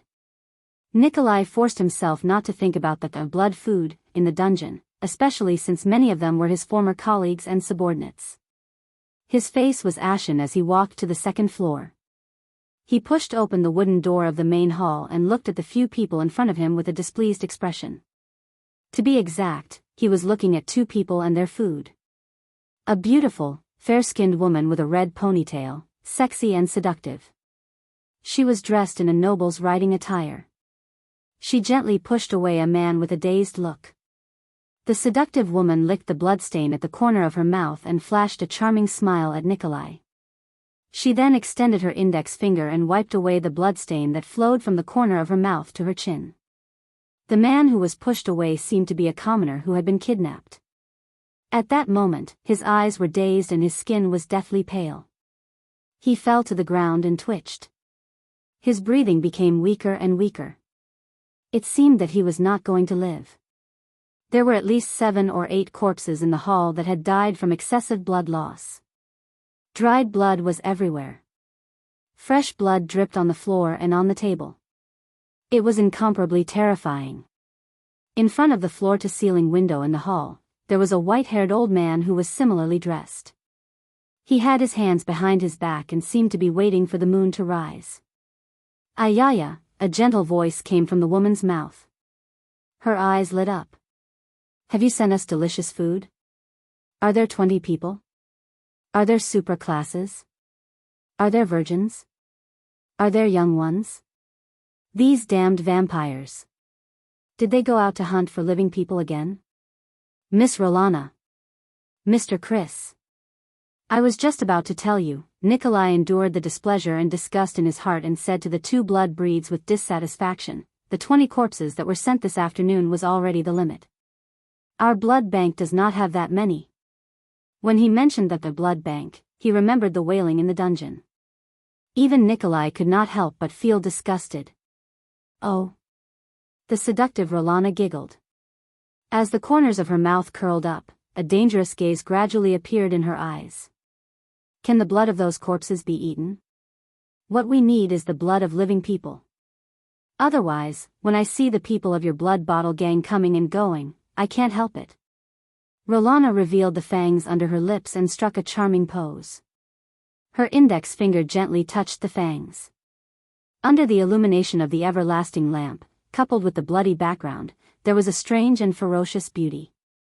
Nikolai suppressed his anger and lowered his head as he said softly, "My 3 honored guests, please understand. Eternal Star City is the capital after all. Our ability is limited, Ayaya, but that is not what the young and cute Duke of Iris Flowers said. We can have as many people and blood as we want. If he knew that his loyal dog treated his guests like this, would he not give you bones to eat?" "Ha! Loyal dog? Bones? Damn it." Listening to the strange humiliation and condescending sarcasm, then thinking of the Duke of Iris Flowers' attitude after losing the Battle of Red Street Market, as well as the anger he suffered for the day, Nikolai only felt a fire burning in his heart. Damn bitch, there are no living people. Nikolai did not care about the bloodstains on the table. He fiercely slammed his palm on the table and roared uncontrollably. Don't think that I don't know. You vampires only need the blood of the dead to live. You don't need the blood of the living at all. It is not like 500 years ago anymore. I have risked my life to send so many living people and corpses here. There is even a supra class among them. And I have not F*King messaged enough. If you want to eat, eat. If you don't, get lost. I'm not that easily intimidated. At most, we will just split up. We will pull out our men and fight. We are Constellation's blood bottle gang, the blood debt must be paid gang. We are not some Covendier who died for his friend's gang. There was silence. Only the Red Viper's angry panting could be heard in the hall. Even the followers behind Nikolai were so frightened that they took a step back. In the next moment, Rolana's expression changed. She bared her fangs and her expression became ferocious. Her originally seductive voice that sounded like she was acting coquettishly became fierce and wild. Lowly mortal. For the sake of your master, I'm being courteous. The blood of corpses? You can survive by drinking water, eating vegetables, and eating rotten meat every day. Why do you still eat meat and drink wine? Risking my life? That half-dead supra class in the prison is just you abusing your position to avenge a personal grudge. You want us to help you solve your internal affairs. Talking to the Corleone family about, blood debt must be paid? I can immediately let you taste the blood debt. The anger in Nikolai's eyes burned even more fiercely. He gritted his teeth and abruptly pulled open his scarlet coat. The ferocious Rolana shouted and instantly jumped onto the chandelier above her head. She bared her fangs and brandished her claws like a feline. At the critical moment when both sides were ready to fight, the old man who had been looking out the window finally turned around. Rolana, pay attention to your manners. Mr. Nikolai, there is no need to be like this. If we fall out, the one who will be embarrassed is Duke Zayn. His voice was not loud, but it was clearly heard by everyone in the hall. Chris Corleone, the white-haired old man, suddenly appeared in front of Nikolai. Before the leader of the Blood Bottle Gang could react, the white-haired Chris nonchalantly stretched out his hand and patted the Red Viper's shoulder. This move suppressed the Red Viper's anger. Rolana landed on the ground and returned to the image of a seductive young married woman. She laughed softly, but her eyes were still fierce. Sorry, they are still young and do not know how to control themselves. Chris's gaze was obscure. His wrinkled face was filled with darkness and silence. Young? Nikolai cursed in his heart. How can a monster who does not know that he is hundreds of years old say that he is young? But he still suppressed the anger in his heart. The situation was unforgiving. Although the old monster in front of him looked sickly, the move he had just shown. With his abilities, he did not have full confidence that he could deal with him. How about this? Everyone has worked hard these few days. We will settle the food ourselves. His tone was lifeless, and Chris's gaze was like a dead man's. Settle it ourselves? According to the personality of this group of vampires, going out to hunt for food would cause trouble sooner or later. But isn't that exactly what I want? Let's go. Nikolai waved his hand indignantly and said, Withdraw all our brothers. Oh. Not a single person is staying? I still want to apologize. Rolana seductively laid on the blood-red dining table and returned to her coquettish tone. No need. Nikolai turned his head and said fiercely, lest Miss Rolana cannot hold back anymore. The Blood Bottle Gang's thugs followed behind Nikolai and stepped down the stone stairs. No one felt sorry for leaving this disgusting manor. For a moment, only Rolana's strange laughter and the sound of blood dripping could be heard in the hall. Nikolai walked far away. Rolana suddenly fell from the table. Her face was full of frost and sternness. Did he discover something? Chris shook his dead man's head. From afar, it looked like a white chess piece swaying. This guy did not. But Covendier definitely felt that something was amiss. After all, such a large amount of blood is enough to feed a blood-descendant knight. Rolana lowered her head. But it is still far from enough. Just now, I wasted another one to put on an act. I will go hunt again later. Fortunately, we have chased away the Blood Bottle Gang as planned. This can buy us some time before we are exposed. Chris's head suddenly turned 100 degrees to the back of the window. His nose twitched. Istron is back. He also brought. Ah, this smell is really fragrant. It is a blood source of superior quality and above. His figure reappeared in front of the window. The moon was out. Nikolai led the Blood Bottle gang members out of the manor angrily. These damned vampires. That pretty boy vampire is back. Didn't he go to Mindy's hall with the mercenaries in the afternoon to look for the secret treasure? So, they also know how to walk and go through the main entrance? Nikolai thought that the Blood Clan's method of traveling was the same as what he saw before. They would turn into a pool of blood and then whiz around. That pretty boy also brought a little one with him. Damn it, did he also go hunting? Looking at his attire, he looked like a child from a noble family, but his body was covered in injuries. No, that child didn't look like he was being held hostage. Judging from their pace, it seemed like they were in cahoots. That's right, I have to ask about the theft at Mindy's hall. While Nikolai was still thinking, Istron and Thales walked side by side into the manor. The prince saw the group of Blood Bottle gang members walking out from afar. Thinking about the iris flower flag above his head, Thales knew that things were not going well. But he also knew that he had to remain calm at this moment in order to find a chance of survival in this narrow road. Istron looked straight ahead, as if he did not care about the Blood Bottle gang members beside him at all.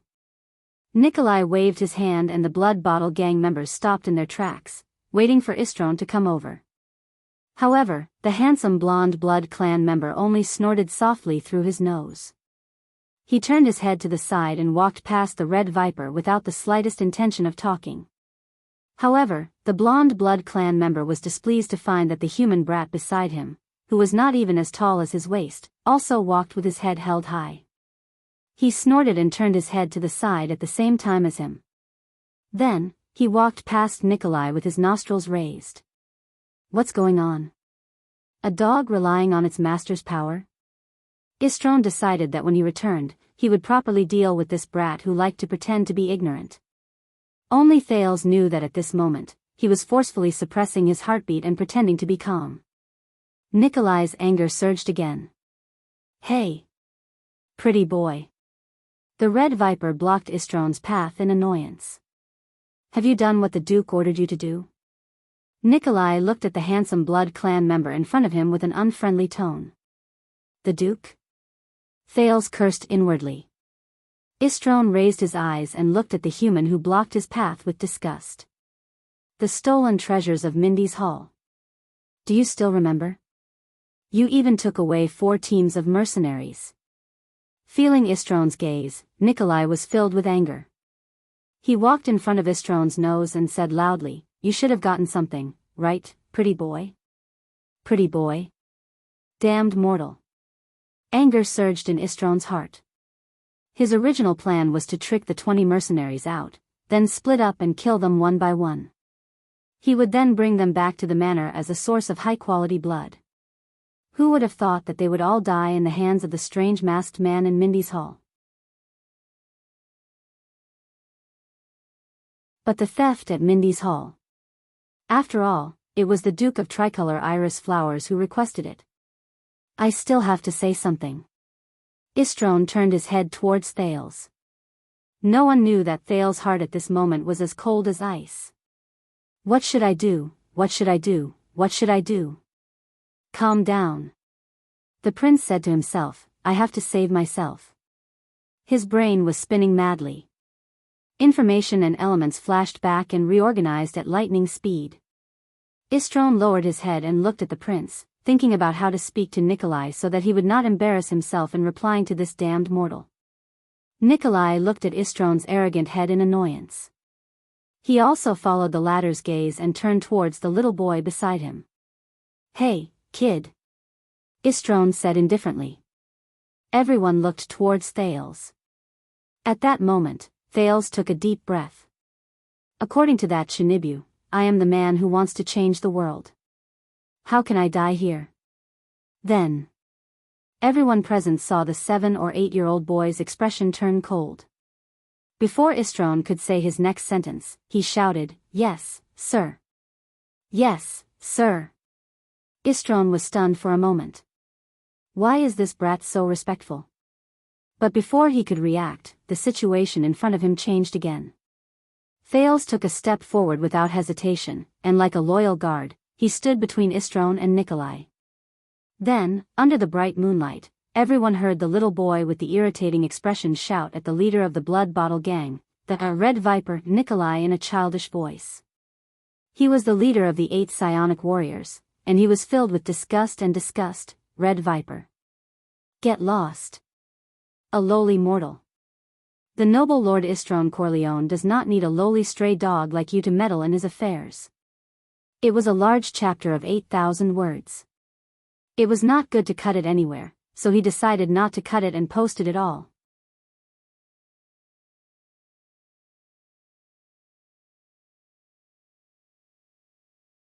Chapter 27. No one could react in time. They were all stunned.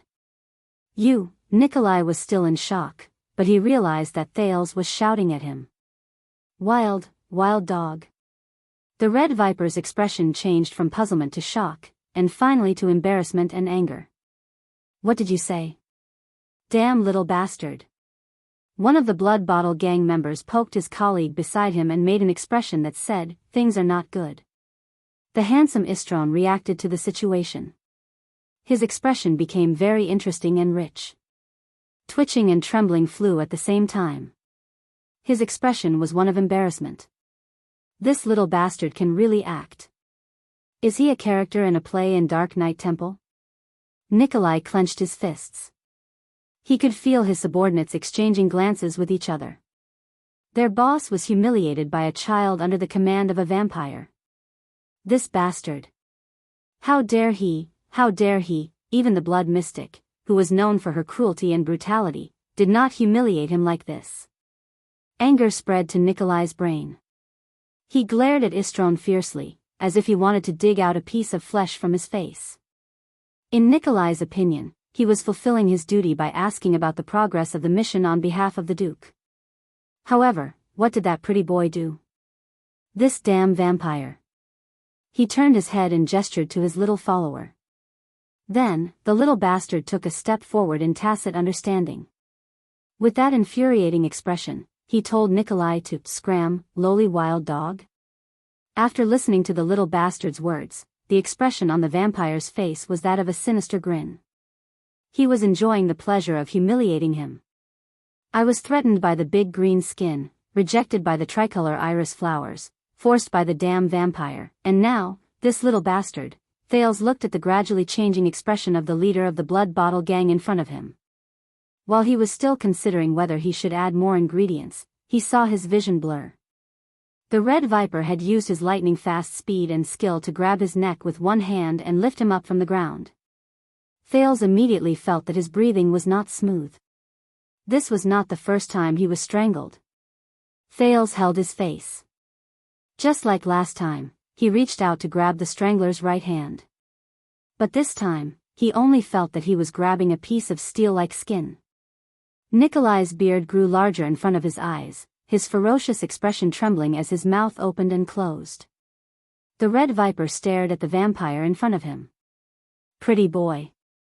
Your little pet, but before he could finish, a karate chop suddenly appeared in front of him. Nikolai had no choice but to let go and retreat instantly. Boom! The two of them stood still. With a gloomy expression, Nikolai caught Istron's hand blade that was aimed at his head from the side. Since you know that it's my pet, don't move, the blonde Istron said with a disgusted expression. Mortal. Thales fell to the ground out of thin air. Out of habit? He began to cough dryly.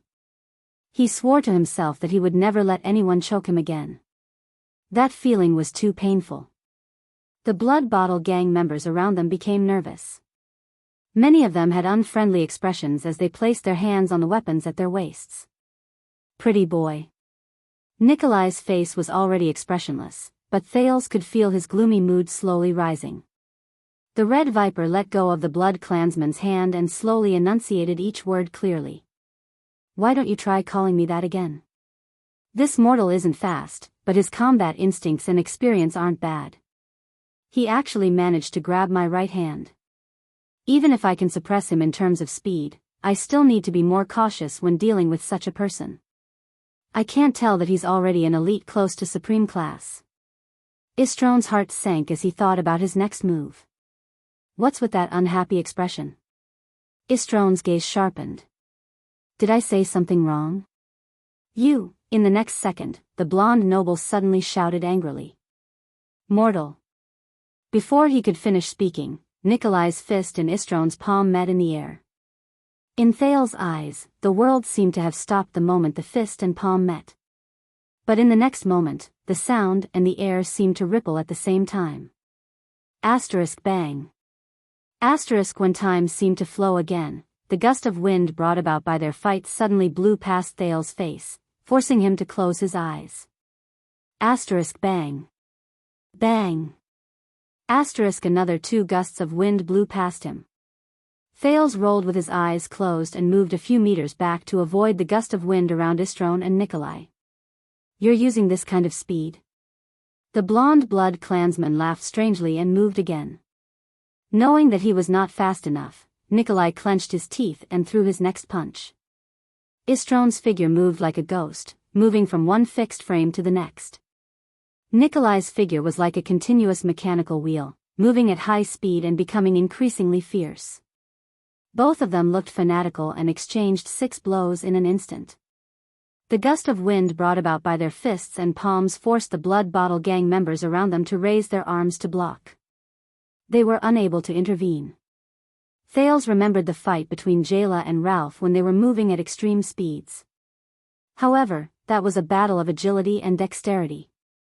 The opponent before him now was more like a battle of explosiveness and strength.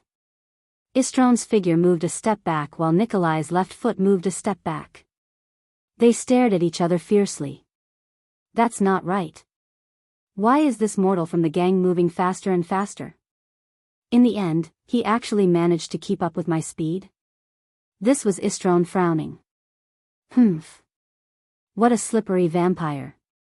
My next move will make you fall. This was Nikolai with a ferocious expression. At that moment, both of them had solemn expressions. They could feel the difficulty and tenacity of their opponent. The next exchange of blows came without warning. Vampire. Nikolai roared furiously. His red coat fell to the ground and his body rotated evenly. As the blood vessels in his right arm bulged, he threw his right fist, which was equally bold and fast, at the blood clansman's chest. Mortal. Istron snorted in disdain. Immediately after, he bared his fangs furiously and a bloody mist appeared around his body. His figure flickered between reality and illusion. The fingers of his right hand turned into visible sharp claws. He opened his palm and sliced through the air to grab Nikolai's throat. Thales felt a chill in his heart. Imitating the actions of the Blood Bottle gang members around him, he quickly raised his arms in front of his body to block. He was prepared to receive the next blow, which could also be the most powerful gust of wind. Both parties' attacks, which had accumulated their strength, intersected in the air. Thales shut his eyes tightly. However, the expected gust of wind and loud noise did not come. Since we've already greeted each other, an old voice said leisurely, let's disperse. Thales slowly opened his eyes. Istron's sharp claws and Nikolai's heavy fists were caught tightly in the hands of an old noble with a face as pale and gloomy as a dead man's. The strength and energy from before seemed to have dissipated silently in the old man's palm just like that. That wasn't right.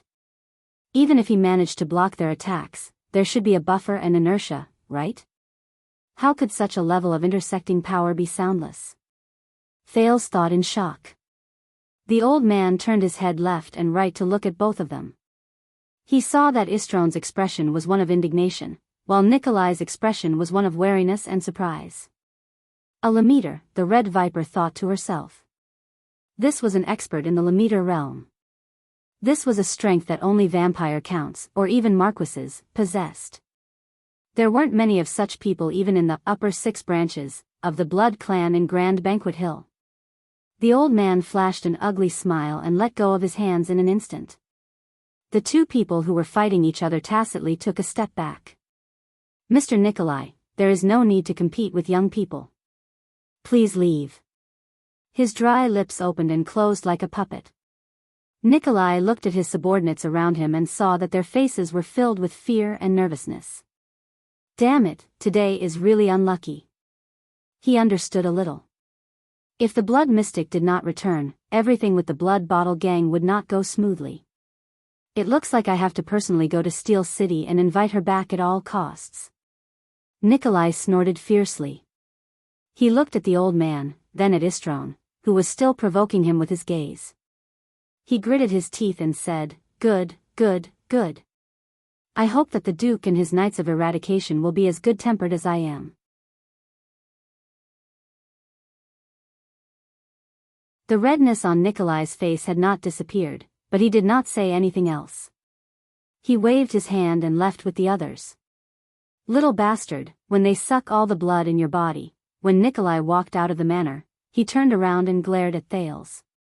His tone was full of viciousness. Don't scream too miserably. He took the jacket handed to him by his subordinate and put it on. The people from the blood bottle gang left the manor. Thales quietly exhaled in his heart. He had muddled through. He had muddled through the matter at Mindy's Hall. He was temporarily safe. However, the strange old man's next words made Thales' heart rise again. So, young friend. I guess you should be related to their mission at Mindy's Hall, right? Chris Corleone turned his head around like a puppet. His wrinkled lips parted and he smiled. Tricolor iris flowers and blood bottle gang seem to be very interested in you. So, you are saying that on the second day after you brought him here? You, Count Gilbert Casso, His Majesty's most trusted attendant, the former Foreign Affairs Minister, the leader and signatory of the Fortress Treaty, and you, His Majesty's most reliable secret protector, the nameless man, Yodel Kato, whose background even I do not know. This was a mature female voice. After the sun had set, it rang from the roof of Mindy's Hall. Just like that, His Majesty's only child and heir was lost. Gilbert and Yodel lowered their heads slightly in front of this mature and steady 40-year-old black-haired, charming woman who was dressed in the standard green and blue uniform of a first-class female official. Even though I was prepared for this person's arrival, I really did not expect to meet her under such circumstances, Gilbert thought to himself. Once he thought of her special and awkward identity, Gilbert felt a headache. It was probably the same for Yodel, who was beside him. Yes, Madame Gines, Gilbert said quietly. His tone was full of hatred and regret. Yodel did not make a sound, but he slowly clenched his left fist. You have been searching around for an hour, and you did not find any clues? Yes, Madame Gines, Gilbert said in shame. The gears on Yodel's mask turned. Then, the only thing we can rely on. Madame Gines pointed at the lamp in her hand. With a sarcastic and angry tone, she said unhurriedly, "Is this broken lamp and the small tinder in Yodel's arms?" Yes, Madame Gines. It was still the pitiful Gilbert. Gines did not say anything else. She stared at them with a displeased expression for a very long time. Gilbert's heart sank further. After a long while, Gines finally spoke through her nose. Humph, she closed her eyes and slowly said, His Majesty's 48th birthday is near. His Majesty's 48th birthday is just around the corner. I'm sure that the 6 great clans are going all out.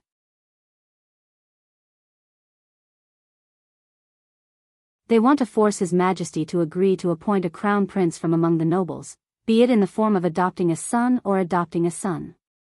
And that child is our only hope in the darkness. Gines took a deep breath, opened her eyes, and enunciated each word clearly. In the end, all of you made him throw away. Gilbert and Yodel lowered their heads even more. Men are really unreliable. Gines placed the bloodline lamp on the ceiling of the hall and exhaled in disdain. Come, mobilize everyone. We will start searching from the scene of the child's disappearance. Even if that child is really as smart as you say, we cannot just wait for that lamp. This will only prove our incompetence and cowardice. Under the night sky, the charming and mature female official suddenly turned her head around and roared angrily in a reprimanding tone. "Why are you still standing there?" It was only then that Gilbert and Yodel seemed to have suddenly snapped out of their stupor and walked forward. "You two useless men, you'd better use some care for me." Istrone made Thales sit on a chair in the inner hall of the manor. He swallowed hard and moved his butt a little to the side, away from the sticky red. If one ignored the dried corpses that could be seen everywhere in the hall, the dried and wet bloodstains on the dining table and the floor, and the three people in front of him who were obviously not normal people, this place was pretty good. The prince looked at the man, woman, and old man in front of him and smiled awkwardly and in a friendly manner. "It really is an excellent blood source. This fragrance. Oh my God, Istrone, looks like I have underestimated you in the past. I thought you just went out for a walk with that group of humans." The sexy woman with the red ponytail was so excited that her eyes shone. She bent down and scrutinized Thales carefully. Thales only opened his mouth and smiled foolishly. His instincts told him that other than showing friendliness and cooperation, it was inappropriate for him to do anything else right now. He also thought about secretly cutting his hand. But he was certain that these three people's sense of smell toward blood was definitely more sensitive than Morris' angry wolfhound.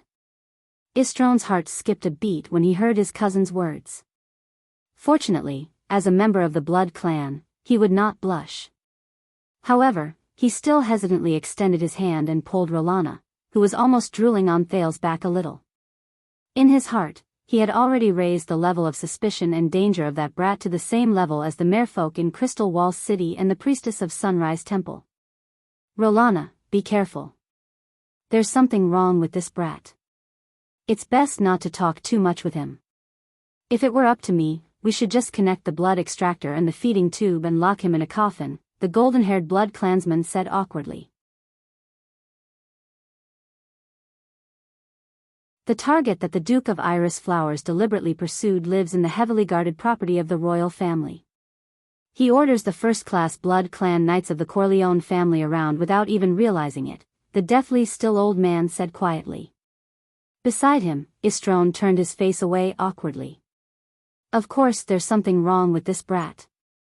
At the very least, we have to dig out the secrets from his mouth. I'm good at this." Rolana lay on the dining table to Thales' left and licked her lips at him. "Make a small cut on his wrist and hang him upside down. While interrogating him, he can also satisfy his cravings. Not a single drop will be wasted. I heard from my mother that this is what the Loraloa family does." Istrone hesitated for a moment. Chris the butler had left an indelible shadow in his life as he grew up, and the old man's merciless reprimand just now had severely damaged his confidence. However, Istrone still muttered, "I think it's better to just get rid of him. With our current situation, I have a feeling that this brat will bring us trouble." "Shut up, idiot." The old man, Chris, rudely interrupted Istrone. If this young man did not have such a personality, with his skills, how could he still be a mere Blood clan knight of the Corleone family for 300 years? A smart person like Rolana would have become a Blood clan baron a long time ago.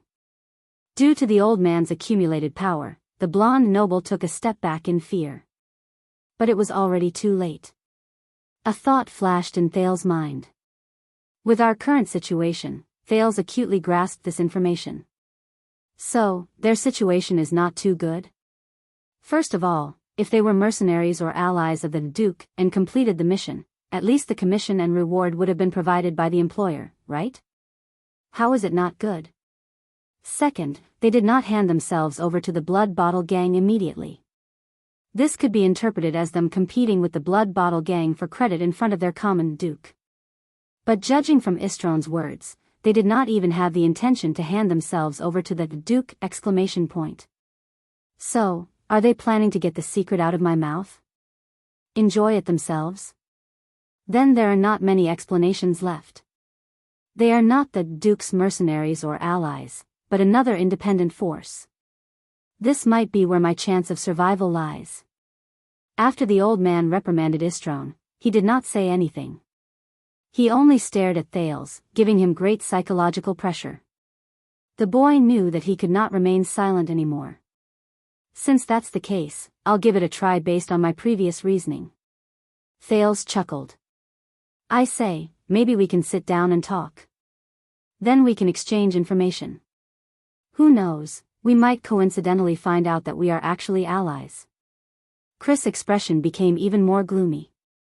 His eyes flashed like a frame skip, and he suddenly stood 1 inch in front of Thales.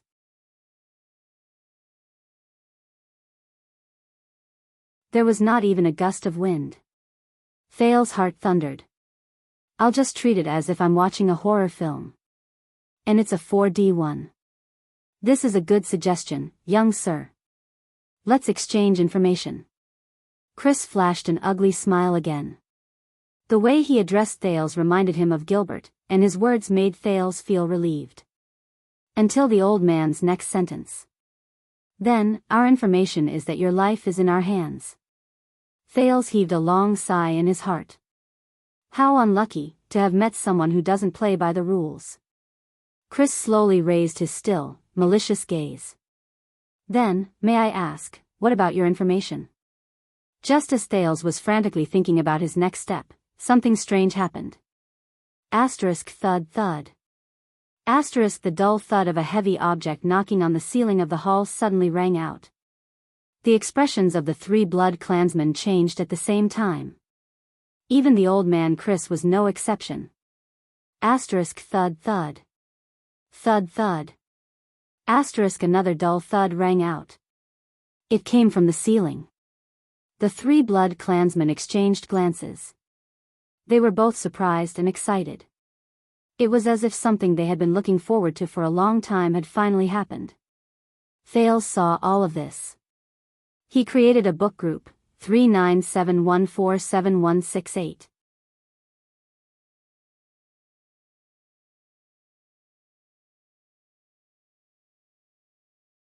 Chapter 28.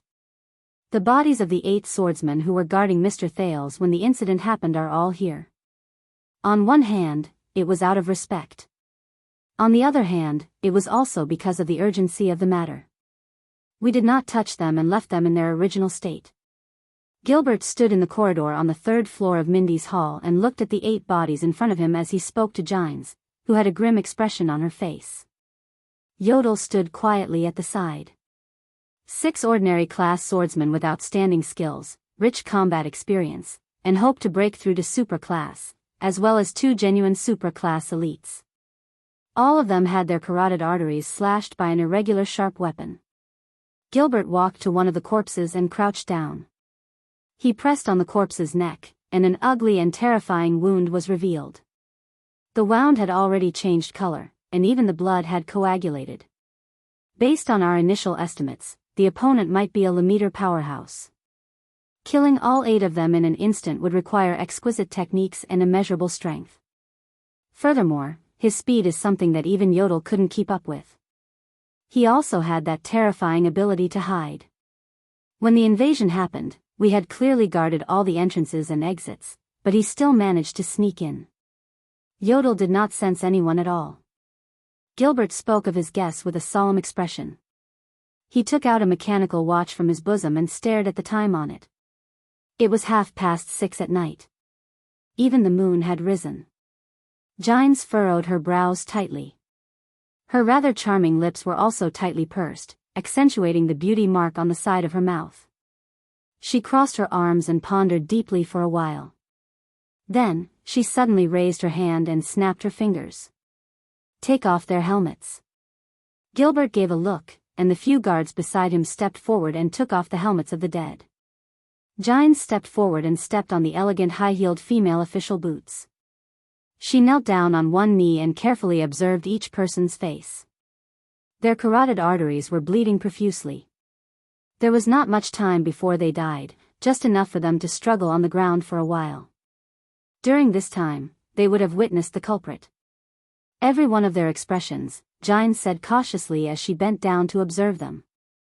There are slight differences in their expressions. These 4 were lying on their stomachs. Their expressions before they died were very similar: anger, hatred, unwillingness, and gnashing of teeth.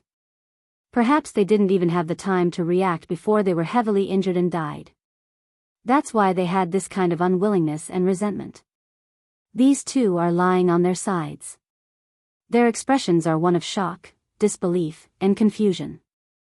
They should have sensed the killer's fatal blow and tried their best to fight back, but to no avail.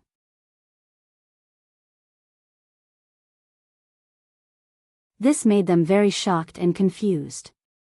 While they were struggling on the ground, this expression froze on their faces. The last two should be the strongest. One of them is lying on his back, and the other is leaning against the wall. His expression is much more subtle than the previous 6. The one lying down was filled with regret and pain, while the one sitting was filled with relief and helplessness. They had tried their best to fight back, but they still failed.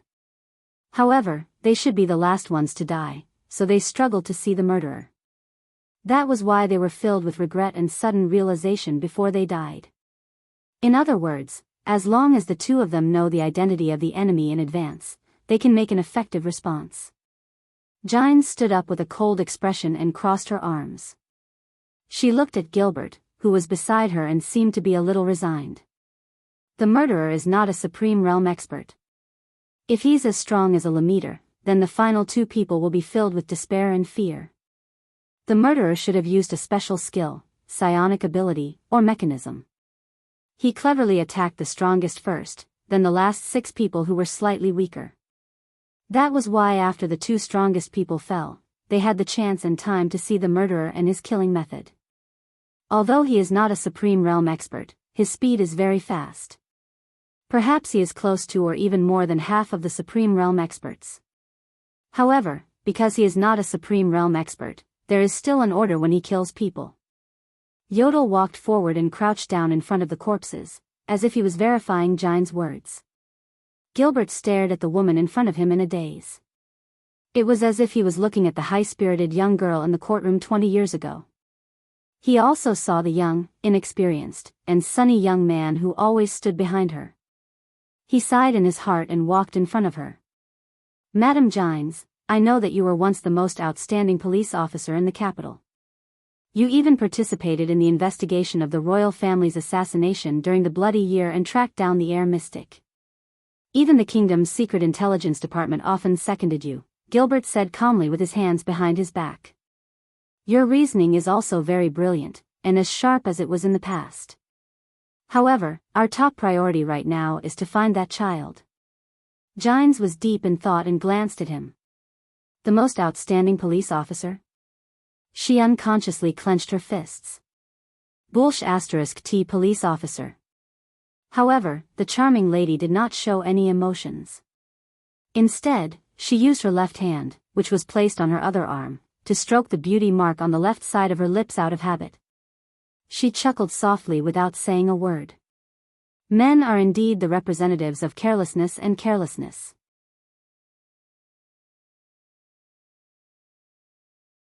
Gilbert narrowed his eyes and lifted the top hat on his head slightly to show his doubt.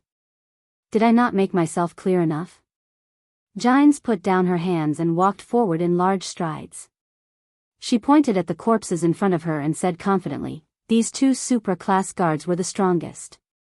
They were also the first ones to be attacked when they stood together. These 2 people were the second ones to be attacked, while the other 4 were the last ones to be attacked. However, the order of their deaths was reversed. The strongest struggled until the end and saw the murderer. As long as I can determine their positions before they were attacked, I can follow the tracks and find the location of the murderer's invasion. Although the amount of blood loss was so great that the blood traces were mixed together, it was difficult to find traces of the guards struggling to move before they died. However, according to the time of the bleeding in the arteries and the speed at which the people fell to the ground and struggled, with the 2 strongest as the center, I can draw 2 circles. This is the range of their movements before they were attacked and until they died. Don't forget, these 2 strongest were attacked by the same weapon at almost the same time. In other words, they were standing together before they were attacked. Therefore, the intersection point of these 2 circles is the location where they were attacked. 2 circles have 2 intersection points. One of them is the answer. It is the location where the 2 were truly attacked. It is also the location where the murderer invaded. Jine's expression was focused. Step by step, she used her footsteps to draw the shapes. The content of her words made Gilbert and Yodel look at her solemnly. Based on the last gazes of these two strongest people before they died, the murderer appeared at this location after killing everyone. I guess it is also the location where the child was standing. Starting from the murderer's last appearance, Jine stood at that position and retreated step by step, according to the order in which they were attacked. We roughly found the murderer's path of movement. Jine slowly walked past a few corpses and returned to the corpses of the two strongest people. At the end of the path, the closest point between the two circles is this intersection point. Jines walked past the corpses that were lying on the ground. Her gaze was fierce. Finally, she stood at a spot. This is the location where the two strongest people were attacked first. In other words, this is the location where the murderer invaded and attacked first. Gilbert quickly walked forward and looked around. Are you saying that the murderer suddenly appeared here? He said slowly, the mercenary team did attack this place. But that is impossible. This place is still far from the stairs. During the time we were cleaning up the mess, he had nowhere to hide.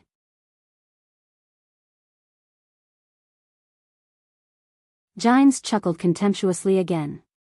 Only Yodel quietly walked forward and pointed at a small decorative vase at the side. This kind of vase was very common in the corridor. There was only one, and it was the closest to Jines. Under Gilbert's puzzled gaze, Jines quickly walked forward, grabbed the vase, and smashed it without hesitation. Asterisk bang. Asterisk she quietly crouched down and grabbed a piece of the vase. After observing it carefully, she used her finger to gently wipe the inner wall of the vase and showed it to the two useless men. Gilbert was surprised to find that Jine's finger was stained with red blood.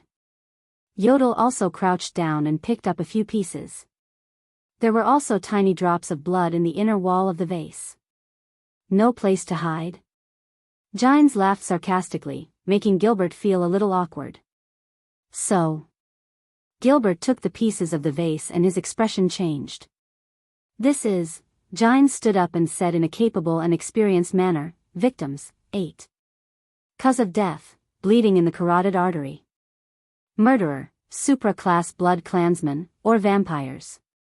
Murder weapon, blood claw. While Jines was speaking excitedly, she suddenly froze and realized the current situation. Hence, she clenched her teeth and swallowed the words she was about to say. After all, I am no longer a police officer. Jines shook her head and got rid of the irrelevant emotions. So, he relied on his innate talent in blood transformation to sneak in and hide. He also relied on his innate speed to kill and plunder. He did not rely on his own abilities. Jines raised her head and rolled her eyes at Gilbert. This is the supreme class elite you were talking about?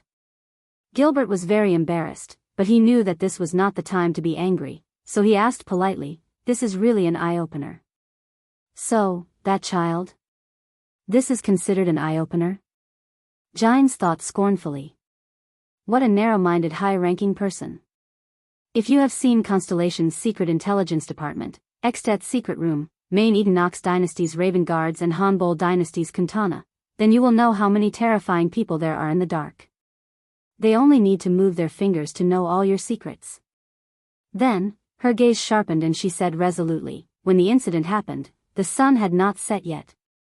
He could only use the method of transforming blood to hide among the few groups of mercenaries. Blood clansmen who have not reached supreme class can only transform into blood water, and it will not last more than half an hour. This means that the few groups of mercenaries arrived here within half an hour. A group of mercenaries traveling at full speed would only take half an hour to reach Twilight District in the Eastern District, which is filled with noble manners, the Morning Star District, which is where the City Hall and business gathers, and the Central District, where Renaissance Palace is located. Jines exhaled.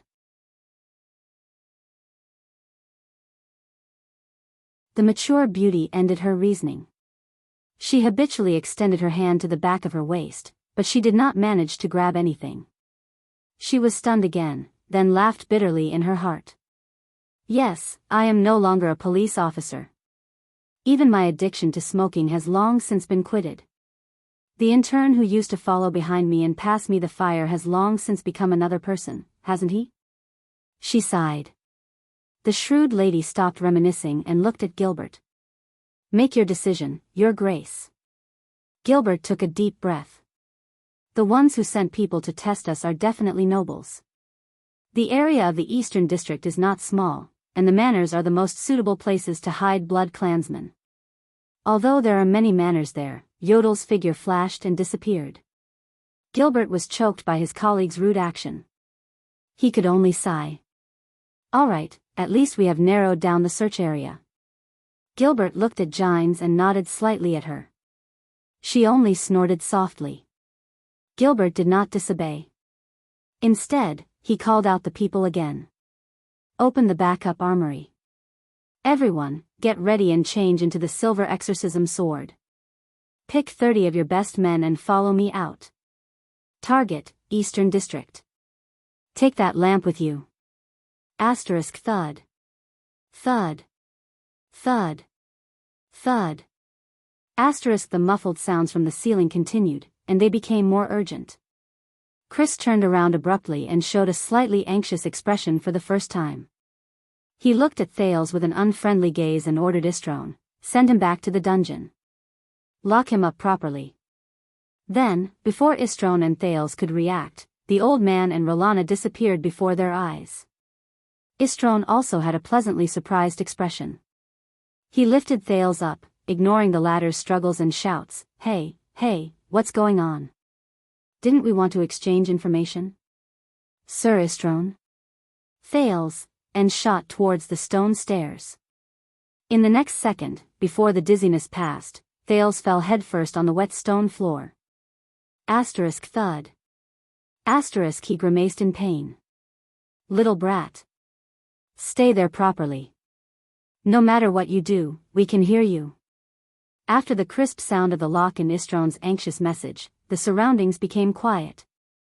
Thales then got up in annoyance and relief. Istrone had already disappeared. So, he quietly extended his hand to his leg and pretended to scratch an itch. He inadvertently made a cut on the police officer's dagger that was tied to him. Pain came.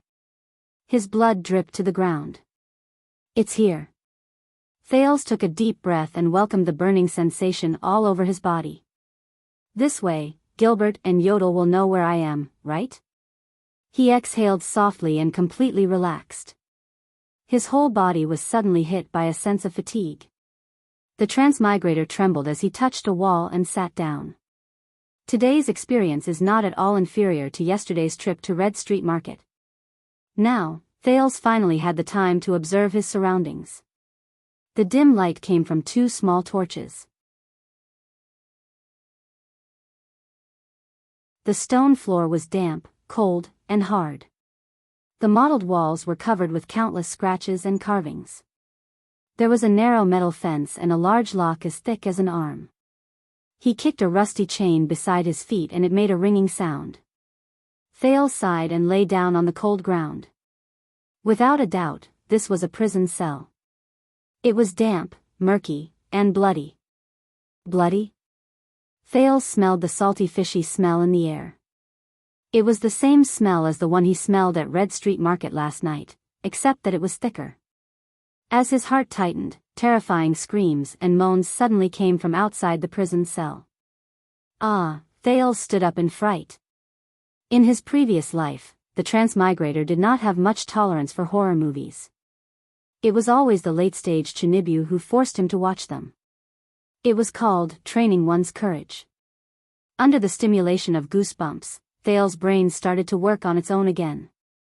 Dungeon. Blood. Blood clan. Screams and moans. Thales suddenly knew where he was. It was the Blood Clan's food cabinet. A wave of nausea came. Thales sighed again. The amount of sighs he made over the past 2 days was probably more than the amount of water he drank. But just as he was about to sit down, a faint and rough panting sound suddenly came from beside him. Huff, huff, he was so frightened that he crawled a few steps in the opposite direction. can you stop scaring me? Thales patted his chest in fright. Only then did he realize that his prison cell was not a luxurious single room. Thales slowly approached that direction. In his dim vision, a human body wearing heavy shackles and panting painfully on the ground appeared. Ugh! In the darkness, the prisoner seemed to be unable to speak. He could only gasp continuously, and his voice was filled with pain and suffering. There seemed to be a tube connected to his wrists that were locked tightly in the shackles, and it was connected to the outside of the prison cell. Thales knew what that was. If it were up to me, just connect the blood collection device and the blood transfusion tube and lock him in the coffin. This was what Istron had said before. It seems that this is the blood collection device. Sigh. Thales lowered his head and exhaled again helplessly. He's probably a pitiful person who was abducted by the Blood Clan and brought here to become their food source. Ugh! As if he sensed the arrival of the person, the prisoner struggled and moaned. Thales felt another wave of nausea. This wave of nausea made him decide that he had to do something. I'm sorry, it might hurt a little. Please bear with it for a while, he said softly to the poor prisoner. The transmigrator extended his hand and touched the prisoner's wrist. He rubbed the crude blood collection device and pulled out a needle that was a few inches deep into the prisoner's blood vessel with force.